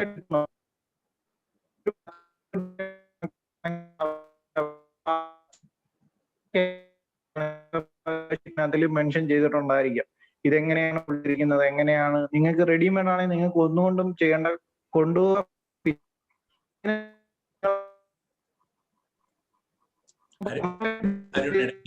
നെറ്റ് കുറയുന്നുണ്ട്. അരുൺ വെളിയിലേക്കൊന്ന് നോക്കാവോ? ഇതിലും വെളിയിലോട്ട് പോകാൻ പറ്റത്തില്ല ചേട്ടാ. ഇനി എല്ലാം കണ്ണൻ സാറേ, എനിക്കൊരു അഭിപ്രായം പറയാനുണ്ട്. പറഞ്ഞു സാറേ. കണ്ണൻ സാറേ, അതായത് ഡൊമസ്റ്റിക് സോളാർ സിസ്റ്റം എന്നുള്ളത് ഒരു സെപ്പറേറ്റ് ഒരു ക്ലാസ് വയ്ക്കാനായിട്ടുള്ള ഒന്ന് സാറിന് മുൻകൈ എടുത്ത് ചെയ്താൽ നന്നായിരുന്നു. കാരണം അത് ഈ പറഞ്ഞ രീതിയിൽ, പുള്ളി പറഞ്ഞ രീതി ചെറിയ കാര്യമല്ല. അത് ഒരുപാട് ഇഷ്യൂസ് വരുന്നുണ്ട്. എപ്പോഴും ഈ സ്ട്രക്ചർ സോളാറിൻ്റെത് വയ്ക്കുന്നത് ബേസിക് മെയിൻ ഫ്രെയിമിലേക്ക് വേണം അത് കണക്ഷൻ കൊടുക്കാൻ, അല്ലാതെ ഷീറ്റിന്റെ മുകളിൽ കൊണ്ട് കൊടുത്തിട്ട് കാര്യമില്ല. അങ്ങനെ ഒരുപാട് പ്രശ്നങ്ങളുണ്ട്. പിന്നെ അത് ആ റൂഫിന്റെ ആംഗിൾ തന്നെ മെയിൻറ്റെയിൻ ചെയ്ത് ഷീറ്റ് വെച്ചാലും മതി. കാരണം ആ കിഴക്കുന്ന സൂര്യൻ വരുന്ന ആ ഡയറക്ഷനിൽ അങ്ങനെയാണ് പുറത്ത് ചെയ്യുന്നത്. ഞാൻ ഓസ്ട്രേലിയയിൽ പോയപ്പോൾ ഞാൻ കണ്ടത് അങ്ങനെയാണ്. അവരൊരു സൈഡിലാണ് വയ്ക്കുന്നത്, കിഴക്കൻ ഈസ്റ്റ് സൈഡിൽ നിന്നുള്ള എടുക്കുക, അത് വെറുതെ കൊണ്ടുവന്ന പാനലിൽ വെച്ചിട്ട് നേരെ ഡയറക്റ്റ് സ്ട്രക്ചറിൽ കൊടുക്കുകയാണ്. അപ്പൊ ഇനി അഥവാ കാറ്റ് വല്ലതും വരികയാണെങ്കിൽ ആ മൊത്തം സ്ട്രക്ചർ പോയെങ്കിൽ മാത്രമേ സോളാർ പാനലിന് പ്രോബ്ലം വരൂ. സാർ, നമ്മൾ അങ്ങനെ ക്ലാസ് വെക്കുന്നുണ്ട്. ഒരു ക്ലാസ് ഒന്ന് വെച്ചാൽ നല്ലതായിരുന്നു. ഒരുപാട് കാര്യങ്ങൾ അതിനകത്ത് പറയാനുണ്ട്. ഇപ്പൊ ഇവർ ഈ പറഞ്ഞ കാര്യങ്ങളെല്ലാം എന്തുകൊണ്ട് ഒരു ഷീറ്റ് കൊണ്ട് നമ്മളൊരു പാനൽ കൊണ്ട് വെച്ച് കഴിഞ്ഞിട്ടുണ്ടെങ്കിൽ അത് പെട്ടെന്ന് ഈ 3 വർഷം കൊണ്ടൊക്കെ പോകുക പറഞ്ഞാൽ നമുക്കത് ഒരിക്കലും നമുക്ക് ഡൈജസ്റ്റ് ചെയ്യുന്ന ഒരു കാര്യമല്ല. അപ്പൊ അതിനെന്ത് ചെയ്യാൻ പറ്റും എന്നുള്ളതൊക്കെ ഒരുപാട് കാര്യങ്ങളുണ്ട്. സാർ അതിനൊന്ന് മുൻകൈ എടുക്കണം. നമ്മളിപ്പോ ഒരു ബേസിക് ആയിട്ടുള്ള 18 സബ്ജക്ട് ആദ്യം എടുത്തിട്ട് സെക്കൻഡ് റൗണ്ടിൽ അത് ഡീറ്റെയിൽഡ് ആയിട്ടാണ് പറയാന്ന് വെച്ചിട്ടുണ്ടായിരുന്നു. കാരണം ഇവർക്കൊരു ഓവറോൾ ഐഡിയ കിട്ടിയതിനു ശേഷം സെക്കൻഡ് ലെവലില് ടൈമും കുറവാണ്, 2 മണിക്കൂർ എന്ന് പറയുന്ന ഒന്നും തെളിയില്ലെന്ന് അറിയാതെ. ഇതാണ് സാറേ ഈ ഒരു ക്ലാസ്. ഒരുപാട് ഞാൻ ഈ ക്ലാസ് നമ്മള് സാറ് സ്റ്റാർട്ട് ചെയ്ത് എന്നെ വിളിച്ചാലും വിളിച്ചില്ലെങ്കിലും ഞാൻ വളരെ താല്പര്യപൂർവ്വം ഞാൻ ഈ ക്ലാസ് അറ്റൻഡ് ചെയ്യുന്നുണ്ട്. അപ്പം കാരണം എന്താ വെച്ച് കഴിഞ്ഞാൽ ഇതിൽ നിന്ന് ഒരുപാട് കാര്യങ്ങൾ അങ്ങോട്ടും ഇങ്ങോട്ടും പല ഷെയറിങ്ങുകൾ, ഇപ്പൊ അരുണിന്റെ ഷെയറിങ്, അതുപോലെ എൽദോ സാറിന്റെ ഷെയറിങ്, ഇങ്ങനെ ഓരോ ഷെയറിങ് കൊണ്ട് ഞാനിത് പഠിക്കാൻ നോക്കാണ്. നമ്മൾ ഓരോ ദിവസം അരുൺ പറഞ്ഞ ഒരു കാര്യങ്ങൾ പഠിക്കുക. നമുക്ക് കിട്ടിയേക്കുന്ന അതാണ് ഇതിനകത്ത് ഏറ്റവും പ്രധാനപ്പെട്ട. അപ്പൊ പുതുതായിട്ട് ഫീൽഡിൽ ഇതിനകത്ത് വരുന്നവരെ സംബന്ധിച്ച് ഇത് പഠിക്കാൻ ഇതിലും നല്ല വേറൊരു അവസരമില്ല. അപ്പൊ കഴിഞ്ഞ ദിവസം നമ്മുടെ ഗ്രൂപ്പിലേക്ക് എന്തൊക്കെ ചെറിയ ഇഷ്യൂ ഞാൻ പറഞ്ഞു, ഇത്രയും താഴെ ഞാൻ കണ്ണത്താ പറഞ്ഞു, ഒരു കാരണവശാലും നമ്മൾ പുറകോട്ട് പോകരുത്. കാരണം ഇത് ഇത്രയും നല്ലൊരു മേഖല, അതിനെ നമ്മൾ എത്രമാത്രം, കാരണം ഇപ്പൊ ഈ ചെയ്യുന്ന കാര്യങ്ങൾ വളരെ കറക്റ്റാണ്. നമുക്ക് ഓരോ കാര്യങ്ങൾ പഠിക്കുക, ഷെയർ ചെയ്യുക, ഓരോരുത്തരുടെ എക്സ്പീരിയൻസ് ഷെയർ ചെയ്യുക, അങ്ങനെ നമ്മുടെ ക്വാളിറ്റി കൂട്ടിക്കൊണ്ടിരിക്കുക. ഞാൻ അതുകൊണ്ട് എനിക്കതിനകത്ത് വളരെ താല്പര്യത്തോടു കൂടിയാണ് എനിക്കൊരു കാര്യം ഷെയർ ചെയ്യാൻ കിട്ടിയില്ലെങ്കിലും ഞാൻ എല്ലാ ക്ലാസ്സുകളും ഇതുവരെ ഒരു ക്ലാസ് മിസ് ചെയ്തിട്ടില്ല. Okay, thank you sir. എന്താ സാർ അവര് ചോദിച്ചതിന്? നമ്മള് സോളാറിൽ ഇപ്പൊ നമ്മള് ശിശുക്കളാണ്, ഇന്ത്യയിലത്തെ പോരിലെങ്കിൽ നമ്മള് ശിശുക്കളാണ്. അപ്പൊ എല്ലാവരും സ്റ്റുഡൻസ് ആണ് ഇതിനകത്ത്. അപ്പൊ എല്ലാവരും ഇത് നമ്മള് എല്ലാ പുതിയ ടെക്നോളജി എന്താണെന്ന് നോക്കിയിട്ടിരിക്കണം. അതാണ് ഈ ഗ്രൂപ്പ് രൂപീകരിച്ച് നമുക്ക് പുതിയ ടെക്നോളജികൾ ഇംപ്ലിമെന്റ് ചെയ്യുക എന്നുള്ളതാണ്. പഠിക്കുക, ആരൊക്കെ പുതിയ ടെക്നോളജി ഇംപ്ലിമെന്റ് ചെയ്യുന്നു അത് പഠിക്കുക എന്നുള്ളത്. പിന്നെ MNRക്ക് ഒരു സ്റ്റാൻഡേർഡ് ഇറക്കിയിട്ടുണ്ട് ഇതിന്റെ സ്പെസിഫിക്കേഷന് വേണ്ടിയിട്ട്. അത് ആരും ഫോളോ അപ്പ് ചെയ്യാറില്ല. കാരണം ഇതിന്റെ മോഡ്യൂൾ മൗണ്ടിങ്ങിന്റെ എത്ര ഡിഗ്രി ആയിരിക്കണം, ലാറ്റിറ്റ്യൂഡും ലോങ്ങിറ്റ്യൂഡും നോക്കിയിട്ട് അതിന്റെ ഇത്ര ഡിഗ്രി 10 to 15 ഡിഗ്രിയിൽ ആണ് നമുക്ക് ഇവിടെ പാനൽ സെലക്ട് ചെയ്യേണ്ടത്. അതുപോലെ ഹോട്ട് ഗാൽവനൈസ്ഡ് അല്ലെങ്കിൽ അലുമിനിയം സ്ട്രക്ചർ യൂസ് ചെയ്യണം. അങ്ങനെയൊക്കെ പറഞ്ഞു. പിന്നെ ഒരു ഗ്രൗണ്ട് ലെവലിൽ നിന്ന് 30 സെന്റിമീറ്റർ ആണ് പാനല് ഹൈറ്റ് പൊങ്ങിയിരിക്കേണ്ടത്. അതൊക്കെ സ്പെസിഫിക്കേഷൻ ആയിട്ട് MNRE സ്റ്റാൻഡേർഡ് ഇറക്കിയിട്ടുണ്ട്. പക്ഷെ അത് നമ്മൾ അവസാനം ഈ വർക്കിന്റെ ക്വാളിറ്റി റേറ്റിന്റെ കാര്യത്തിൽ ക്വാളിറ്റിയിൽ കുറയ്ക്കുകയാണ് ഇപ്പോൾ ചെയ്തുകൊണ്ടിരിക്കുന്നത്. പിന്നെ അത് ചെയ്യാന്നുള്ള പുതിയ ടെക്നോളജീസ് ആരെങ്കിലൊക്കെ ഇംപ്ലിമെന്റ് ചെയ്യുന്നുണ്ടെങ്കിൽ അത് നമ്മൾ ഇവിടെ ടെക്നോളജി പുതിയ പാനലോ എഫിഷ്യൻസി കൂട്ടാനുള്ള പ്രോഗ്രാം എന്താണെന്നുള്ളത് നോക്കിയിട്ട് നമുക്ക് ചെയ്യാനുള്ളതാണ് ഇനി നമുക്ക് അടുത്ത സ്റ്റെപ്പ്. ആരൊക്കെ ഇത് ചെയ്യുന്നുണ്ട്, പുതിയ മോഡ്യൂൾസ് വരുന്നുണ്ട്, അത് കൂടുതൽ എഫിഷ്യൻസി ഉള്ള മോഡ്യൂൾസ് എങ്ങനെ എഫിഷ്യൻസി കൂട്ടാം, മോഡ്യൂളിനെ എങ്ങനെ എഫിഷ്യൻസി കൂട്ടാം, എക്സ്പീരിയൻസ് കൊണ്ട് ചെയ്യാവുന്ന കുറെ പ്രോഗ്രാംസ് ഉണ്ട്. അതൊക്കെ കേൾക്കാമെന്നുള്ളതിനകത്താണ് നമ്മളും ഈ പ്രോഗ്രാമിൽ അറ്റൻഡ് ചെയ്യുന്നത്. എല്ലാവരും ഇതിനകത്ത് ടെക്നോളജി മാറിക്കൊണ്ടിരിക്കുകയാണ്. ഇപ്പൊ ഇന്ന് ചെയ്ത നാളെ ആ ടെക്നോളജി അല്ല, പുതിയ ടെക്നോളജിയാണ്. അപ്പൊ ഇതാണ് എനിക്ക് പറയാനുള്ളത്.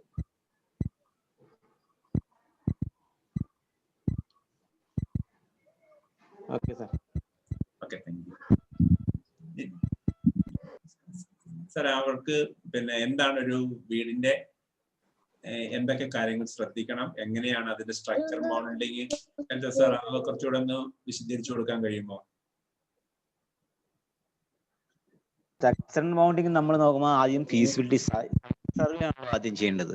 ആദ്യം ഒരു പ്ലാന്റ് വെക്കാന്നുള്ളത് നമുക്കൊരു ഐഡിയ വേണം. എത്ര കിലോവാട്ടാണ് പ്ലാന്റ് വെക്കുന്നത്, ആ പ്ലാന്റ് മോഡ്യൂള് വെക്കാനുള്ള സ്പേസ് എവിടെയാണ്, അത് നമുക്ക് നോക്കണം. ആ മോഡ്യൂള് വെക്കാനുള്ള സ്പേസ് അത് കേരളത്തിലെല്ലാം സൗത്ത് സൈഡിലേക്കാണ് പാനൽ വെക്കുന്നത്. പിന്നെ എയർപോർട്ടിലും അവിടെ അങ്ങോട്ടൊക്കെ തിരിച്ചു.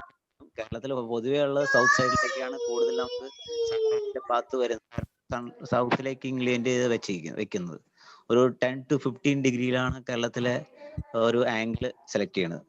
പിന്നെ ഇതിന്റെ എഫിഷ്യൻസി കൂട്ടാൻ വേണ്ടിയിട്ട് ചെയ്യുന്നതെന്ന് വെച്ചാൽ നമ്മൾ ഏറ്റവും DC സൈഡ് ഏറ്റവും കുറച്ച് DC കേബിൾ ഏറ്റവും കുറച്ചുള്ള വയ്ക്കാണ് എഫിഷ്യൻസി കൂട്ടാനുള്ള ലോസ് കുറയ്ക്കാനുള്ള മാർഗമായിട്ട് നോക്കുന്നത്. നമ്മൾ ആദ്യം സെലക്ട് ചെയ്യേണ്ടത് ഇൻവെർട്ടർ എവിടെ മൗണ്ട് ചെയ്യുന്നുള്ളതാണ്. ഇൻവെർട്ടർ മൗണ്ട് ചെയ്യുന്ന സ്ഥലം കണ്ടുപിടിച്ചിട്ട് അതിനടുത്ത് വേണം, ഏറ്റവും അടുത്തുള്ള സ്പേസിൽ നിഴലില്ലാത്ത ഷെയ്ഡ് പോലും അടിക്കാത്ത ഏതെങ്കിലും സൈറ്റാണ്, അതിന്റെ റൂഫിന്റെ മുകളിലാണ് നമ്മളത് സൗത്തിലേക്ക് ചെരിച്ചു വെക്കാനുള്ള ആംഗിൾ സെലക്ട് ചെയ്യാം. ആ സ്പേസ് ഏകദേശം ഒരു 100 സ്ക്വയർ ഫീറ്റ്, 1 കിലോവാട്ടിന് 100 സ്ക്വയർ ഫീറ്റ് ആണ് ആവറേജ്. മോഡ്യൂളിന്റെ സൈസ് പോലെ ഇരിക്കും. ഇപ്പൊ 400-450 പാനലൊക്കെ വരുന്നുണ്ട്. സെയിം സൈസിൽ 300 പാനൽ തന്നെയാണ് 400 2x1 വരുന്നത്. അപ്പൊ അതിന് സ്പേസിനുള്ള ഒരു ഐഡിയ വെച്ചിട്ട് നമുക്ക് മിനിമം ഒരു 100 ക്ലീനിങ് ഏരിയ അടക്കം ഒരു 100 സ്ക്വയർ ഫീറ്റ് സ്ഥലം ഉണ്ടെങ്കിൽ ഒരു കിലോവാട്ട് പാനൽ നമുക്ക് വെക്കാം. അത് വെക്കേണ്ട മൗണ്ടിങ് ശ്രദ്ധിക്കാനുള്ളത്, നമുക്ക് ഏത് വീടുകളിൽ ചെന്നാലും ഷെയ്ഡില്ലാത്ത ഈസ്റ്റ് ടു വെസ്റ്റ് സൺലൈറ്റ് പോകുമ്പോൾ അവിടുന്ന് ഒരു രാവിലെ ഒരു 8 മണി വരെ വൈകിട്ട് 5 മണി വരെയെങ്കിലും ഷെയ്ഡില്ലാത്ത ഒരു സ്ഥലം കണ്ടെത്തിയിട്ട് അവിടെ നിന്ന് അതിന്റെ ഏറ്റവും അടുത്തുള്ള സ്ഥലത്താണ് ഇൻവെർട്ടർ വെക്കേണ്ടത്. ഈ DC ലൈൻ കേബിൾ വലിക്കുമ്പോൾ ലോസ് കുറയ്ക്കാൻ വേണ്ടി ഏറ്റവും അടുത്തുള്ള സ്പേസിൽ ഇൻവെർട്ടർ ഗ്രിഡ് ഇൻവെർട്ടർ വെച്ചാൽ AC കണക്ട് ചെയ്യായിരിക്കും നല്ലത്. Okay, thank you sir. Arun, എന്താണ് അരുൺ കൂട്ടിച്ചേർക്കാനുള്ളത്? സ്ട്രക്ചറിനെ പറ്റി എന്ത് സാർ പറഞ്ഞു തൊട്ട് തന്നെ ഇപ്പൊ നമുക്ക് ഈ പറഞ്ഞ തൊട്ട് സൈറ്റ് ഫീസിബിലിറ്റി സ്റ്റഡി കഴിയുമ്പോഴത്തേക്കും നമുക്ക് അവിടുത്തെ കണ്ടീഷൻ വെച്ചിട്ട് മനസ്സിലാകും. കാരണം സൂര്യൻ ഉദിച്ച് അസ്തമിക്കുന്ന ആ ഒരു സമയം വരെയുള്ള ഒരു സൺലൈറ്റിന്റെ ആ ഒരു എനർജി വിൻഡോ, ആ ഒരു സമയത്തിലേക്കുള്ള ഇത് കിട്ടത്തക്ക രീതിയിലുള്ള സൈറ്റ് ആയിരിക്കും നമ്മൾ ചൂസ് ചെയ്യുന്നത്. ഇപ്പൊ നമ്മൾ ആ ഒരു എടുക്കുന്ന തമ്പ് റൂൾ പ്രകാരം നമുക്ക് പറയുമ്പോഴത്തേക്കിന് 1 കിലോവാട്ടിന് 100 സ്ക്വയർ ഫീറ്റ് എന്നുള്ള ഏരിയ, ഇപ്പൊ അത് നമുക്കൊരു 1.5 കിലോവാട്ടിന് 100 സ്ക്വയർ ഫീറ്റ് എന്നുള്ള ഏരിയയിലോട്ട് ഇപ്പൊ നമുക്ക് പാനൽസിന്റെ ഇതെല്ലാം വെച്ചിട്ട് നമുക്ക് അറേഞ്ച് ചെയ്യാനായിട്ട് സാധിക്കും. പിന്നെ നമുക്കാണെങ്കിൽ അങ്ങനെ വരുമ്പോഴത്തേക്കിന് നമ്മൾ എത്ര ആ ഏരിയ മെഷർ ചെയ്യുക. നിങ്ങൾ അത് ഇപ്പൊ സൈറ്റ് സർവേക്ക് പോവുകയാണെങ്കിൽ നിങ്ങൾ ചെയ്യേണ്ട ഒരു കാര്യം എന്ന് വെച്ച് കഴിഞ്ഞാൽ നിങ്ങളൊരു ബുക്കും പേപ്പറുമായിട്ട് തന്നെ പോകുക. ആ ഒരു ബുക്കോ അല്ലെങ്കിൽ എന്തെങ്കിലും ഒരു ഇതായിട്ട് ഡയറി അങ്ങനെ ഫോളോ ചെയ്യുക. അപ്പൊ ആ ഒരു സൈറ്റിന്റെ കണ്ടീഷൻ വരച്ചിടുക. എന്നിട്ട് നിങ്ങൾക്ക് ചെയ്യാൻ പറ്റുന്ന സിമ്പിൾ ആയിട്ടുള്ള ഒരു മെത്തേഡ് എന്തെന്ന് വെച്ച് കഴിഞ്ഞാൽ നിങ്ങൾക്ക് അവിടെ അറേഞ്ച് ചെയ്യാം. നിങ്ങൾക്ക് ഒരു പാനലിന്റെ വലിപ്പം, നിങ്ങൾ യൂസ് ചെയ്യുന്ന ഒരു പാനലിന്റെ വലിപ്പം, നിങ്ങൾക്ക് മറ്റുള്ള കാര്യങ്ങൾ അറിയാൻ പറ്റും. നിങ്ങൾക്ക് അപ്പൊ അത് സിമ്പിൾ ആയിട്ട് ഒരു ലേ ഔട്ട് വരച്ചു കഴിഞ്ഞാൽ നിങ്ങൾക്ക് പെട്ടെന്ന് ഇത് ചെയ്യാൻ പറ്റും. അവിടെ എത്ര ആ ഏരിയ മെഷർ ചെയ്ത് കഴിഞ്ഞാൽ സിമ്പിൾ ആയിട്ട് നിങ്ങൾക്ക് മനസ്സിലാകും ഇത് എത്ര എണ്ണം പാനൽ അവിടെ വെക്കാൻ പറ്റും, എത്ര കിലോ വാട്ട് വെക്കാൻ പറ്റും. ഇൻ കേസ് സംഭവം സിമ്പിൾ ആണ്. അത് കഴിഞ്ഞാണ് ഒരു ഫ്ലാറ്റ് റൂഫ് എടുത്തു കഴിഞ്ഞ് കഴിഞ്ഞാൽ നിങ്ങൾക്ക് അവിടെ സിമ്പിൾ ആയിട്ട് പറ്റും. പിന്നെ അത് കഴിഞ്ഞാണ് നിങ്ങൾ എടുക്കുന്ന ഏത് തരത്തിലുള്ള സ്ട്രക്ചർ ആണ് എന്ന് നിങ്ങൾ തിരഞ്ഞെടുക്കാൻ പോകും. നിങ്ങൾ സ്ട്രക്ചർ തിരഞ്ഞെടുക്കുമ്പോഴത്തേക്കിന് നിങ്ങൾക്ക് റെഡിമെയ്ഡ് ആയിട്ട് എടുക്കാം. റെഡിമെയ്ഡ് ആയിട്ട് നമുക്ക് ഹോട്ട് ടിപ്പ് വരുന്നുണ്ട്. ഹോട്ട് ടിപ്പ് റെഡിമെയ്ഡ് സ്ട്രക്ചേഴ്സ് വരുന്നുണ്ട്. 1 കിലോവാട്ടിന്റെ 8 പാനലിന്റെയും 10, 12 പാനലിന്റെയും 16 പാനലിന്റെയും ഒക്കെ സ്ട്രക്ചർ വരുന്നുണ്ട്. അതാകുമ്പോഴത്തേക്കിന് കൊണ്ടുവെക്കുക വലിയ ഇതില്ല, നട്ട് ബോൾട്ടാണ്, റെഡിമെയ്ഡ് ആയതുകൊണ്ട് ഒരു കുഴപ്പവും വരത്തില്ല. പിന്നെ ഗാൽവനൈസ്ഡ് ആയതുകൊണ്ട് നിങ്ങൾക്ക് പെയിന്റോ മറ്റുള്ള കാര്യങ്ങളോ അങ്ങനെയുള്ള കാര്യങ്ങളൊന്നും അടിക്കേണ്ടി വരത്തില്ല. പിന്നെ അലൂമിനിയം സ്ട്രക്ചേഴ്സും ഉണ്ട്. അലൂമിനിയം സ്ട്രക്ചേഴ്സ് വരുമ്പോഴത്തേക്കിന് അലൂമിനിയം പലതരത്തിലുള്ള അലൂമിനിയം സ്ട്രക്ചേഴ്സ് വരുന്നുണ്ട്.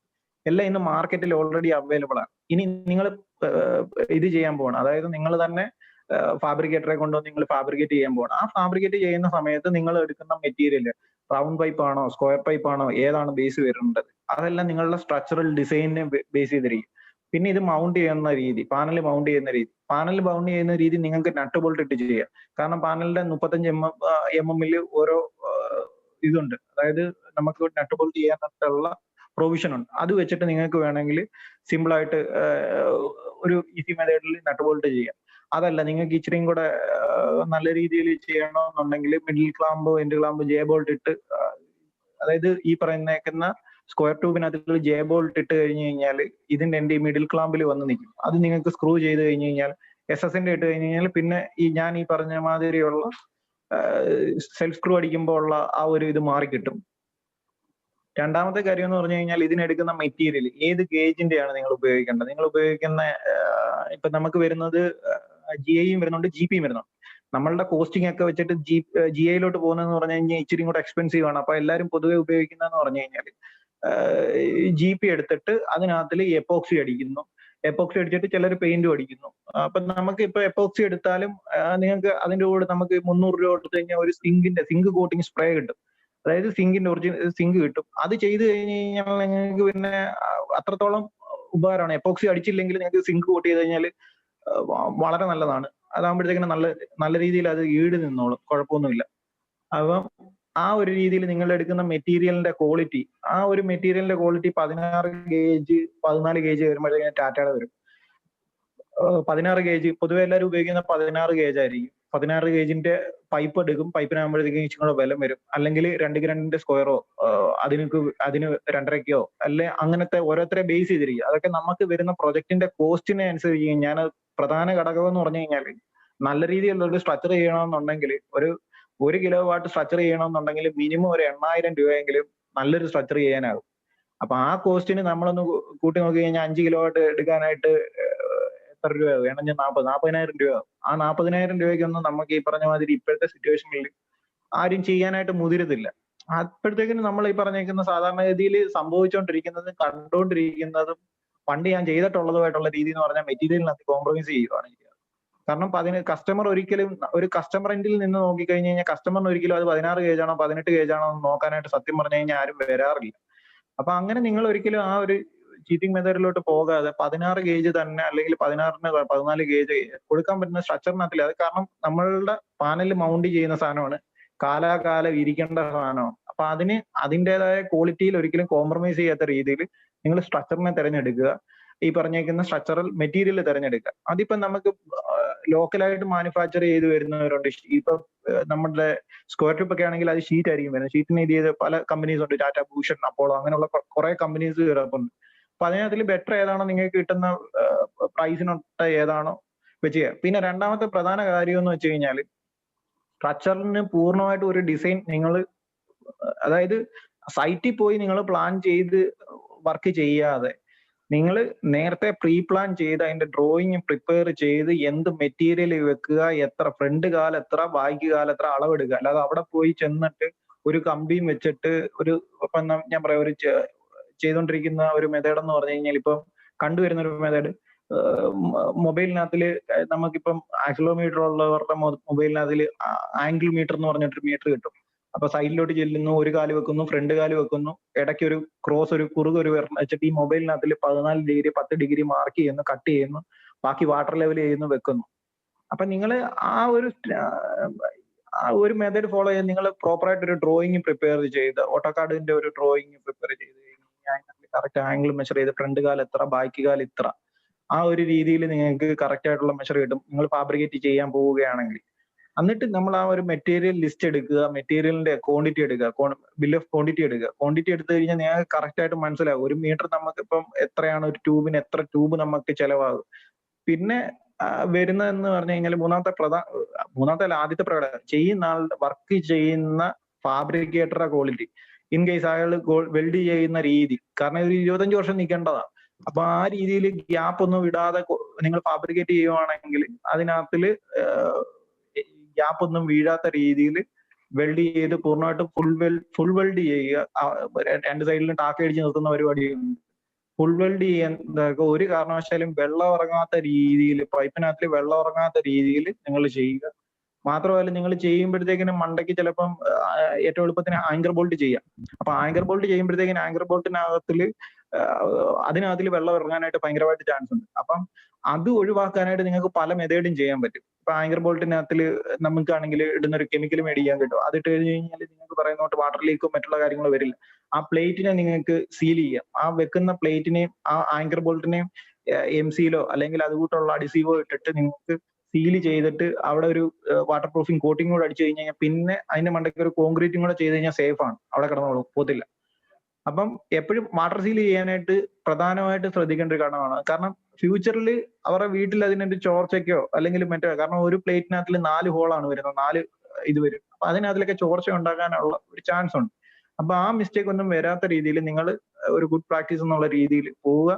ആ ചെയ്യുന്ന എവിടെയാണോ നിങ്ങൾ ആ ഒരു ആങ്കർ ചെയ്യാൻ ഉപയോഗിച്ചേക്കുന്ന ആ ഒരു അവിടെ പൂർണ്ണമായിട്ടും വാട്ടർ സീൽ ചെയ്യുക. ഒരിക്കലും അതിന് പിന്നെ കോൺക്രീറ്റ് ചെയ്യുക. കമ്പൽസറി ആയിട്ടും കോൺക്രീറ്റ് ചെയ്യാനായിട്ട് മറക്കാതിരിക്കുക. കോൺക്രീറ്റ് ചെയ്യുക. ആ കോൺക്രീറ്റിനെ ഒന്ന് പ്ലാസ്റ്റർ ചെയ്ത് കഴിഞ്ഞാൽ വളരെ നല്ല കാര്യം.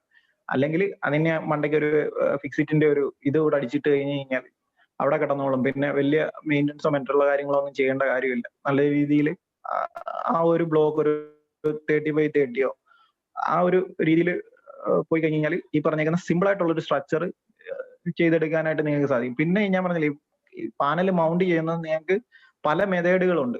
ഒന്നെന്ന് പറഞ്ഞു കഴിഞ്ഞാൽ നിങ്ങൾക്ക് അലൂമിനിയം റെയിൽ മേടിക്കാൻ കിട്ടും. ആ അലൂമിനിയം റെയിലിനകത്തിൽ ഈ പറഞ്ഞേക്കുന്ന പ്രീ ഫാബ്രിക്കേറ്റഡ് ആയിട്ടുള്ള സ്ട്രക്ചേഴ്സ് വരുന്നുണ്ട്. അല്ലാതെ നമ്മൾ ഫാബ്രിക്കേറ്റ് ചെയ്യുന്നതാണെങ്കിൽ ഈ റെയിൽ ഇപ്പൊ ഒരു റെയിലിന്റെ ലെങ്ത് വരുന്നത് ചിലപ്പോൾ 2 മീറ്ററിന്റെ വരുന്നുണ്ട്.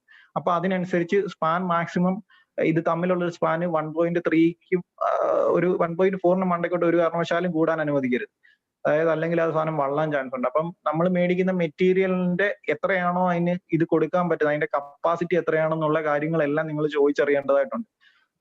പിന്നെ നമുക്ക് നോക്കേണ്ട കാര്യം എന്ന് വെച്ച് കഴിഞ്ഞാൽ ഇതിന് യൂസ് ചെയ്യുന്ന എൻഡ് ക്ലാമ്പ്, മിഡിൽ ക്ലാമ്പ്, അതിന്റെ SS സ്ക്രൂ, പിന്നെ ചിലർ ഞാൻ കണ്ടിട്ടുണ്ട് സ്ക്രൂ മാത്രം ഇടുന്നു, മറ്റേ നമ്മളുടെ ഇതിന്റെ ആ ഒരു സ്പ്രിംഗ് വാഷർ എടുത്ത് കളഞ്ഞ് മസ്റ്റായിട്ട് സ്പ്രിംഗ് വാഷർ മസ്റ്റായിട്ട് യൂസ് ചെയ്ത് പഠിക്കുക. പിന്നെ പ്രോപ്പർ ടൂൾസ് ഉപയോഗിച്ച് ഇതിനെ ടൈറ്റ് ചെയ്യാനായിട്ട് ശ്രമിക്കുക. അലൻ കീയോ മറ്റുള്ള അലൻ കീ ഉപയോഗിക്കേണ്ടടുത്ത് അലൻ കീ ഉപയോഗിക്കാൻ പറ്റുള്ളൂ. ചിലർ സ്ക്രൂ ഡ്രൈവർ കയറ്റി കണ്ടിട്ടുണ്ട്, ഞാൻ 2 ഇത് കയറ്റി പിടിച്ച് കണ്ടിട്ടുണ്ട് ഇല്ലാത്തൊരു സമയം. അപ്പൊ അങ്ങനെയുള്ള കേസിലൊന്നും നിങ്ങൾ ഒരു കാരണവശാലും ഈ പാനലിന്റെ ഇതില്, കാരണം പുതിയത് ഒരു 2-3 പേര് തിരുവനന്തപുരത്ത് തന്നെ അത് മൊത്തത്തിൽ പറന്നുപോയി, വേറെടത്ത് വീണു, അങ്ങനെ കുറച്ച് ഇഷ്യൂസ് ഒക്കെ വന്നിട്ടുണ്ട്. അപ്പൊ എപ്പോഴും നമ്മൾ മൗണ്ട് ചെയ്യുന്ന സാധനം സ്ട്രോങ് ആണെന്നുള്ള കാര്യത്തിൽ വിൻഡ് വെലോസിറ്റി മറ്റുള്ള കാര്യങ്ങളെല്ലാം മെയിൻറ്റെയിൻ ചെയ്ത് 150 മണ്ടയ്ക്ക് വരാത്ത രീതിയിലുള്ള സാധനങ്ങൾ ചെയ്യും. പിന്നെ നിങ്ങൾ കടൽ തീരമാണെങ്കിൽ അങ്ങനെയുള്ള ലൊക്കേഷനും നിങ്ങളെ എഫക്ട് ചെയ്യാം. കാരണം അവിടെ വരുമ്പോൾ കൊറോഷൻ ഉണ്ടാകും. അപ്പൊ ആന്റി കൊറോസീവ് ആയിട്ടുള്ള മെറ്റീരിയൽ യൂസ് ചെയ്യണം. നിങ്ങളപ്പോ പാനലിന്റെ ഡേറ്റ ഷീറ്റ് ഫ്രെയിംസിന്റെ അതും പ്രത്യേകം പഠിക്കേണ്ടതായിട്ടുണ്ട്. അങ്ങനെയുള്ള കുറെ കാര്യങ്ങൾ ശ്രദ്ധിച്ചിട്ട് വേണം ഈ സ്ട്രക്ചറൽ ഡിസൈൻ. ഞാൻ പറഞ്ഞ സ്ട്രക്ചറൽ ഡിസൈൻ എന്ന് പറയുന്ന വൈഡ് ആയിട്ട് കിടക്കുന്നില്ല. അപ്പൊ അത് ഒരു നമ്മൾ റെഡിയും ഒരു ക്യാപ്സൂൾ അല്ല ഒരിക്കലും. അതിനെ ശരിക്കും ഇരുന്ന് അനലൈസ് ചെയ്ത് പഠിച്ച് എന്നിട്ട് വേണം നമ്മളാണെങ്കിൽ ഒരു സ്ട്രക്ചർ ഇംപ്ലിമെന്റ് ചെയ്യാൻ. 3 കിലോവാട്ടിന്റെ 5 കിലോവാട്ടിന്റെയും കാര്യത്തിൽ ആയാൽ പോലും ഞാൻ അത് വലിയ ഇതാന്നല്ല ഞാൻ പറയുന്നത്. പക്ഷെ ഒരു ചെറിയ കാര്യം, ഒരു ഈവൻ ഒരു നമ്മൾ അതിനകത്തിലൊരു എന്തെങ്കിലും ഒരു സ്ക്രൂ ടൈറ്റ് ചെയ്യാൻ പറഞ്ഞാൽ അതിന്റെ ആധികാരികമായിട്ടുള്ളത് പഠിച്ചതിന് ശേഷം മാത്രം അതിനെപ്പറ്റി ഇറങ്ങുന്നതായിരിക്കും ഏറ്റവും ബെറ്റർ. അപ്പൊ ഞാൻ പറഞ്ഞില്ലേ, ഒരു ചെറിയ സമയം കൊണ്ട് ഒരിക്കലും പറയാൻ പറ്റുന്ന ഒരു കാര്യമല്ല ഈ സ്ട്രക്ചറിന്റെ. അപ്പൊ അത് നിങ്ങൾ ശരിക്കും സ്ട്രക്ചറിനകത്തിൽ ഒരു അപാകത വന്നു കഴിഞ്ഞു കഴിഞ്ഞാൽ അത് പൂർണ്ണമായിട്ടും നമ്മളെ എഫക്ട് ചെയ്യുന്നതാണ്. കാരണം നമ്മൾ ഈ കൊടുക്കുന്ന പാനലിനൊപ്പം തന്നെ വാറന്റി കൊടുക്കുന്ന ഒരു സാധനമാണ് ഈ പറഞ്ഞ സ്ട്രക്ചർ. അതായത് 25 വർഷം എന്റെ പാനലിന്റെ ലൈഫ് ഉണ്ടെങ്കിൽ 25 വർഷവും എന്റെ കൂട്ടത്തിൽ കാണുന്ന ഒരു ഭാര്യയെ പോലെ കാണുന്ന, അതായത് കെട്ടിച്ചു കൊടുത്ത ഭാര്യയും ഭർത്താവിനെ പോലെ കാണുന്നതായിരിക്കും ഈ പറഞ്ഞേക്കുന്ന സ്ട്രക്ചറും അതിന്റെ കൂട്ടത്തിൽ തന്നെ കാണുന്നത്. സ്ട്രക്ചർ ഇല്ലെങ്കിൽ പിന്നെ പാനലില്ല. അപ്പൊ അതുകൊണ്ട് ഇതും ഒരു പ്രധാന ഘടകമാണ്. അപ്പൊ ആ രീതി കണ്ടിട്ട് ഇതിനെ എങ്ങനെ നിങ്ങൾ അപ്രോച്ച് ചെയ്യാവുള്ളൂ. എന്ത് കാരണവശാലും ഒരു കാരണവശാലും സ്ട്രക്ചറിനകത്തിൽ നിങ്ങൾ കോംപ്രമൈസ് ചെയ്യാതിരിക്കുക. കാരണം നമുക്ക് കോംപ്രമൈസ് ചെയ്യാൻ പറ്റുന്നത് ഇതിലാണ്, ഭാര്യയ്ക്കല്ലേ വെള്ളം മേടിച്ചു കൊടുക്കാതിരിക്കാൻ പറ്റത്തുള്ളൂ. അപ്പൊ എന്തായാലും നമുക്ക് അതിനകത്തിൽ ഒരിക്കലും കോംപ്രമൈസ് ചെയ്യാതിരിക്കുക. നല്ല രീതിയിൽ അതിനെ ട്രീറ്റ് ചെയ്ത് കഴിഞ്ഞാൽ നല്ല രീതിയിൽ അത് കാണും. കമ്പാരിസൺ കൊള്ളാം. നല്ല രസകരമായ ദൃഷ്ടാന്തം. അവരില്ലാത്തതുകൊണ്ട് കുഴപ്പമില്ല. ഞാൻ കല്യാണം കഴിച്ചിട്ടില്ല, ആരെങ്കിലും കണ്ടുവെച്ച് കാണും. ഭക്ഷണമൊക്കെ വാങ്ങിച്ചു കൊടുക്കണം കേട്ടോ. അരുൺ, താങ്ക് യു കേട്ടോ, നല്ലൊരു എക്സ്പ്ലനേഷൻ ആയിരുന്നു. ഇനി നമുക്കൊരു പ്രോഡക്റ്റ് ഒന്ന് പരിചയപ്പെടാം, അതുപോലെ തന്നെ അവരുടെ സർവീസും. എൽദോ സാറിന് നമുക്ക് അവരുടെ പ്രോഡക്റ്റ് ആൻഡ് സർവീസും നമുക്ക് ശ്രദ്ധിക്കാം. Eldho sir, welcome.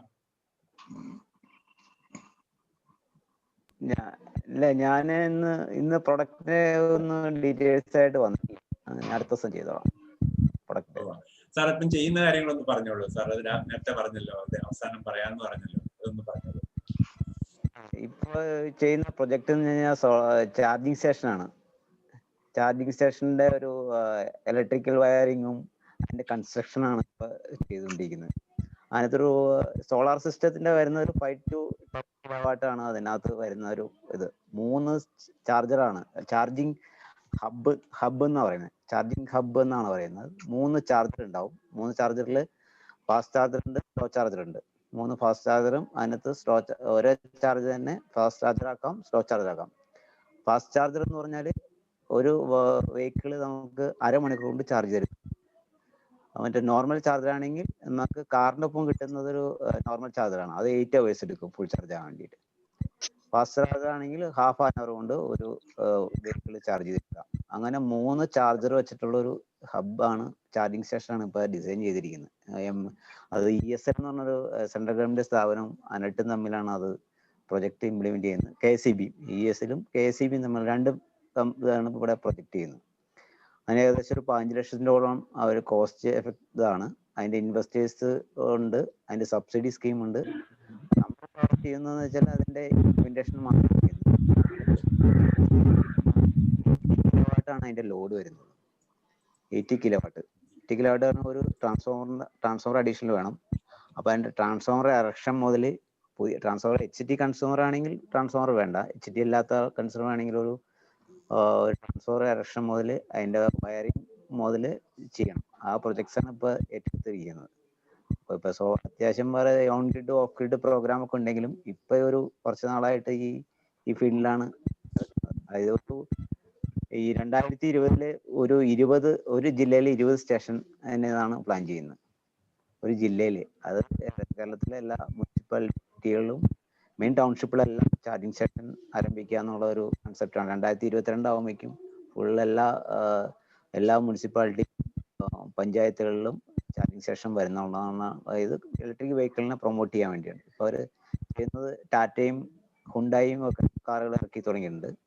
അപ്പൊ അതിനുള്ള ഒരു ഫീസിബിളുള്ള ഒരു ചാർജിങ് സ്റ്റേഷനാണ് ഈ ചാർജറിൽ. നമുക്ക് ഈ ചാർജിങ് സ്റ്റേഷനിൽ നമുക്ക് സെറ്റ് ചെയ്യാം, ആംബിയർ സെറ്റ് ചെയ്യാം. വണ്ടികൾക്ക് ഒരു നമുക്ക് ടയറിൽ എയർ ഫില്ല് ചെയ്യുന്നത് പോലെ എത്ര പ്രഷർ അനുസരിച്ചാണോ പ്രഷർ ഫില്ല് ചെയ്യണ പോലെ തന്നെ നമുക്ക് എത്ര ആംബിയർ ആണോ വേണ്ടെന്നുള്ള സെറ്റ് ചെയ്തിട്ട് നമുക്ക് ചാർജ് ചെയ്യാൻ ഇടാം. അപ്പൊ ഈ 20 hours ആണ് ചാർജിങ് അതിന്റെ വർക്കിംഗ് ഏരിയ ഇടുന്നത്. ഒരു ചാർജിങ് ഹബ്ബ് സ്റ്റേഷൻ അതിന്റെ ഒരു പ്രോഗ്രാമിലാണ് ഇപ്പൊ. അതിന്റെ ഡീറ്റെയിൽസും കാര്യങ്ങളൊക്കെ ഇപ്പൊ ഓൾറെഡി ചാർജിങ് സ്റ്റേഷൻ തുടങ്ങാനുള്ളവർക്ക് അതിന്റെ ആപ്ലിക്കേഷൻ വിളിച്ചിട്ടുണ്ട്. ഒരു 1000 square feet സ്ഥലമുള്ളവർക്ക് വേണ്ടി അത് നമുക്ക് ഇംപ്ലിമെന്റ് ചെയ്യാം. 1000 square feet കാർ പാർക്ക് ചെയ്യാനുള്ള ഏരിയ ഉണ്ടെങ്കിൽ സർക്കാർ ഫ്രീ ആയിട്ടും ഇൻവെസ്റ്ററും സ്ഥാപിച്ചു തരുന്നുണ്ട്. ഒരു അതിന്റെ ഇൻകം കിട്ടാൻ വേണ്ടി ഒരു മിനിമം 2 years എടുത്തേക്കാം. ബാക്കി ഡീറ്റെയിൽസ് ഗ്രൂപ്പിലിടാം, അതിന്റെ ആപ്ലിക്കേഷൻ ഫോം ഗ്രൂപ്പിലിടാം.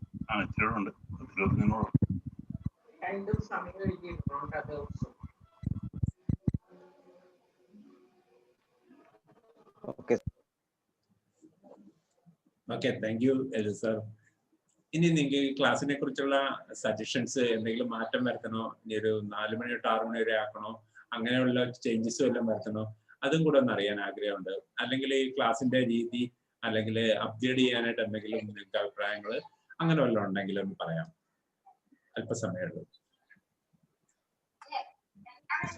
സാർ നേരത്തെ പറഞ്ഞ ഒരു ഞാൻ വിനോദാണ്, പാലക്കാട് BHC ടീച്ചറാണ്.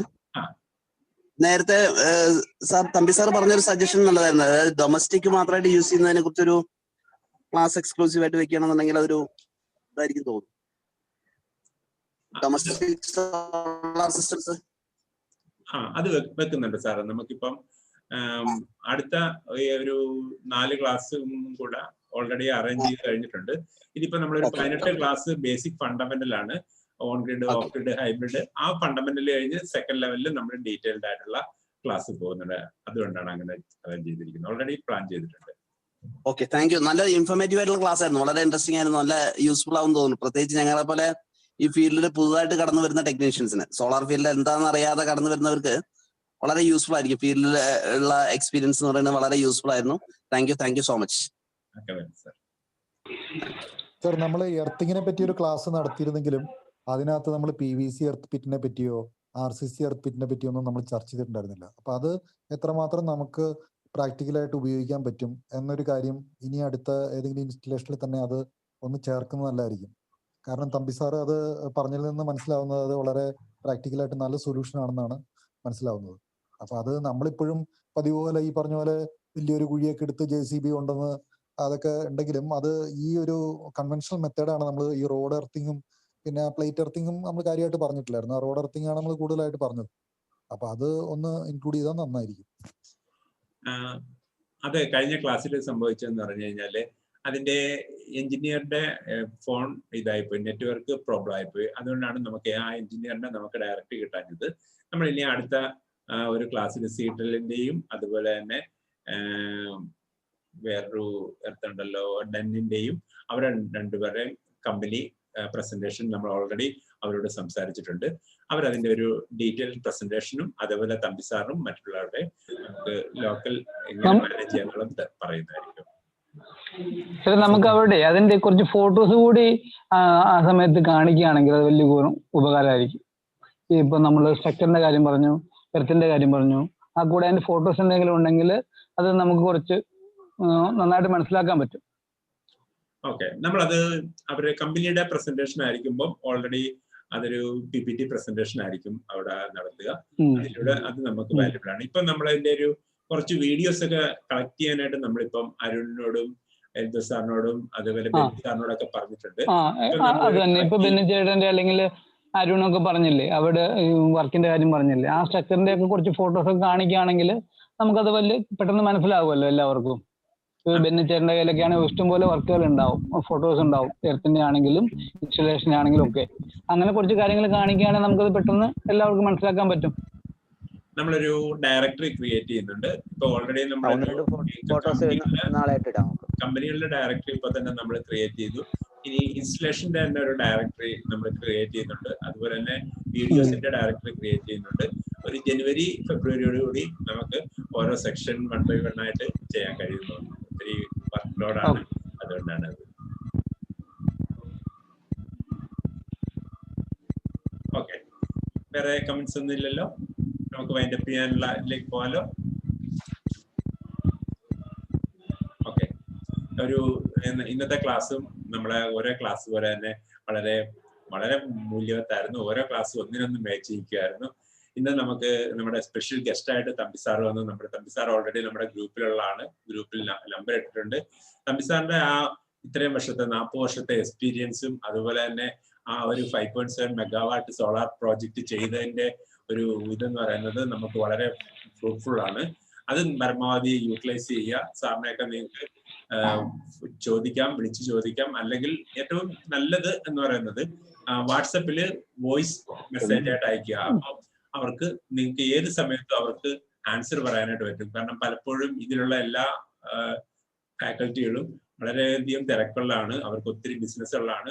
അപ്പം അങ്ങനെ വോയിസ് ആയിട്ട് നിങ്ങൾ ഇടുവാണെങ്കിൽ അവർക്ക് ഫ്രീ ഉള്ളപ്പോൾ അവർക്ക് മറുപടി ഇടാൻ പറ്റും. തമ്പി സാറിന്റെ ക്ലാസ് ആ വലിയ ഒരു പ്രോജക്റ്റിന്റെ പ്രസന്റേഷൻ വളരെ ഞങ്ങൾ നന്നായിട്ട് ആസ്വദിച്ചു. ഇനിയും തമ്പി സാറിൽ നിന്ന് ഞങ്ങൾക്ക് കൂടുതൽ കാര്യങ്ങൾ അറിയാൻ ആഗ്രഹമുണ്ട്. എർത്തിങ്ങിന്റെ കാര്യത്തിലും ഞങ്ങൾ തമ്പി സാറിനെ വിളിക്കും. അപ്പൊ തമ്പി സാർ വന്ന് സപ്പോർട്ട് ചെയ്യണം. തമ്പി സാറിന്റെ ആ നല്ല വാല്യൂ പ്രസന്റേഷന് നന്ദി.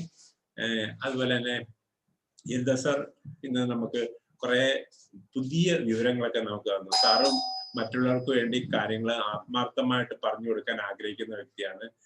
അത് സോളാർ ഫീൽഡില് ചില ആളുകൾ അവരുടെ കിട്ടിയ അറിവുകൾ പകരുകയല്ല. കാരണം അവർക്ക് അതിന്റെ കോമ്പറ്റീഷൻ വന്ന് അവർക്ക് അവരുടെ ഓർഡർ നഷ്ടപ്പെടുമെന്ന് പല ആളുകൾ ഭയപ്പെടുന്നുണ്ട്. എന്നാൽ അതല്ല, നമ്മൾ മറ്റുള്ളവർക്ക് പറഞ്ഞു കൊടുക്കുമ്പോഴാണ് അവരുടെ കഴിവുകളും പ്രാപ്തികളും വികസിക്കുന്നത്. യന്ത സാറ് നല്ല ഡീറ്റെയിൽ ആയിട്ടെല്ലാം പറഞ്ഞു തന്നു. അരുൺ സാറിന് ഭയങ്കര അധികം രസകരമായിട്ടും അതേപോലെ തന്നെ ആ ഫീൽഡിൽ സ്വയമായിട്ട് അനുഭവിച്ച കാര്യങ്ങളും ആ പ്രശ്നങ്ങളൊക്കെ എങ്ങനെ ഫേസ് ചെയ്തു അതും അരുൺ നല്ല പ്രസന്റേഷൻ ചെയ്തു. അരുൺ നമുക്ക് ആദ്യ കാലഘട്ടം ഉണ്ടായിരുന്നു. അത് വളരെ വലിയ വാല്യുബിൾ ആയിരുന്നു സാറിന്റെ ക്ലാസ്സും. ഇനി ബെന്നി സാറ് നമുക്ക് റെഗുലർ ആയിട്ട് സാറ് പറഞ്ഞ പോലെ ഒരു ക്ലാസ്സും മുടക്കാതെ വന്ന് ഞങ്ങൾക്ക് എപ്പോഴും സപ്പോർട്ട് ചെയ്യുന്നുണ്ട്. അതിന്റെ ഓരോ പ്രാക്ടിക്കൽ എക്സ്പീരിയൻസ് ഒരു നാടൻ ശൈലിയിൽ പ്രതികരിക്കുന്ന ബെന്നി സാറിനും ഒരിക്കൽ കൂടി നന്ദി.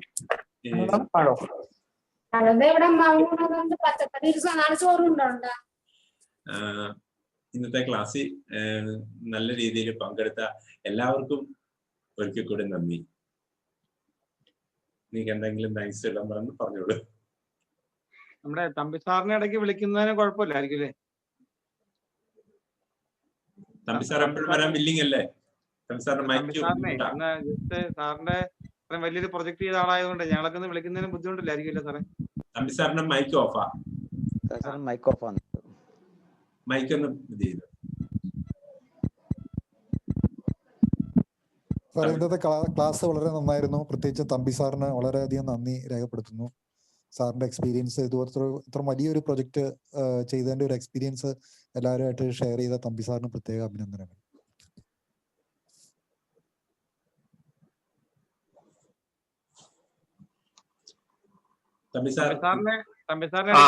അതെ, ആർക്ക് എപ്പോ വേണമെങ്കിലും വിളിച്ചോളൂ. വിളിക്കുവോ, വാട്സപ്പില് മെസ്സേജ് ഇടുവോ, എന്താണെന്ന് വെച്ചാൽ ചെയ്തോളൂ. ഒരു കുഴപ്പമില്ല. സാറിന്റെ ഇത്രയും വലിയൊരു പ്രൊജക്ട് ചെയ്ത എക്സ്പീരിയൻസ് ഞങ്ങൾക്കൊക്കെ ഒത്തിരി അത് പ്രയോജനപ്പെടുന്നു. എന്ന് വെച്ചാൽ ഞങ്ങളുടെയൊക്കെ ഒരു ഡ്രീം ആണല്ലോ വലിയ വലിയ പ്രൊജക്റ്റിലൊക്കെ പോകാന്നുള്ളത്. ഞാനും നിങ്ങൾ ആളാണെന്ന് വിചാരിച്ച് നിങ്ങൾ ഏത് രീതിയിൽ വേണേ പെരുമാറിക്കോ, കുഴപ്പമൊന്നുമില്ല. ഒത്തിരി നന്ദി. വെൽക്കം. അപ്പം ഇന്നത്തെ ക്ലാസ്സിൽ പങ്കെടുത്ത എല്ലാവർക്കും ഒരിക്കൽ കൂടി നന്ദി. നമുക്ക് അടുത്ത ആഴ്ച നമുക്ക് പിന്നെ അടുത്ത വിഷയം നമുക്ക് ചർച്ച ചെയ്യാം. Thank you very much. Thank you. Thank you sir.